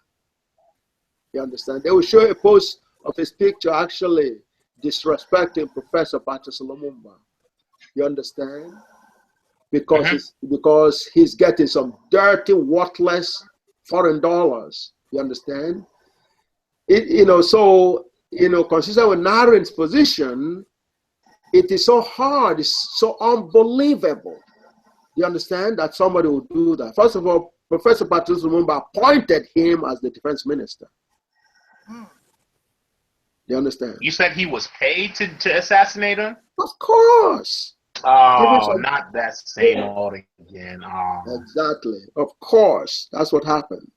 And bribed and was supposedly supposed to be taken over from Patrice Lumumba. And he was insulting him. You understand? It hurts me. You understand? It's like, here I am speaking for a people and I come across the law like that. You understand? It happens, yeah. Yeah, that's what happened. Almost all the promises. So therefore, you can see my spirit in delivering this kind of lecture to you. Do you understand? I understand. Yeah, it's very disturbing and repetitive, but yeah, I understand. Yeah. Okay. People have been, for example, Rodney. Rodney was a brother that wrote a book called The Underdevelopment of Africa by Europeans. I don't know if there's the exact title. How Europeans undeveloped Africa. Go by that again, Mr. Brown, so they can hear. How Europeans undeveloped Africa. That's right. Something like that. Yes, yes. I was even thinking that you may have some kind of. Did you ever? I guess you were too young to come across him. But so he did this. He left Guyana and he spent quite a bit of time in Jamaica. On his way to England, got some education, so-called education. He was teaching there rather than anything else. And eventually went to Tanzania, went over to Tanzania and made a lot of contributions and got honored by Professor President Nyerere, who I met. I had the privilege of meeting him. He had a meeting with me. And so he stayed over in Tanzania and made a lot of contributions. And then finally returned home. But he didn't go to Guyana straight. He spent time in Jamaica. And the next thing was, he was riding in a car, and then they put a bomb in the car and blew him away. Do you understand? Y'all understand? Yes.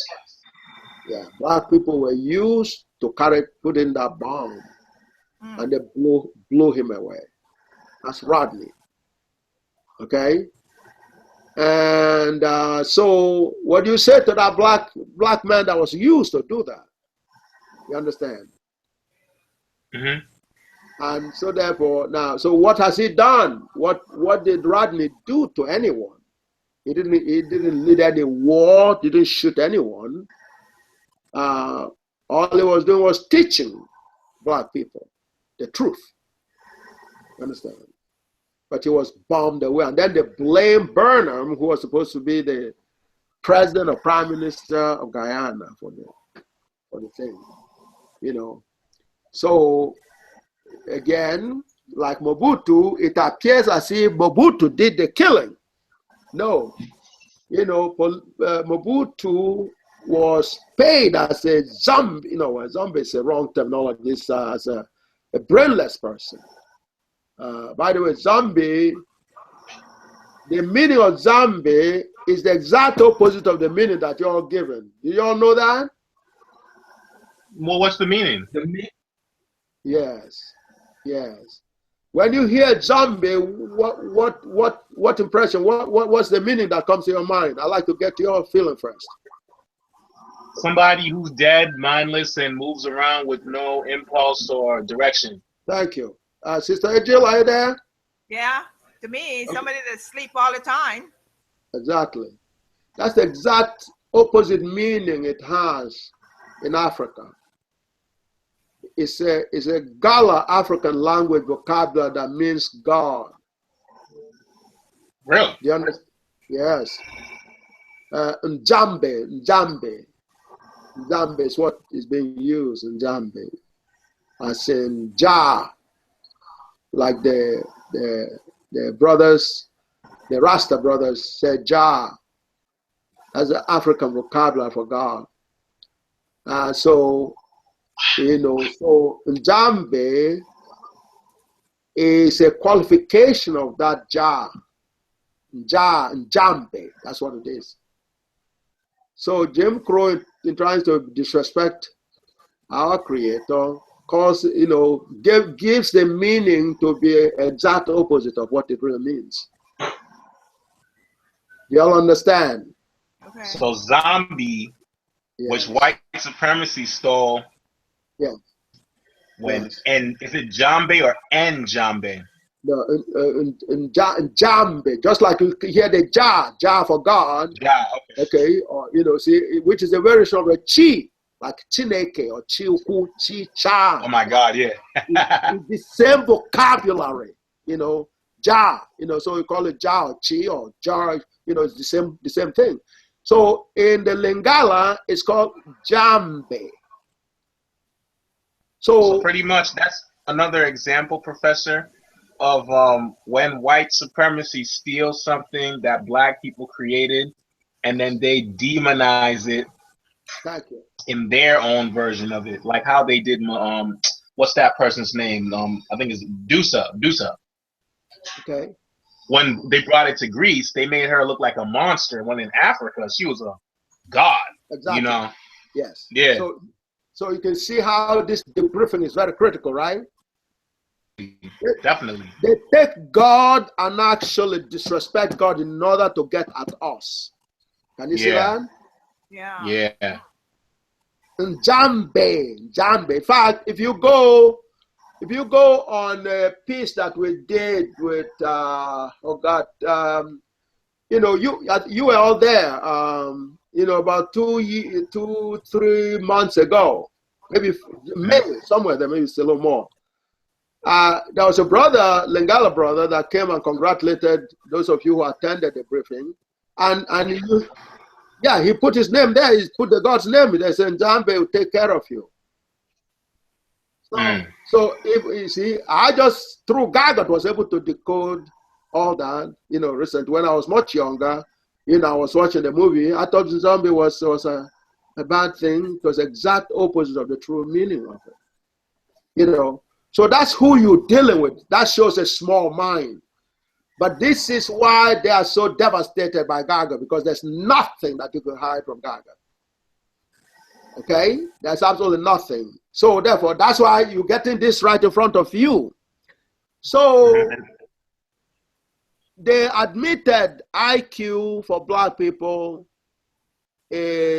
reverts back to the 5/3 that was usurped and inversed. Okay, that was inverted. So instead of 3/5 of a human, we are now 5/3. Can you all see that? Please ask me a question. This point is extremely critical. And I'm using their own data. This is not GAGUT data. Yeah, of course, GAGUT is the basis of this because they're using a GAGUT formula that you're going to see very shortly. You all understand? Okay. Use the formula to try and thwart what you did to see if white supremacy would still end up being more superior, even though they didn't create the equation. That was what was going on with the fraudulent announcement of Stephen Hawking. No, there's so much you all need to know about. It's extremely critical. Do you understand? They did that in 1999 and made a movie so that when GAGUT is not 1991, so that as GAGUT was being announced, they're saying it is impossible to find any such a theory, but except GAGUT wasn't a theory. GAGUT is a theorem. That is a God order. That's what I'm relating to you right now. You understand? The only thing that's a God order is like 2 + 1 is equal to 3. That's a God order. You understand? It is not open to opinions. It doesn't matter how anybody feels about it. It is correct. It is valid. You understand? Yeah. That is what is called God order. That's the only thing that you can associate with God. Do you understand? Mm-hmm. Now, 3.4 is not good enough for the answer. You know, you can't round up. It must be precise and exact. That's what God has revealed to me in everything that God allowed me to understand. So in that process, there's nobody that can touch the intelligence of the black people ever and ever again. So they did everything they can or they could to see if they can, you understand. And as I tell you folks, Jim Crow die hard, you understand. Professor. Yes? With this Yale study and what God again did, what Krishnendu Das Gupta also said with his comments, but this part especially, wouldn't that now explain, after all the accomplishments we've done, including the pyramids, that it actually means something based on these findings in the Yale study? Yes, but Yale study is you understand, both of the 3 or 4 reports, the most is the Ethos of Infinity. That's the one that's untouchable, which you see. In other words, how you know this, what you see right in front of you right now is still an underestimation of our intelligence is. They would rather that you deal with this. Do you hear me? This is extremely critical. They will prefer that that's one of the reasons why they have to supply this. Do you understand? Because if you have to deal with my infinite IQ directly, then you're going to be able to see yourself in the millions rather than 28. Can you see that? Because they don't want us to get that image and then start using that logic. Can you see that? It's extremely important that you all see this. Minister Brown, are you there? Yes, I am. Can you see this, Sister Edgil? They're all listening. Can you see what I just said? Yes. Mm-hmm. Okay. Can you repeat that? I'll be delighted though. They quickly put this up because in 1994 they assassinated my brother to distract me from this. My brother was a dynamite. It's like my twin brother that came 10 years later. You understand? Okay. In the middle of the attack, Minister Brown unfortunately wasn't able to meet him. Minister Brown met my mother and met a few of my relatives when he was in Nigeria, but he didn't meet this one. He didn't meet him. He didn't go to Nigeria then. I mean, talk about a dynamite, my brother, a legendary surgeon. You understand me? I can't go, but I mean, it's too painful to even do something. But anyway, but what happened was they assassinated him, in part because in Nigeria, a black woman, a lady sister, came into his hospital. They're operating a hospital in Nigeria. And they came into the hospital on an emergency basis. And the sister had a cyst that was to the point of actually killing her. And almost like was in the last stage of it. So they brought her into his hospital, Somia Hospital, and he looked at her and he said, she's going to die, So she took her into the surgery room, opened her up, took the cyst out. The cyst was the size of a baby, and sewed her up. In a week or two, she was back in business. You understand? That's what black person too. Absolutely. That was my brother. That's what my brother did. And the word ran around the world. Now, I had a family member here who was going to do a similar surgery, who was going to go through a similar surgery. Okay, my sister-in-law. And they had to prep her, and her cyst was much smaller. They had to prep her in St. Luke's Hospital for 9 months, like almost like waiting for a baby to be born, before they could do that surgery, a similar surgery on her, except her cyst was much, much smaller. So when that word came around, my brother, all manner of things, you know, so they went ahead and assassinated her. We were planning the presentation of GAGUT to the most brilliant mathematicians in the world. That was he and I were planning. He was coordinating Nigeria. I remember the last conversation I had with him before he had the attack. I was for him to call University of Nigeria in Nsukka and get hold of Professor John Amazigo. Professor Amazigo is a Nigerian mathematician with a PhD from Harvard University, and he was one of my teachers at Rensselaer University. So, but he had returned back to Nigeria, and I wanted him to be present in this briefing to meet with his colleagues, you know, at Rensselaer, you know, where GAGUT was being presented, because I wanted some few black people in there. So I told my brother, call Professor Amazigo and say we need him in the United States for him to attend this thing. So when you know, something that he would be ordinarily delighted to say, gee, I'm going to go to Nsukka right away. And then he began to talk with low, sick tone and everything else. And I said, something's gone on with my brother. And 6 months earlier, I was in Nigeria. And we had to go, you know, Professor Ezekwe sent us to, I was consulting for him. I told you the story before with the United Nations, you know, a so-called UNDP, and I was a consultant. I was supposed to go to Nigeria to help facilitate the industrialization and so on and so on. So I went in there, and my brother was in the airport. Everybody picked me up. We went on to Nicha and all that, and to Oka, you know, which has a lot of history and technical development in that part of Africa and so on. And so we did a lot of this together, you know, and I noticed I had lost a lot of weight. That was in April. We did this, you know, and I told you the funny story how we're caught up with the armed robbers on the street. And you understand? Things were happening that were too good to be true, okay? We encountered armed robbers with the war machines in their hands, ready to blow people away. And all I told them was, I'm going to Oka to build computers. And they cracked up at me, and they were so flabbergasted. They were laughing their heads off and said, "Go, you were crazier than us."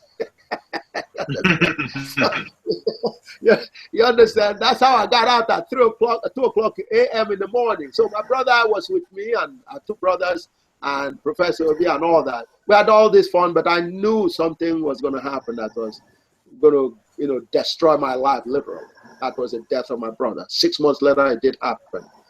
So, well, thank you, but the spirit is back here walking. You understand? You can feel his spirit. But anyway, his daughter just graduated with a math degree and so on, and just got married and so on. So, you know, you understand? He's alive and well, that's for sure.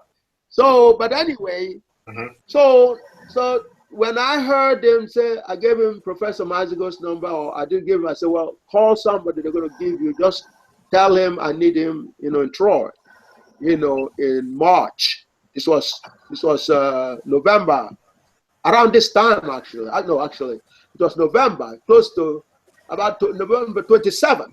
3 days later was when he had the episode that he didn't recover. Actually, he was going to recover, but they sent CIA doctors, the same people that were scrambling the broadcast earlier. They sent them over to Nigeria, University of Ibadan teaching hospital. And they had the guy that supervised his assassination right there in University of Ibadan.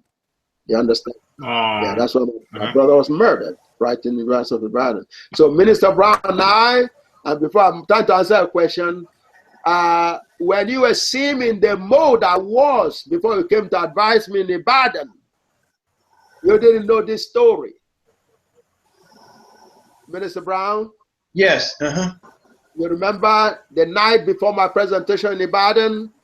Yes, I remember very well. And you saw me in the moon and said, "No, brother, don't worry, it's going to be all right." Remember I said something like that to me? Yes, absolutely. I was deeply, going over what I was going to do with those CIA agents who were in Ibadan after they assassinated my brother. But I had too many things to deal with. And so I had to be ordered by God to make sure my priorities were in order. I was going to announce it during my presentation. I said, well, the CIA assassinated my brother here, but here is GAGUT, right in the same University of Ibadan. And Minister Brown, you were there. Let them know that you were there, you witnessed it. No, I did. Yeah. And you videotaped it, right? Yes. Yes, you videotaped the presentation in Ibadan. We did encounter CIA, although you may not have seen them very loud and clear. Ayeni was a CIA, the one that you were interviewing. Remember Professor Ayeni? Yes. and Professor Gumola was the one that they gave $20 million to. They handed that over to him as a budget for the so-called National Science Foundation, but which in fact was used to campaign against GAGUT. Professor Gumola was supposed to be the president of the Nigerian Academy of Sciences. He was there in the audience and tried to attack GAGUT in the University of Ibadan. So University of Ibadan is full of agents of foreign interests. That's where they killed my brother. But he did so much marvelous things, miracles. As a matter of fact, 3 days before they killed him, he bled a bucket full of blood out of his system. He still went ahead and conducted a surgery 3 days before he transformed on. And the patient who he did surgery on was still recuperating when they told him the doctor that just operated on him had transformed on, as in he passed away. And he couldn't believe it. And the reason he had to do that surgery was because the brother, they had scheduled him, his hospital has more than many doctors, but they scheduled this brother to be having a surgery with him. And he trusted him so much. So when my brother became too sick to do the surgery, he says, no, rather than have another doctor do the surgery for him, he would rather die. So they came and told my brother, well, this brother is going to kill himself if you don't do the surgery. But meanwhile, my brother had an IV. This is a miracle. Do you understand me? Yes. My brother has lost so much blood, they put an IV in him. So he had an IV in his hand and did this surgery. That is unbelievable. You understand? Yeah, that is something. Understand? This is not a joke. No. And successfully. So when he woke up 3 days and was doing some wonderful, they said, well, your doctor just transformed on. He almost had a heart attack, and actually I think the surgeon had to do with the heart as well. So they had to calm him down. This is the miracle.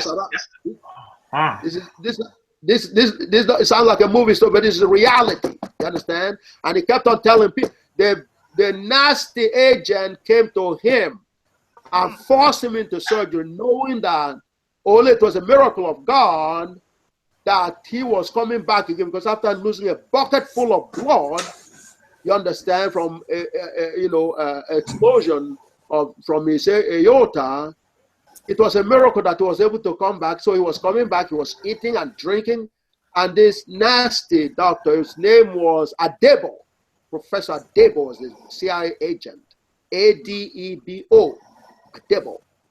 Was the CIA agent that was sent into University of Ibadan to kill my brother. So Professor Adebo, who was trained right here in Maryland, the sister that was talking before was from Maryland. Is from Maryland. Yes. That's where Adebo was trained. To go and make sure my brother was assassinated because of GAGUT. This was 1994. That's 4 years after GAGUT was out. So So Adebo came to him and said to him, first of all, they blocked my phone calls, just like they did when they just killed my mother. They blocked my phone calls. I could not get a call to Ibadan. So when they came to him and said, look, they have to conduct the surgery. They're going to open him up. And he says, as a legendary surgeon, he knows what, even when he was sick, he knows that wasn't the right. It was not fair for them to demand that he should go into surgery, because he was recouping. He says, listen, I got to build my blood back before surgery. He told them that. And this nasty CIA agent told him, he said, if you don't allow him to do the surgery, he was going to throw him out of the hospital. Wow. That's what so-called Professor Debo said to my brother. And you brothers and sisters need to know that story. You need to know that story. So, and with my lines blocked, Senator Daniel Moynihan sent a letter to the State Department. You understand? Requesting the State Department to issue my brother a visa to come here for an emergency treatment. We had secured an Indian doctor here who was ready to do the surgery and everything else. The State Department refused to respond to Daniel Moynihan's. They didn't respond to his letter until 1 full month after we buried actually 2 months after we buried my brother. They responded to his letter 20th of January. We buried my brother. He transformed on November 30th. And, I buried him a week later on. You understand? So that's it. That's part of the GAGUT journey. Do you understand me? So martyrdom, GAGUTical martyrdom, which is what you see from Sandra Bland to Olango, to Little, to Mill Rice, to Brother Gunn in Montgomery, Alabama, to the other brother from Mississippi, and so on and so forth. All these are GAGUTical martyrs. That's why you must understand this document. Now this document tells you why the killing is going on. You all understand? Yes. So what was happening in terms of coming to Ibadan, and they scheduled me and they said I was going to stop over in Ibadan. I stayed in Lagos while I was in Nigeria. I spent a lot of time in Lagos, and I was hoping they would. And of course, the Lagos people were very angry because they didn't allow me to give a presentation there. And of course, Ibadan certainly has a place in the so-called #1 university, or the first university in Nigeria, second in West Africa, only to Farabe College. Papa Mane, are you there? I'm here. Yes. Okay. You familiar? I know you're very young, but you heard about the Farabe College, right? Yes. Farabe College. That's in Sierra Leone, in terms of Freetown or somewhere there. Okay. Now that's the first, supposed to be the first university in West Africa, and then followed by Ibadan, and so on. And so it's a premier university, but but it's co-opted by the CIA and so on and so forth. So, Minister Brown, I'm trying to answer your question. Let me go over again what you wanted me to, give you more specific about. Just tell me again so I direct the precise. So I'd like to answer that question that you asked. I forgot the question. Okay. I'm actually doing two things at one time. Okay. I am engaged with paying attention and listening. Yes. But I have a report that I have to do at the same time. So I'm kind of working on it. I have some pictures that I have to include in it. So I'm moving them about and I'm listening at the same time. So you have my attention. I'm here. Every time you ask me a question, you see, I do respond. Absolutely. Well, I kind of, thought you were asking, things with regard, but I have to, I have to give you this piece with regards to Ibadan. So you especially, because you were with me, you were part of my entourage in Nigeria, touring the entire country, and you were filming all of them, and you did film Professor Gumola. You didn't film, and Professor Debo didn't show up. He was in Ibadan. When I arrived in Ibadan, he didn't show up in the presentation because of the dirt. Okay. Yeah, he didn't show up. You understand? He didn't show up. I didn't see him there. I didn't hear his name. He didn't show up. But he knew I was there. You understand? Mm-hmm. Before he gave my brother an ultimatum. You either allow him to kill him or he will throw my brother out. And my brother was so popular in Nigeria, in part because of this surgery, miraculous surgery that he did on the sister. Plus, he's the kind of guy, everybody get along with, but dynamite, he doesn't mince words. When he was coming over to visit me, they rejected his visa application 2 times because they know who he is. Yes. So I had to go to Nigeria, and boy, you understand. When I arrived in Nigeria, I went into the embassy. You understand? It was another ball game, But I'd stamped his passport, rejected twice. That's Oyibo's, dreaded brother, young brother. That Oyibo is bad enough. It's enough. Now to have his brother again, that won't work. That's the whole idea. So they will not even allow him to visit me over here. So I had to, when I arrived in Nigeria, I went to the embassy and I said, you had the nerve to deprive my brother a visa to come and see me? And you know what was said was, oh no, there's no way we're going to deny your brother a visa to come to America. He said he must be lying or he must have been mistaken. That's what was said to me. But the stamp was on his passport. Do you understand? Yeah. So I asked my brother, come on down. Did you lie to me? Or what happened? He said, no, would I lie to you, brother? I said, hell no, you never lied to me. Let's see your passport. So he slammed the passport on the counter and he said, here, is this your stamp? Is that your stamp that says rejected? Not in 1 page, but 2 pages. You understand? Mm-hmm. So anyway, so of course, I demanded apology. The other Nigerians were sitting down. They had no idea where I came from in terms of what kind of brother is this? You understand? They were all shaking in the entire embassy. You understand? Oyibo has arrived. You understand? Mm-hmm. You deny his brother a visa to come visit him in America and building bombs here to protect your country. You understand? What are you? Nerves? A lot of nerves. What kind of nerves is that? So it took a few minutes. Boom! The visa was right on. You understand? So yes. This was not a small experience. You understand? But the briefing, I asked him, get Professor Amazigo. He wasn't able to get Amazigo, so Amazigo didn't show up.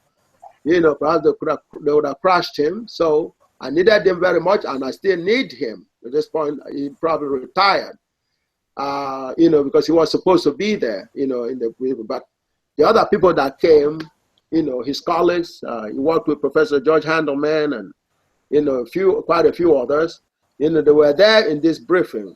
So I had to not only bury my brother, but carry out with my family that particular conference, the organizer of that particular conference, that went all the way to Europe and everywhere else. So, but GAGUT was proven beyond reasonable, without any doubt at all. It was proven and published.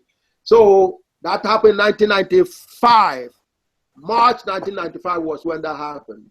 Now that's when Bill Clinton, after those mathematicians gathered and signed off on GAGUT, you understand, that's 1995, March. I think it was March 25 or March 24. Okay. Now, we have George Handelman, the former head of the math department from Brown University, that's an Ivy League. He's credited as being one of the people that introduced applied mathematics in America, George Handelman. We had Professor Julian Cole, who was there in the audience, who used to be the head of the mathematics department at Caltech. Sister Edgehill probably knows about the reputation of Caltech in Pasadena. Okay. Yeah, they were okay. Yeah. again. Professor Julian Cole, and you could actually Google him, used to be the head of the math department at Caltech, and then eventually moved on to head the math department at UCLA also.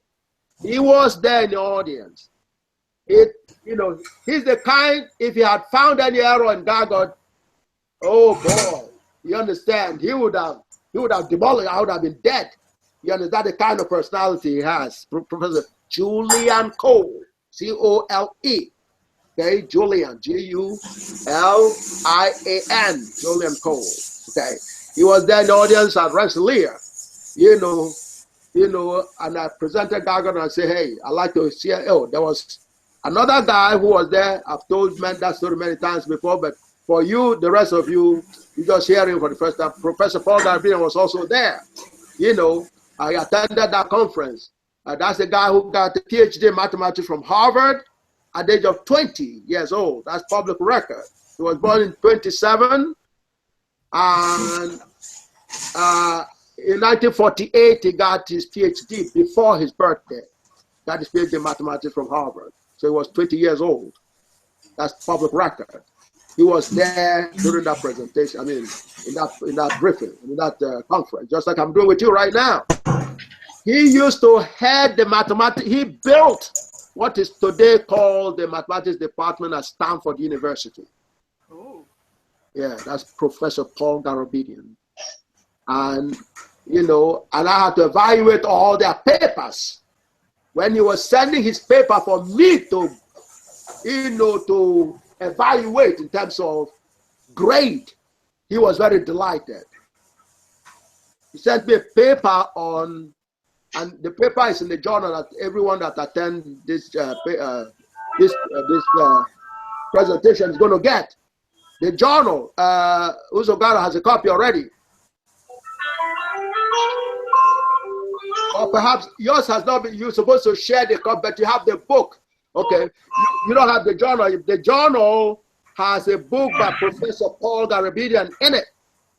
Okay, this is the guy that was the head of the math department at Stanford and built what is today known as the math department at Stanford. That's public record. Professor Paul Garabedian. They were all there. These were legends. So I brought in all those and I presented GAGUT to them. I remember seeing Professor Julian Cole holding his two jaws together so they don't drop. Do you understand? He has his two hands glued. That's the picture. I wish Minister Brown had filmed it. Okay, it was such a. It was silent, just like the incident I once witnessed in Miami at the Radisson Hotel. After making a presentation, the KKK were all silent. That's part of how this dynamics, popped up. But anyway, so that was settled. They had no question. That's where my infinite intelligence was shown in terms of polymorphism. John, I'm going to need you to. So anyway, so you can see. So therefore, you now see the ratio of 28 to 19 in our favor. Yeah. And as I said, that's approximately an indication that Jim Crow inverted that formula by telling us 3/5 of a human. Do you all understand? Does everybody understand that, or should I go over that again? Yes. Yes. You want me to go over that again? No. No. We understood you. Okay, this is extremely important. Extremely important. I will go over it as long as it takes for every black person to be re-indoctrinated. This is why not only my family, but any black person that, can understand this is under attack by the reactionary forces. Do you all understand? Okay. Yes. Yeah, but that you have to expect it. That's a part of the war. You know, as you can see, brother was asking a question before. Since we can't do business their way in terms of killing lives. As a matter of fact, the centerpiece of this presentation has a focus, which is the holiness and eternity of life. You all understand? Yes. That is the centerpiece of what we're talking about right now. The holiness and eternity of life. Unfortunately, we've had a lot of our people who had to lose their own lives for us to reach this point. Do you understand? Okay? Okay. You know, and we can all look back and see, you know, some that we know that are close to us. For me, my brother, my father suffered a few things, but my brother was most touching. And more recently, they just assassinated my mother as well. She was 98, but you understand. But her mother was, her mother was 125 years old. So my mother was just a baby, and my uncle barely reached 60 when, you know, the snake bit him. And, you know, so since my grandmother, you know, and that coincided with the intrusion by Europeans in our lives, we haven't been ourselves yet. And of course, on the global level, of course, we've come to actually see ourselves as 3/5. And what I just showed you is that has been wrong and is still wrong and will never be right. That's what I just showed you is right in front of you. You all understand? Yes. Mm. This is the God order. And by God using me to play the role that I delightfully played in terms of God sowing the intelligence in my brains, and I had to tell the truth. Of course, they attacked my family. Almost everybody has been attacked in my immediate family and extended family. They killed my brothers, and everybody else, and my extended family, which is the black people at large.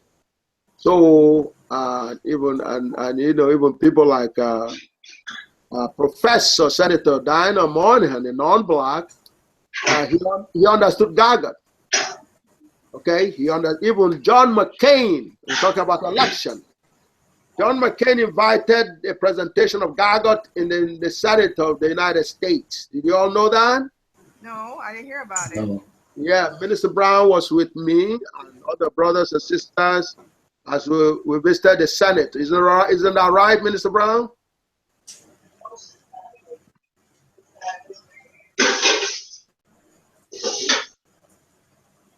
He must be doing something. He has been with me quite in this journey, quite a bit. Oh yeah, thank you. What year was that? Okay. What year was that? Just 1 second, I'm going to show it to you all. Just 1 second. That was in 2000, but he's going to show you some document very quickly. Okay. So John McCain ran for presidency as a political candidate. And now, can you see it?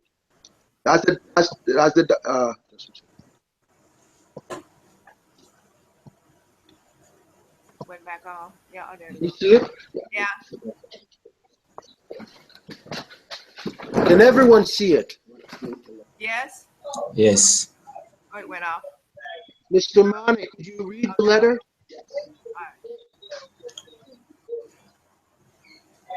Mr. Mane, can you read the letter out loud?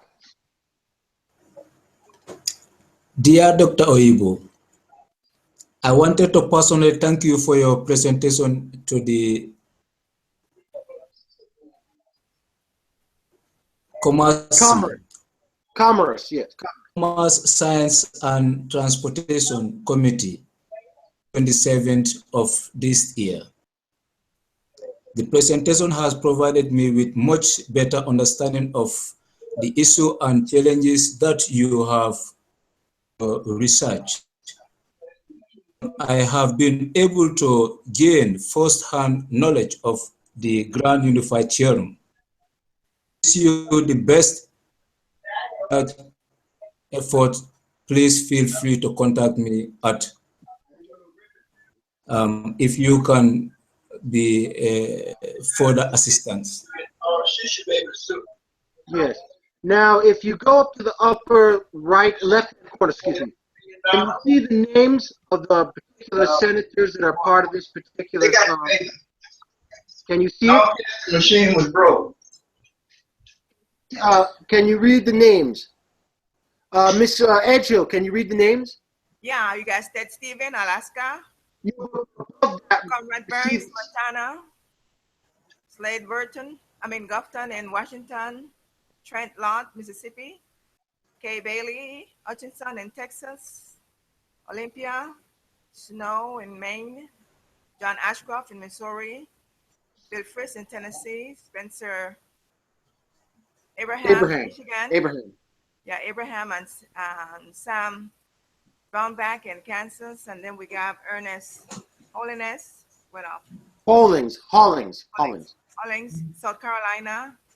Daniel Inuve. Hawaii. Oh, let's see. It keeps on going on. Yes, there's John D. Rockefeller the fourth from West Virginia. West Virginia. John Kerry, the former, he was almost a president back in 2004. Yeah. And also is now one of Obama's ambassadors. John Kerry from Massachusetts was there. John G. Brough from Louisiana. Richard H. Bryan from Nevada. Byron L. Dorgan, North Dakota. Ron Wyden, Oregon. Max Cleveland. But most importantly is the name of the public, which is John McCain, being circulated in Arizona, the chairman. Do you see that? Yeah. Does everyone see that? Yes. And this was a letter, as you can see, dated February 10th, 2000.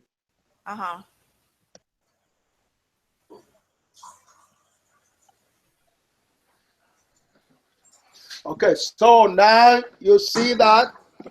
And okay, so you have two presidential candidates. Yeah.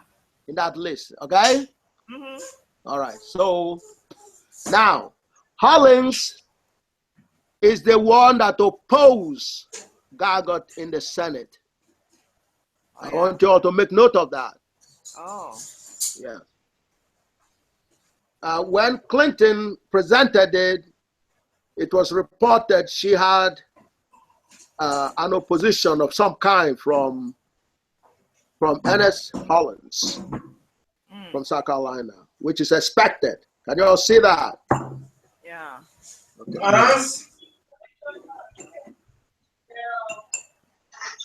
You understand? Yeah. But by and large, you have two presidential candidates who were GAGUTical candidates. Okay, baby. And you know, out of that, you know, so therefore,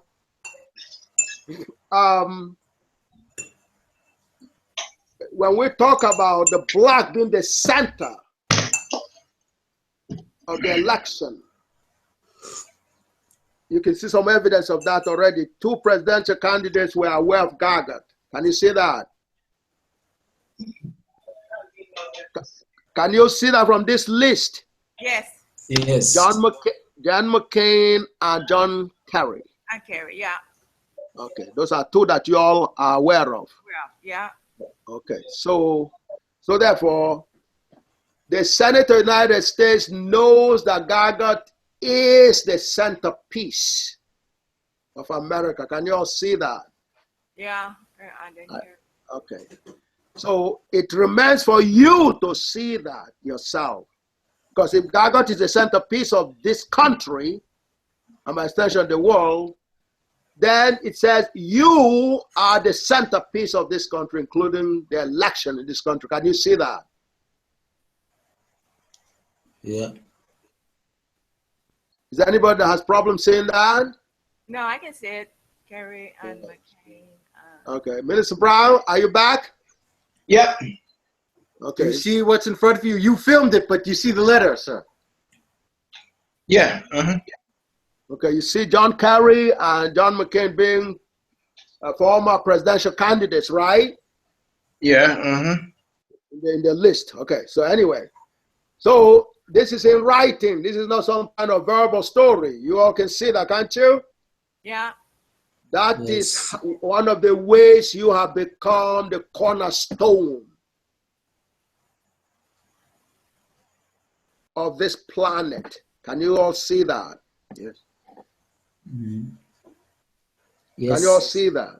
This country has admitted it. Yes. This country has admitted it. This has happened 10 years after GAGUT was announced. And after, what's this thing again? What did you say? What this is again? I'm sorry. I have to go get something from the basement. What did you say? This extra was?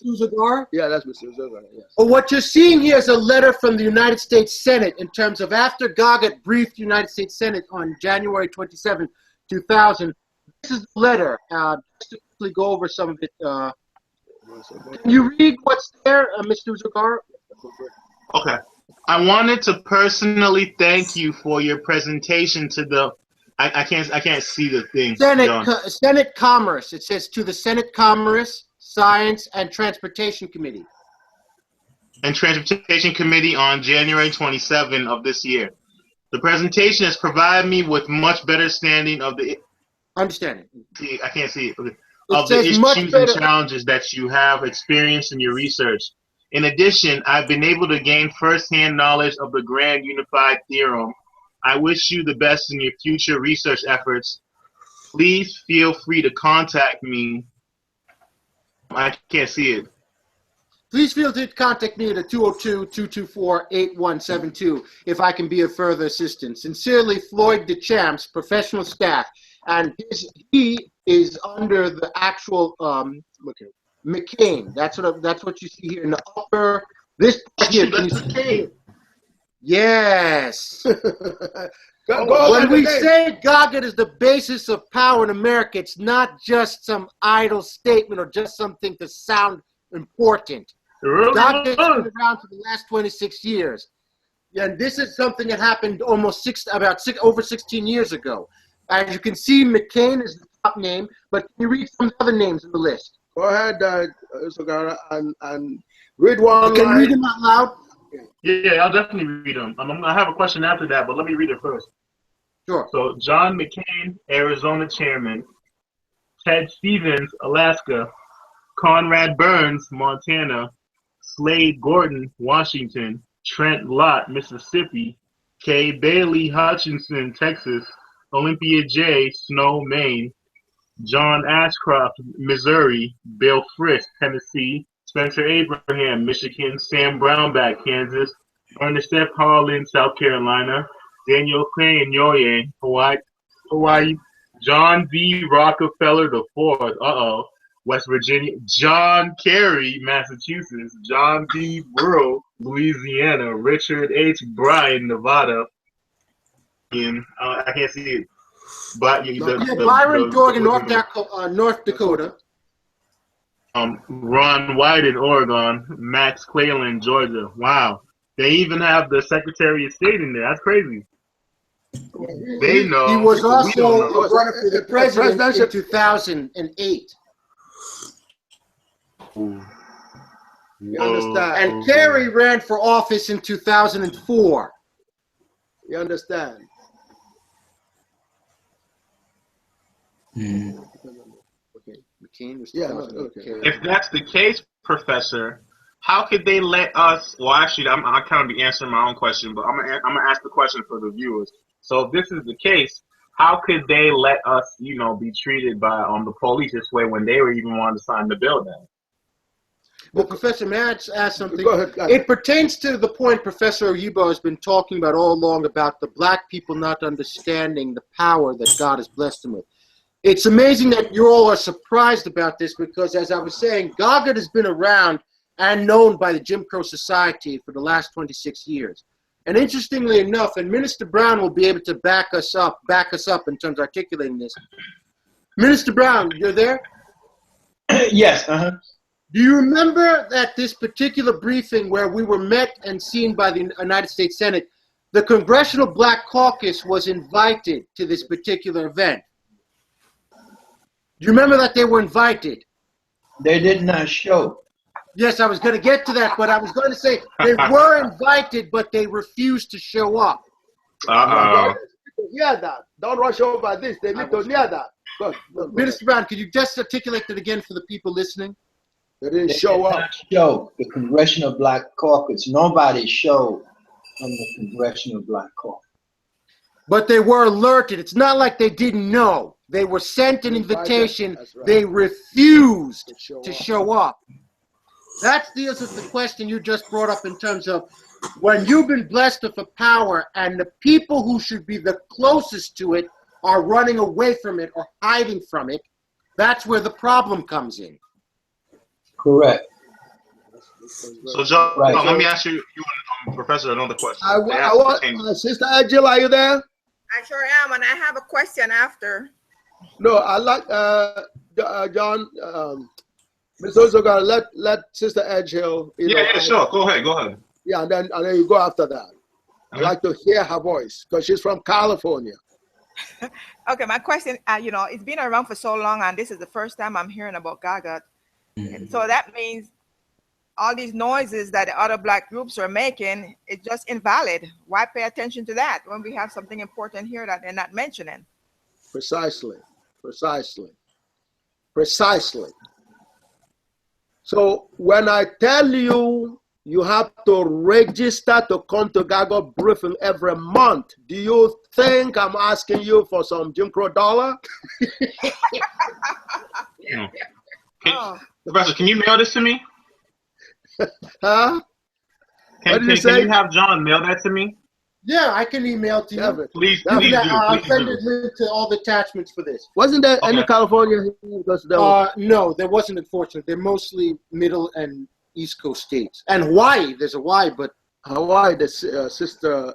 And Montana, but other than that, and Alaska, but other than that, most of them are from the east and middle of the country. All right. Okay, brother. Okay, sister. My question. But I'll email it to you, Mr. Ugazar. Don't worry about that. Go ahead, and you email it to her too. Yes, I'll email it to everyone if you'd like. Because Sister Edgel probably has relatives elsewhere, and so on. So we got to take this up. This is not a joke. Okay. Yeah, definitely. Go ahead, Usogar and Sister. A second question. Okay. Yes. I think it was the last briefing or two briefings ago. You mentioned in 2004 there was a God order bill, but you said that Clinton was playing around with it. Is this God order bill? Mm-hmm. Well, okay, maybe you're talking about. You said a senator from like a congressman from Rhode Island or Connecticut was trying to put it up. I forgot his name. Yeah, Senator Dodd recommended, or his office recommended, there be a GAGUT bill in the Senate. A bill, okay. Yes, a bill of the United States. And I think that, so now, what you all need to do now is to engage Clinton or and Trump and through their people and say, look, this is our position in the United States government. We're the centerpiece in this election. And it's recognized because of our black power being, what protects this country by recognition of Pentagon. And John McCain, as you all know, I think he may have gone now to the defense unit. I think I think he switched from this committee to defense. Yeah, I don't know the specifics. Something like that. But of course, he's an admiral or something like that. He's top man from the Navy. You all know him as that, right? What? So he's a big military kind of person. So he's interested. In fact, he had asked NASA and NSF to do something with GAGUT, but Senator guy from what's his name again? Senator from Connecticut. I just called his name. Collins. No, Dodd. Dodd. Yeah, Dodd of Connecticut recommended a GAGUT bill, just like the motion that was passed in Nigeria unanimously. He wanted that even before the event in Nigeria. Do you all understand? So it seems as if while Clinton, who was trying to make that, begin to pursue that, ran into Ernest Hollins, representing the right wing from South Carolina. That's where she developed a problem. Okay, and that's what I was saying. Okay? Because apparently Clinton, as a senator, Hillary Clinton, as a senator, was going to make a presentation because she came in and took over from Professor Senator Moynihan, who, if he was there, he would have pulled it through. Okay? But Clinton came and then he was beginning to bring, so he wanted to bring her colleagues in the Democratic Party first before reaching out, and he ran into a confrontation from Ernest Hollins because of its implication in South Carolina and the South. You all understand? So they had to have it stopped because of what was going on in the South, you're saying? That has to be. Ernest Hollins is the kind that to throw a filibuster on the black issue anytime, right? From South Carolina. So what do you expect? Okay, so Ernest Hollins is a black man, and they knew not to give it to... None of these people listed. There's not a single black person here. This is what I was trying to explain about the Congressional Black Caucus as opposed to the whites. The white people had no problems talking about GAGUT. Even Hollins, though, opposed it, he was at least willing to talk about it. His Congressional Black Caucus, they refused to even show up, let alone even talk about it. That's what we mean by the hangover mentality. All the people here are non-blacks. As a matter of fact, they're all WASP, probably, or at least, what you call white people, except in a way, Hawaiian. You understand? Yeah. Okay, now, so Hollins is extraordinarily right-wing. His state, he represents the KKK from his state. You understand? Yeah. So, therefore, you don't expect him to go for, although he was outvoted in this support for GAGUT, but when we're going to the bill, like the major bills that is passed, that's what was recommended by Dodd, and Dodd was prepared to support it as a Republican from Connecticut, because I was in the University of Bridgeport during this period. So Dodd had to be involved, okay? And, and Dodd was ready to go because Dodd said the only way to do this is have a bill. Now, Nigeria unanimously passed a motion. It wasn't a full bill, but it was a motion that was passed. That motion was like equivalent of what would have happened if that thing was able to go through. So what you're going to be asking Clinton right now is, now as a president, is he going to push that bill through? You all understand? So yeah. I want to try and ask a little bit more of elaboration on it. So just the first thing I want to say, this first thing and another thing. So pretty much the reason why they didn't continue is because the Black Caucus wouldn't insist. No, that's one of the reasons. One of the reasons was they did not see the impact from the black people, the so-called black leaders or people that you look up to, were not talking or pushing GAGUT. Yes. That's part of the reason why I brought it up, because even though we're thanking for Clinton's involvement in GAGUT and McCain's and all that, the black people should have been the ones spearheading this. Instead, Jim Crow, ironically, has done more in terms of pushing GAGUT in the Senate than the black senators or the black Congress people or any of the so-called black political types.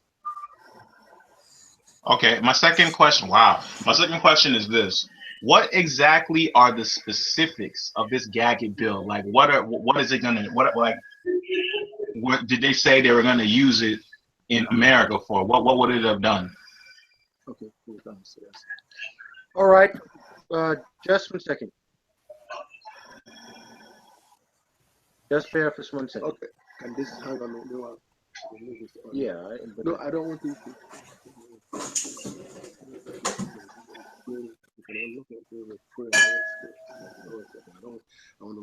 Now, so let me explain, and I wish Sister, is she back? Miss Blake, are you there? Miss Blake, can you hear? Yes, I'm here. Did you see the letter? Did Praise you see God. the letter? Or were you watching in terms of the letter from the senator? Are you looking at the screen right I was. I heard you. Okay, yes. just want to confirm. Thank you. Okay. No, thank you. Did you see the senators who supported GAGUT in the Senate? Yes. Okay. As a committee. That's really, that's quite impressive. I mean, GAGUT has ultimate credibility in terms of the white establishment acknowledging it. It really does. So I don't understand why the Truly does. Why I can't understand why black people are not supporting it. Okay, that I need to explain, but with the goal of doing something about it. You understand? See, you can now understand what I was saying about Brother Clay a little while ago. You understand? Yes. Okay. It's a similar situation. So there is a pattern and geometry. You understand? Right. We had Scott Williams that was used by Jim Crow in order to throw some sand into it, into GAGUT. Okay. We had another Uncle Tom. Yeah, well, that. Yes. Brother Ozogara says that he understands that vocabulary. So I understand. I'm from that school of thought. Okay, so a guy called Tony. Tony sounds nice. Okay. Great African name. And Brother Papa Mane, are you there? Papa Mane, can you hear us? Yes, I'm hearing. Yes. Are you digesting this? And they're going to send you this letter also. Thank you. No. Because this needs to be passed on to President Jame. Oyibo, what exactly were the specifics of what would have been inside this bill? Because I'm honestly, I really would like to know personally. Yes. Before I answer that question, first of all, there are a lot of things that would have been for the one thing. I mean, we have so much. Do you understand me? We have so much, but you have to digest what you see here first. Oh, it's in the system. This is, in other words, look at that. This is telling you what GAGUT represents. Yeah. Y'all understand? The top. Oh yeah, I see it now. You understand? Rockefeller is not that's Rockefeller. That's what exactly Rockefeller. what I'm saying. That's exactly what I'm saying. During the so-called Patriot Act. Do you understand? Patriot Act, Ashcroft, as you can see, and Lott, he's supposed to be one of them down south types that hate black people. Even he was involved here. Okay, that's down Mississippi. The old Miss is there, okay? You understand? So we have everybody because GAGUT is the biggest thing that has happened to humanity. That's why you have all of these people here. Do you all understand? Yes. And for the first time, blackness has been respected in the highest level of the government for the very first experience. when we were arriving, you understand, on the Capitol Hill, that's where we were, you understand, the whole place was shaking. I had to travel in the train because I knew they were going to shoot down my plane. You understand? I travel on, yep, that's right. I travel on the train to meet Minister Brown and company who were driving and riding, and all that. I took a train. And sure enough, they stopped my train somewhere after Philadelphia. And I was stuck in there. And you understand, it was very rough. I barely arrived there, and I had to call them. And I had the medical doctor who was related to a politician. I had them call in to tell them that I'm on my way. You understand? And so,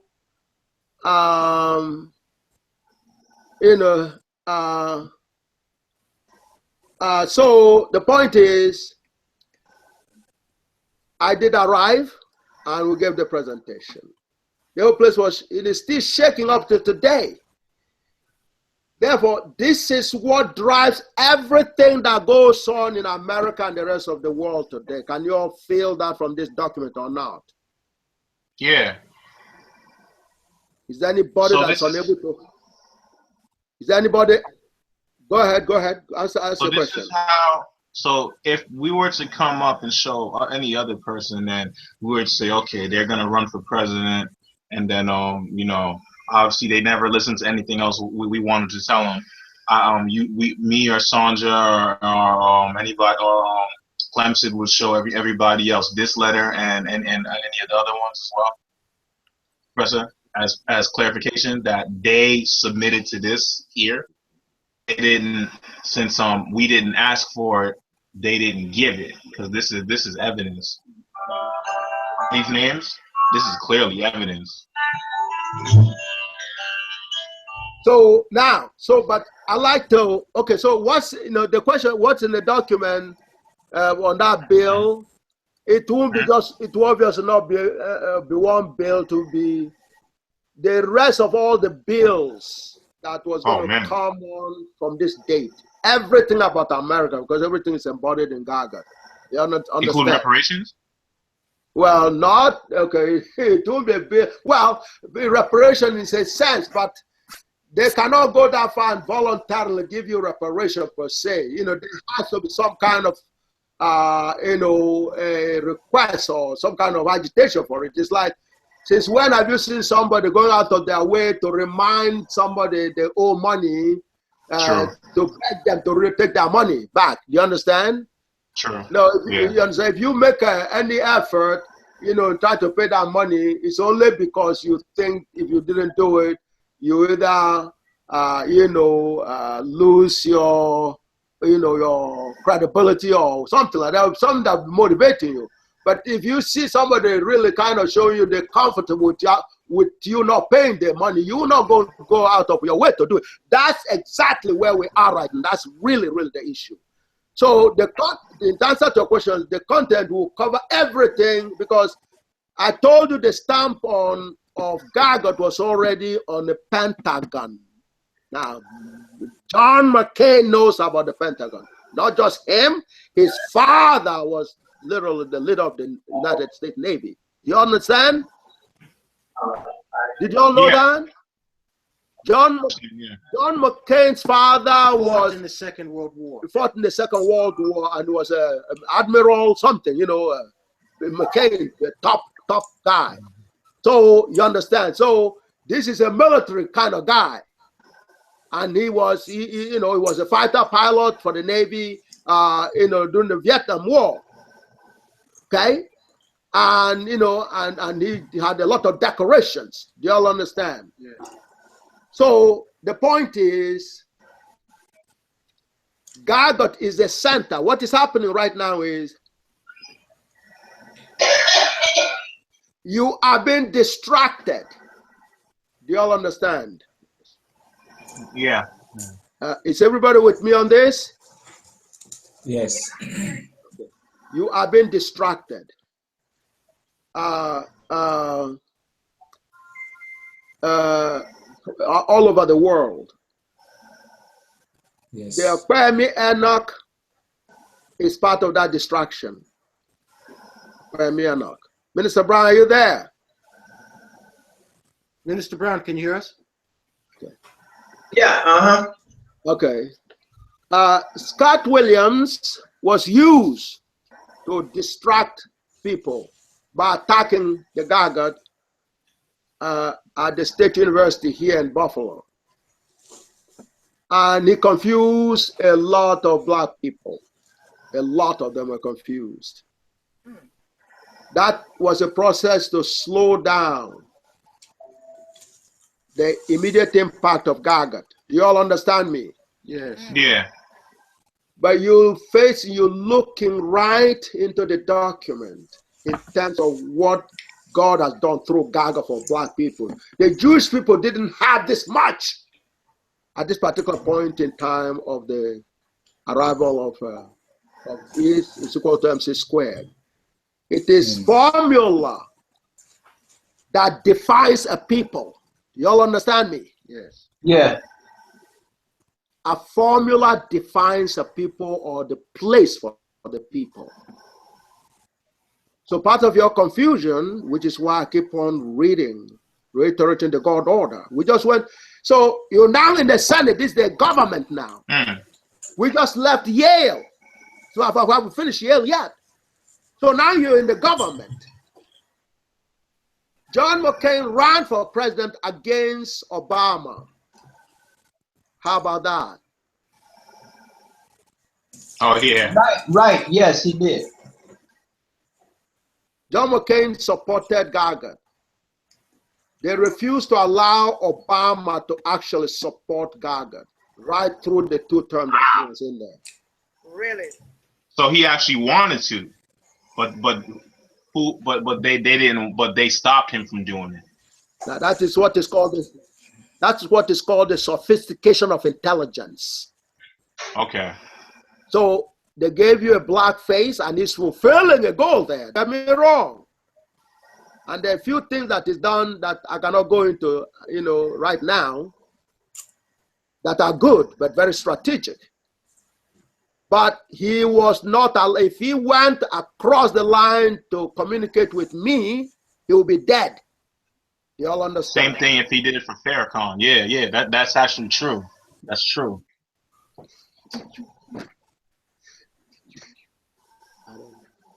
Professor, I have a question, another question relating to the bill. Is there yeah, that's so let me, yeah, you can ask a question, but I like this point to be understood. You understand me? Because I told you this last presentation. I'm glad Sister Blake came back on, because this is supposed to reinforce for her what I was telling her earlier on. It's across the board. This is a military strategy. Do you all hear me? Yeah. This is a military strategy. This is a war. This is what is called a reactionary war on the biggest thing that has happened to God's creation, which is God ordaining of human as of all the creatures God made. That human being, a black man with the ultimate intelligence. And every rubbish that have been pushed on black people before was demolished completely. Can you all see that? Yeah. Yes. You have senator from Georgia there. That's a KKK land. And you see that Max Cleveland or Cleveland. Y'all understand? Louisiana. You understand me? West Virginia. You understand? And that's a Rockefeller. The name speaks for itself. Lord. You understand? Kansas. You understand? Even Maine.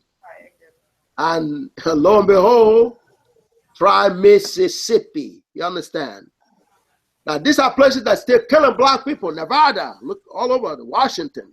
But only because black people are not aware So, of the power from GAGUT. That's, you understand, Brother Glover is trying to explain the thing here. You have to come to terms with this. Oh, I'm coming. To this. In other words, let's talk about what you can do to change the situation. Would you like to talk about it? Definitely. Okay. Is there a document showing the specifics of the bill? No, that can be mailed actually, to me? it never got formalized because, you know, but that's so easy to do. Donald Greaves was, yeah, okay. Yeah, okay. That's, you know, John was trying to say, we have a letter here that you know, had to do with,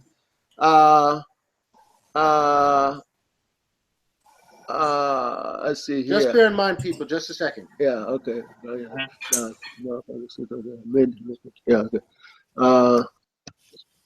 Just bear in mind, we're just taking care of something. Just hold.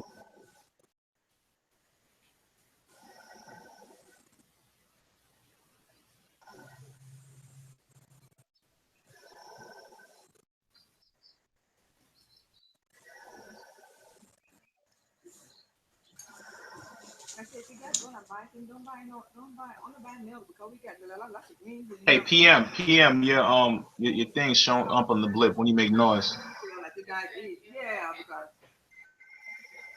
Yeah. I mean, they're not much space because there's a lot of beans in the refrigerator. Oh yeah. It's a lot. And I always have beans and stuff like I got rice there. You know. We got to talk about what we're going to do. In other words, what you see now, and of course, this is consistent with the recognition of GAGUT from Göttingen University. You all understand? Yes. That's a non-black institution, the headquarters of the European supremacy. Brother Capney was here earlier, and I don't think he's still there.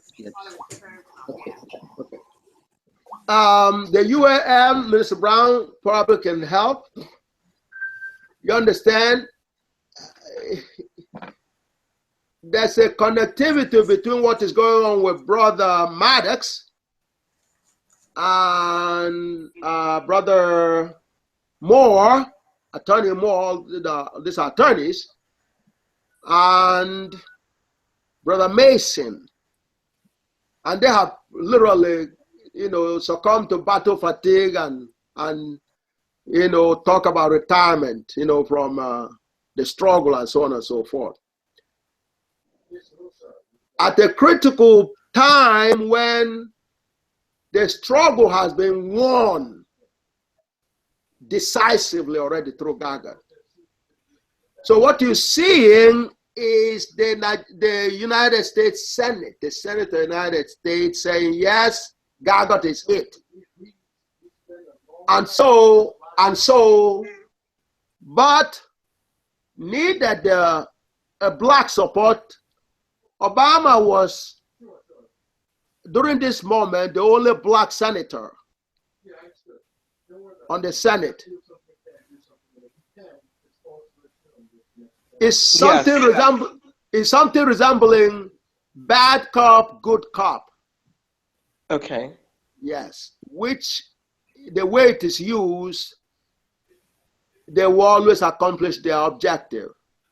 But in the process of public relations is shown that it wasn't all of them that were against it, but the vote will be in their favor, which will be equivalent. Because when they vote, when something is decided on, it's either yes or no. You understand? Sometimes they give a partial, but you understand. So if it is a no, it doesn't matter if the vote was, 51-49 against it. You understand? Or it was 100% against it. You understand? It really doesn't matter, at least for that particular decision, because the decision in both cases will be to go against it. Do you all understand? Yes. So what is done in that process is to show a few or a segment that supports it, and then a segment that doesn't. Okay. And it will be actually hashed out before they go into that. Say an understanding before. See, this is what ultimate intelligence is able to understand, which it's harder for other people to understand. So, but it's the bottom line. Sometimes they even go through and actually pass it, but somehow they will put a constraint on the way that will still neutralize it. Do y'all understand? Okay. So what happened was, Obama was not even allowed to communicate with us in writing. We wrote him a letter, and in fact, we did invite him, if I remember correctly, to the Senate. To the briefing and something like that. And we never got a response from him. Okay? Okay. But he did fulfill a part of the whole process by being the first black person. Okay. To be president. So it all worked like that. The bottom line is they got a piece. The Jim Crow, the other side, the non-blacks got a piece, but they negotiated things in the way that they got something that they wanted and left us with something. But okay. We are the ones that are supposed to be calling the shots because our blessing runs this country and runs the whole world. Right. Everything that is done right since 1990 came through GAGUT. Every car that was designed that runs properly uses GAGUT or owes royalty to GAGUT. You all understand? Detroit is supposed to be run, the GM and all that is supposed to be run by the black people currently. When Obama saved the auto industry, there were supposed to be black managers going in there. But because the black people are not coming to the briefing, they are not aware. It's exact dynamics of the June 10th. What you see is the June 10th replication. That is the best example I can tell you. You all understand? So who's stopping the president from doing this? Who's stopping the president from even trying to make a move to even try and do this? Then, Professor. Well, to the black people. Yes. Well, the police will stop the president. Wow. Or they will go through the police to stop the president, because if the police does not, and the other security, they don't, you understand, if they don't provide him with protection, he's dead the next second around. You all understand? So that they were his security, pretty much. Yes, that's right. In other words, he depends on this, depends on this security in order to be a president. So that's why I had told you folks, hey, he cannot initiate anything. However, if you all initiate something, he cannot go against it. Okay. So what has been missing is everybody listening at this point is very clear. I called you here today as the last last briefing before election for this purpose. Yes. You hear me? Yes. Okay. Now, so what you're going to take Clinton on now is, yes, what are you going to do if we voted for you with regards to the GAGUT bill? Because as a president, he could initiate the bill. You all understand? Yes. And you asking me a question, what's going to be in it? Hey, you bring your ideas. But first, you must overcome the Black Caucus, because the Black Caucus is nothing but a compromise, a false representation of black people on the Capitol Hill. They are doing nothing for black people. And you who are voting them in are not only not aware of GAGUT, but you're not telling them to do anything.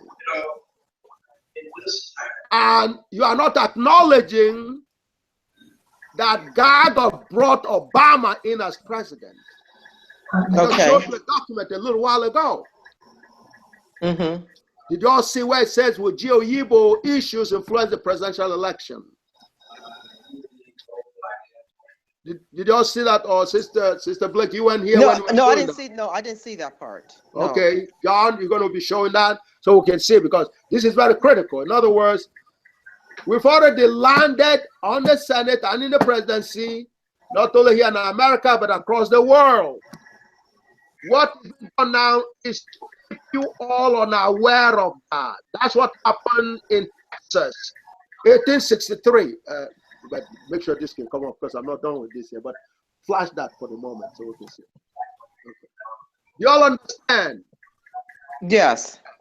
The senators all over America, you know, if they had put up that bill, the bill could easily pass. May not be as good as it passed in Nigeria in terms of 100%, but it will be a good part will be for that bill, because they don't have, there's no other way to go. There's no choice.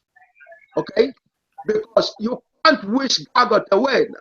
You understand? GAGUT is here to stay. The formula is, you understand? It's like the little piece formula from the Jewish people. Yeah, okay. You see that, Sister Blake? That is the document. The sent, I know there's a lot of words, but I'll try to highlight it with the cursor so you can see it. You see the part here, the will G A Oyibo issues that the mouse is circling? Can you see that? Yes, yeah, I see that. Please read it so they can hear you. Well, yes, will G and A Oyibo issue influence the presidential election? Yes, I see that. Okay. That's how Obama came into the presidency. Okay, wow, gosh. Y'all understand?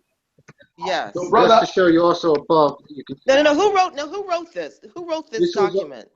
This was on Amazon.com. You can see that that's on Amazon.com. Show him.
Might be true, but there's no healing involved. So people carry on that. That's where bitterness, resentment, unforgiveness, you know how it is.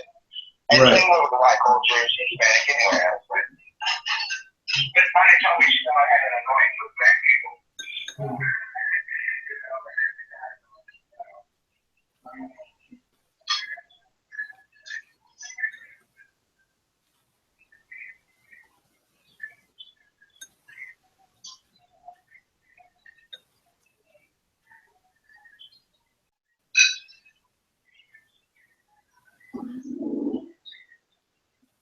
Let me say this. I want to put the name that so I am interested.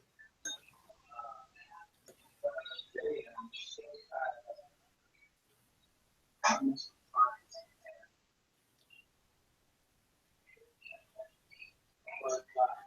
leave.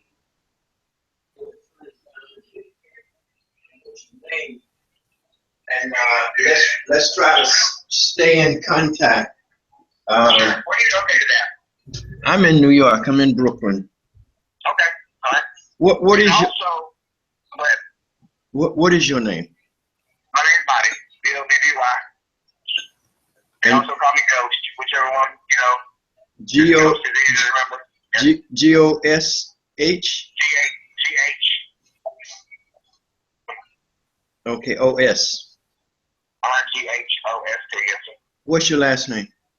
Trantham. T-R-A-N-T-H-A-M.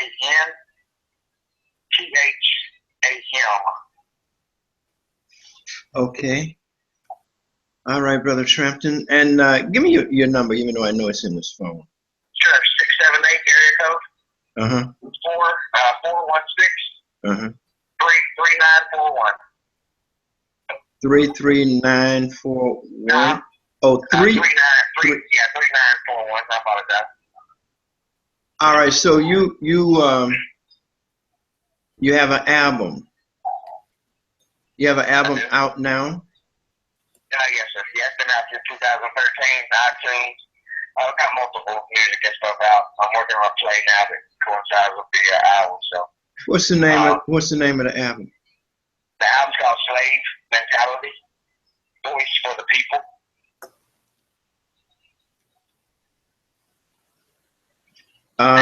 Can you get that? Can I get that? Can I hear it somewhere? Sure. Yeah, you can either give me an address and send you a hard copy, or I can email the songs to you digital. Or you can buy it, on iTunes. I mean, whichever one you want. Okay, my email is tapvideo.com. Tap video. Tap. I'm driving down the road. Okay. All right. I can text it to you. That'd be great. Okay, I'll text it to you. Okay. All right, and let's. Yeah, each song represents a different way of people falling into slavery. It could be struggle. It could be depression. It deals with strippers. It deals with drugs. It deals with betrayal. It deals with racism. It deals with living in Gomorrah. Being the only one out there. It feels like. I mean, it's just an array of different covetousness, bullying. Each song portrays its own slavery. Okay. You know what I'm saying? So, yeah. All right. No, I appreciate you, and thanks for getting in contact with me. And thanks for your email, and Brown, thank you for your time. And if you need any help as well, likewise, let me know. Like I said, we have, we have video equipment, we have all the editing, a lot of the top-notch editing programs and anything like that. So, just let me know if we can be assistance and serve you as well. now, when you said top-notch editing programs, for an example. Well, we have Adobe Premiere, we have Final Cut 11, we have Motion, we have, Interest plugs, Red Giant plugs, we have, pretty, you know what I'm saying?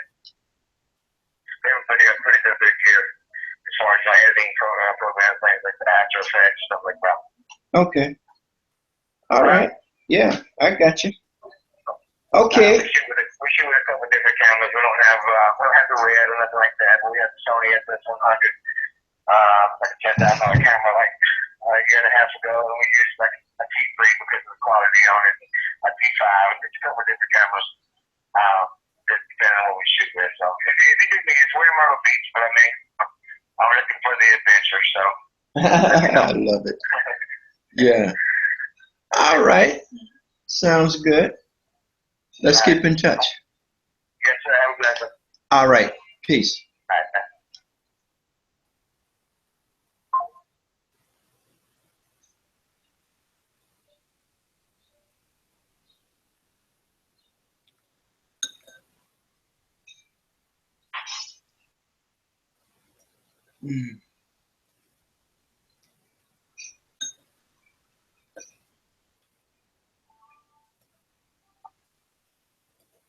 Yeah, hello.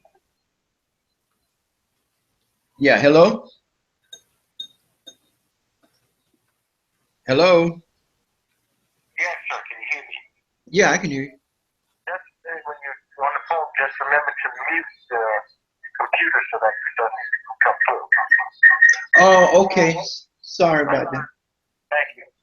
Oh, okay. All right.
Let's don't go the other way no more.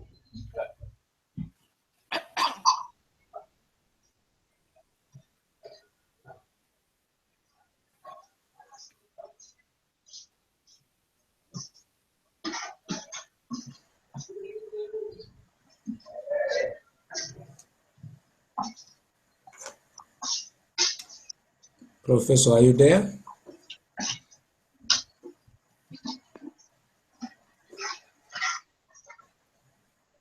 Professor, are you there?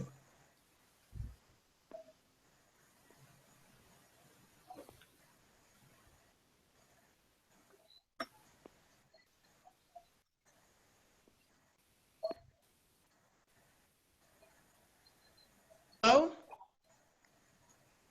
Yes, hello. Is anybody, is Professor on? Okay, yeah, this is Sonia speaking. At first, I couldn't hear any. I didn't have any audio. I can Okay. reconnect. All right. It seems like they are busy with something there. They're doing some tech. All right, yeah, something happened. Where are you calling from? Stockholm.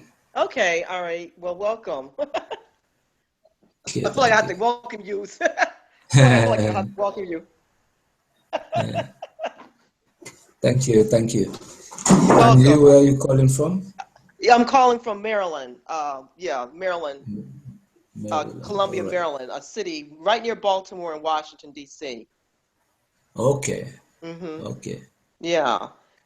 I've never been that part of the world yet, but I will try to come and visit Professor Oyibo sometime. Yes, yes. Yeah, I look forward to meeting him in person myself. Yeah, What he's doing is so revolutionary. And yes, it is. It's so important. I mean, it's like, and the fact that there aren't enough of us who are aware. Yes. So that's the thing. I think we have to start building up a kind of network, you know, to inform our people, you know. Yes, yes. Even though YouTube is good, because I found him on YouTube from. Yeah, I found him on YouTube too. Yes. Yeah, so I called him directly and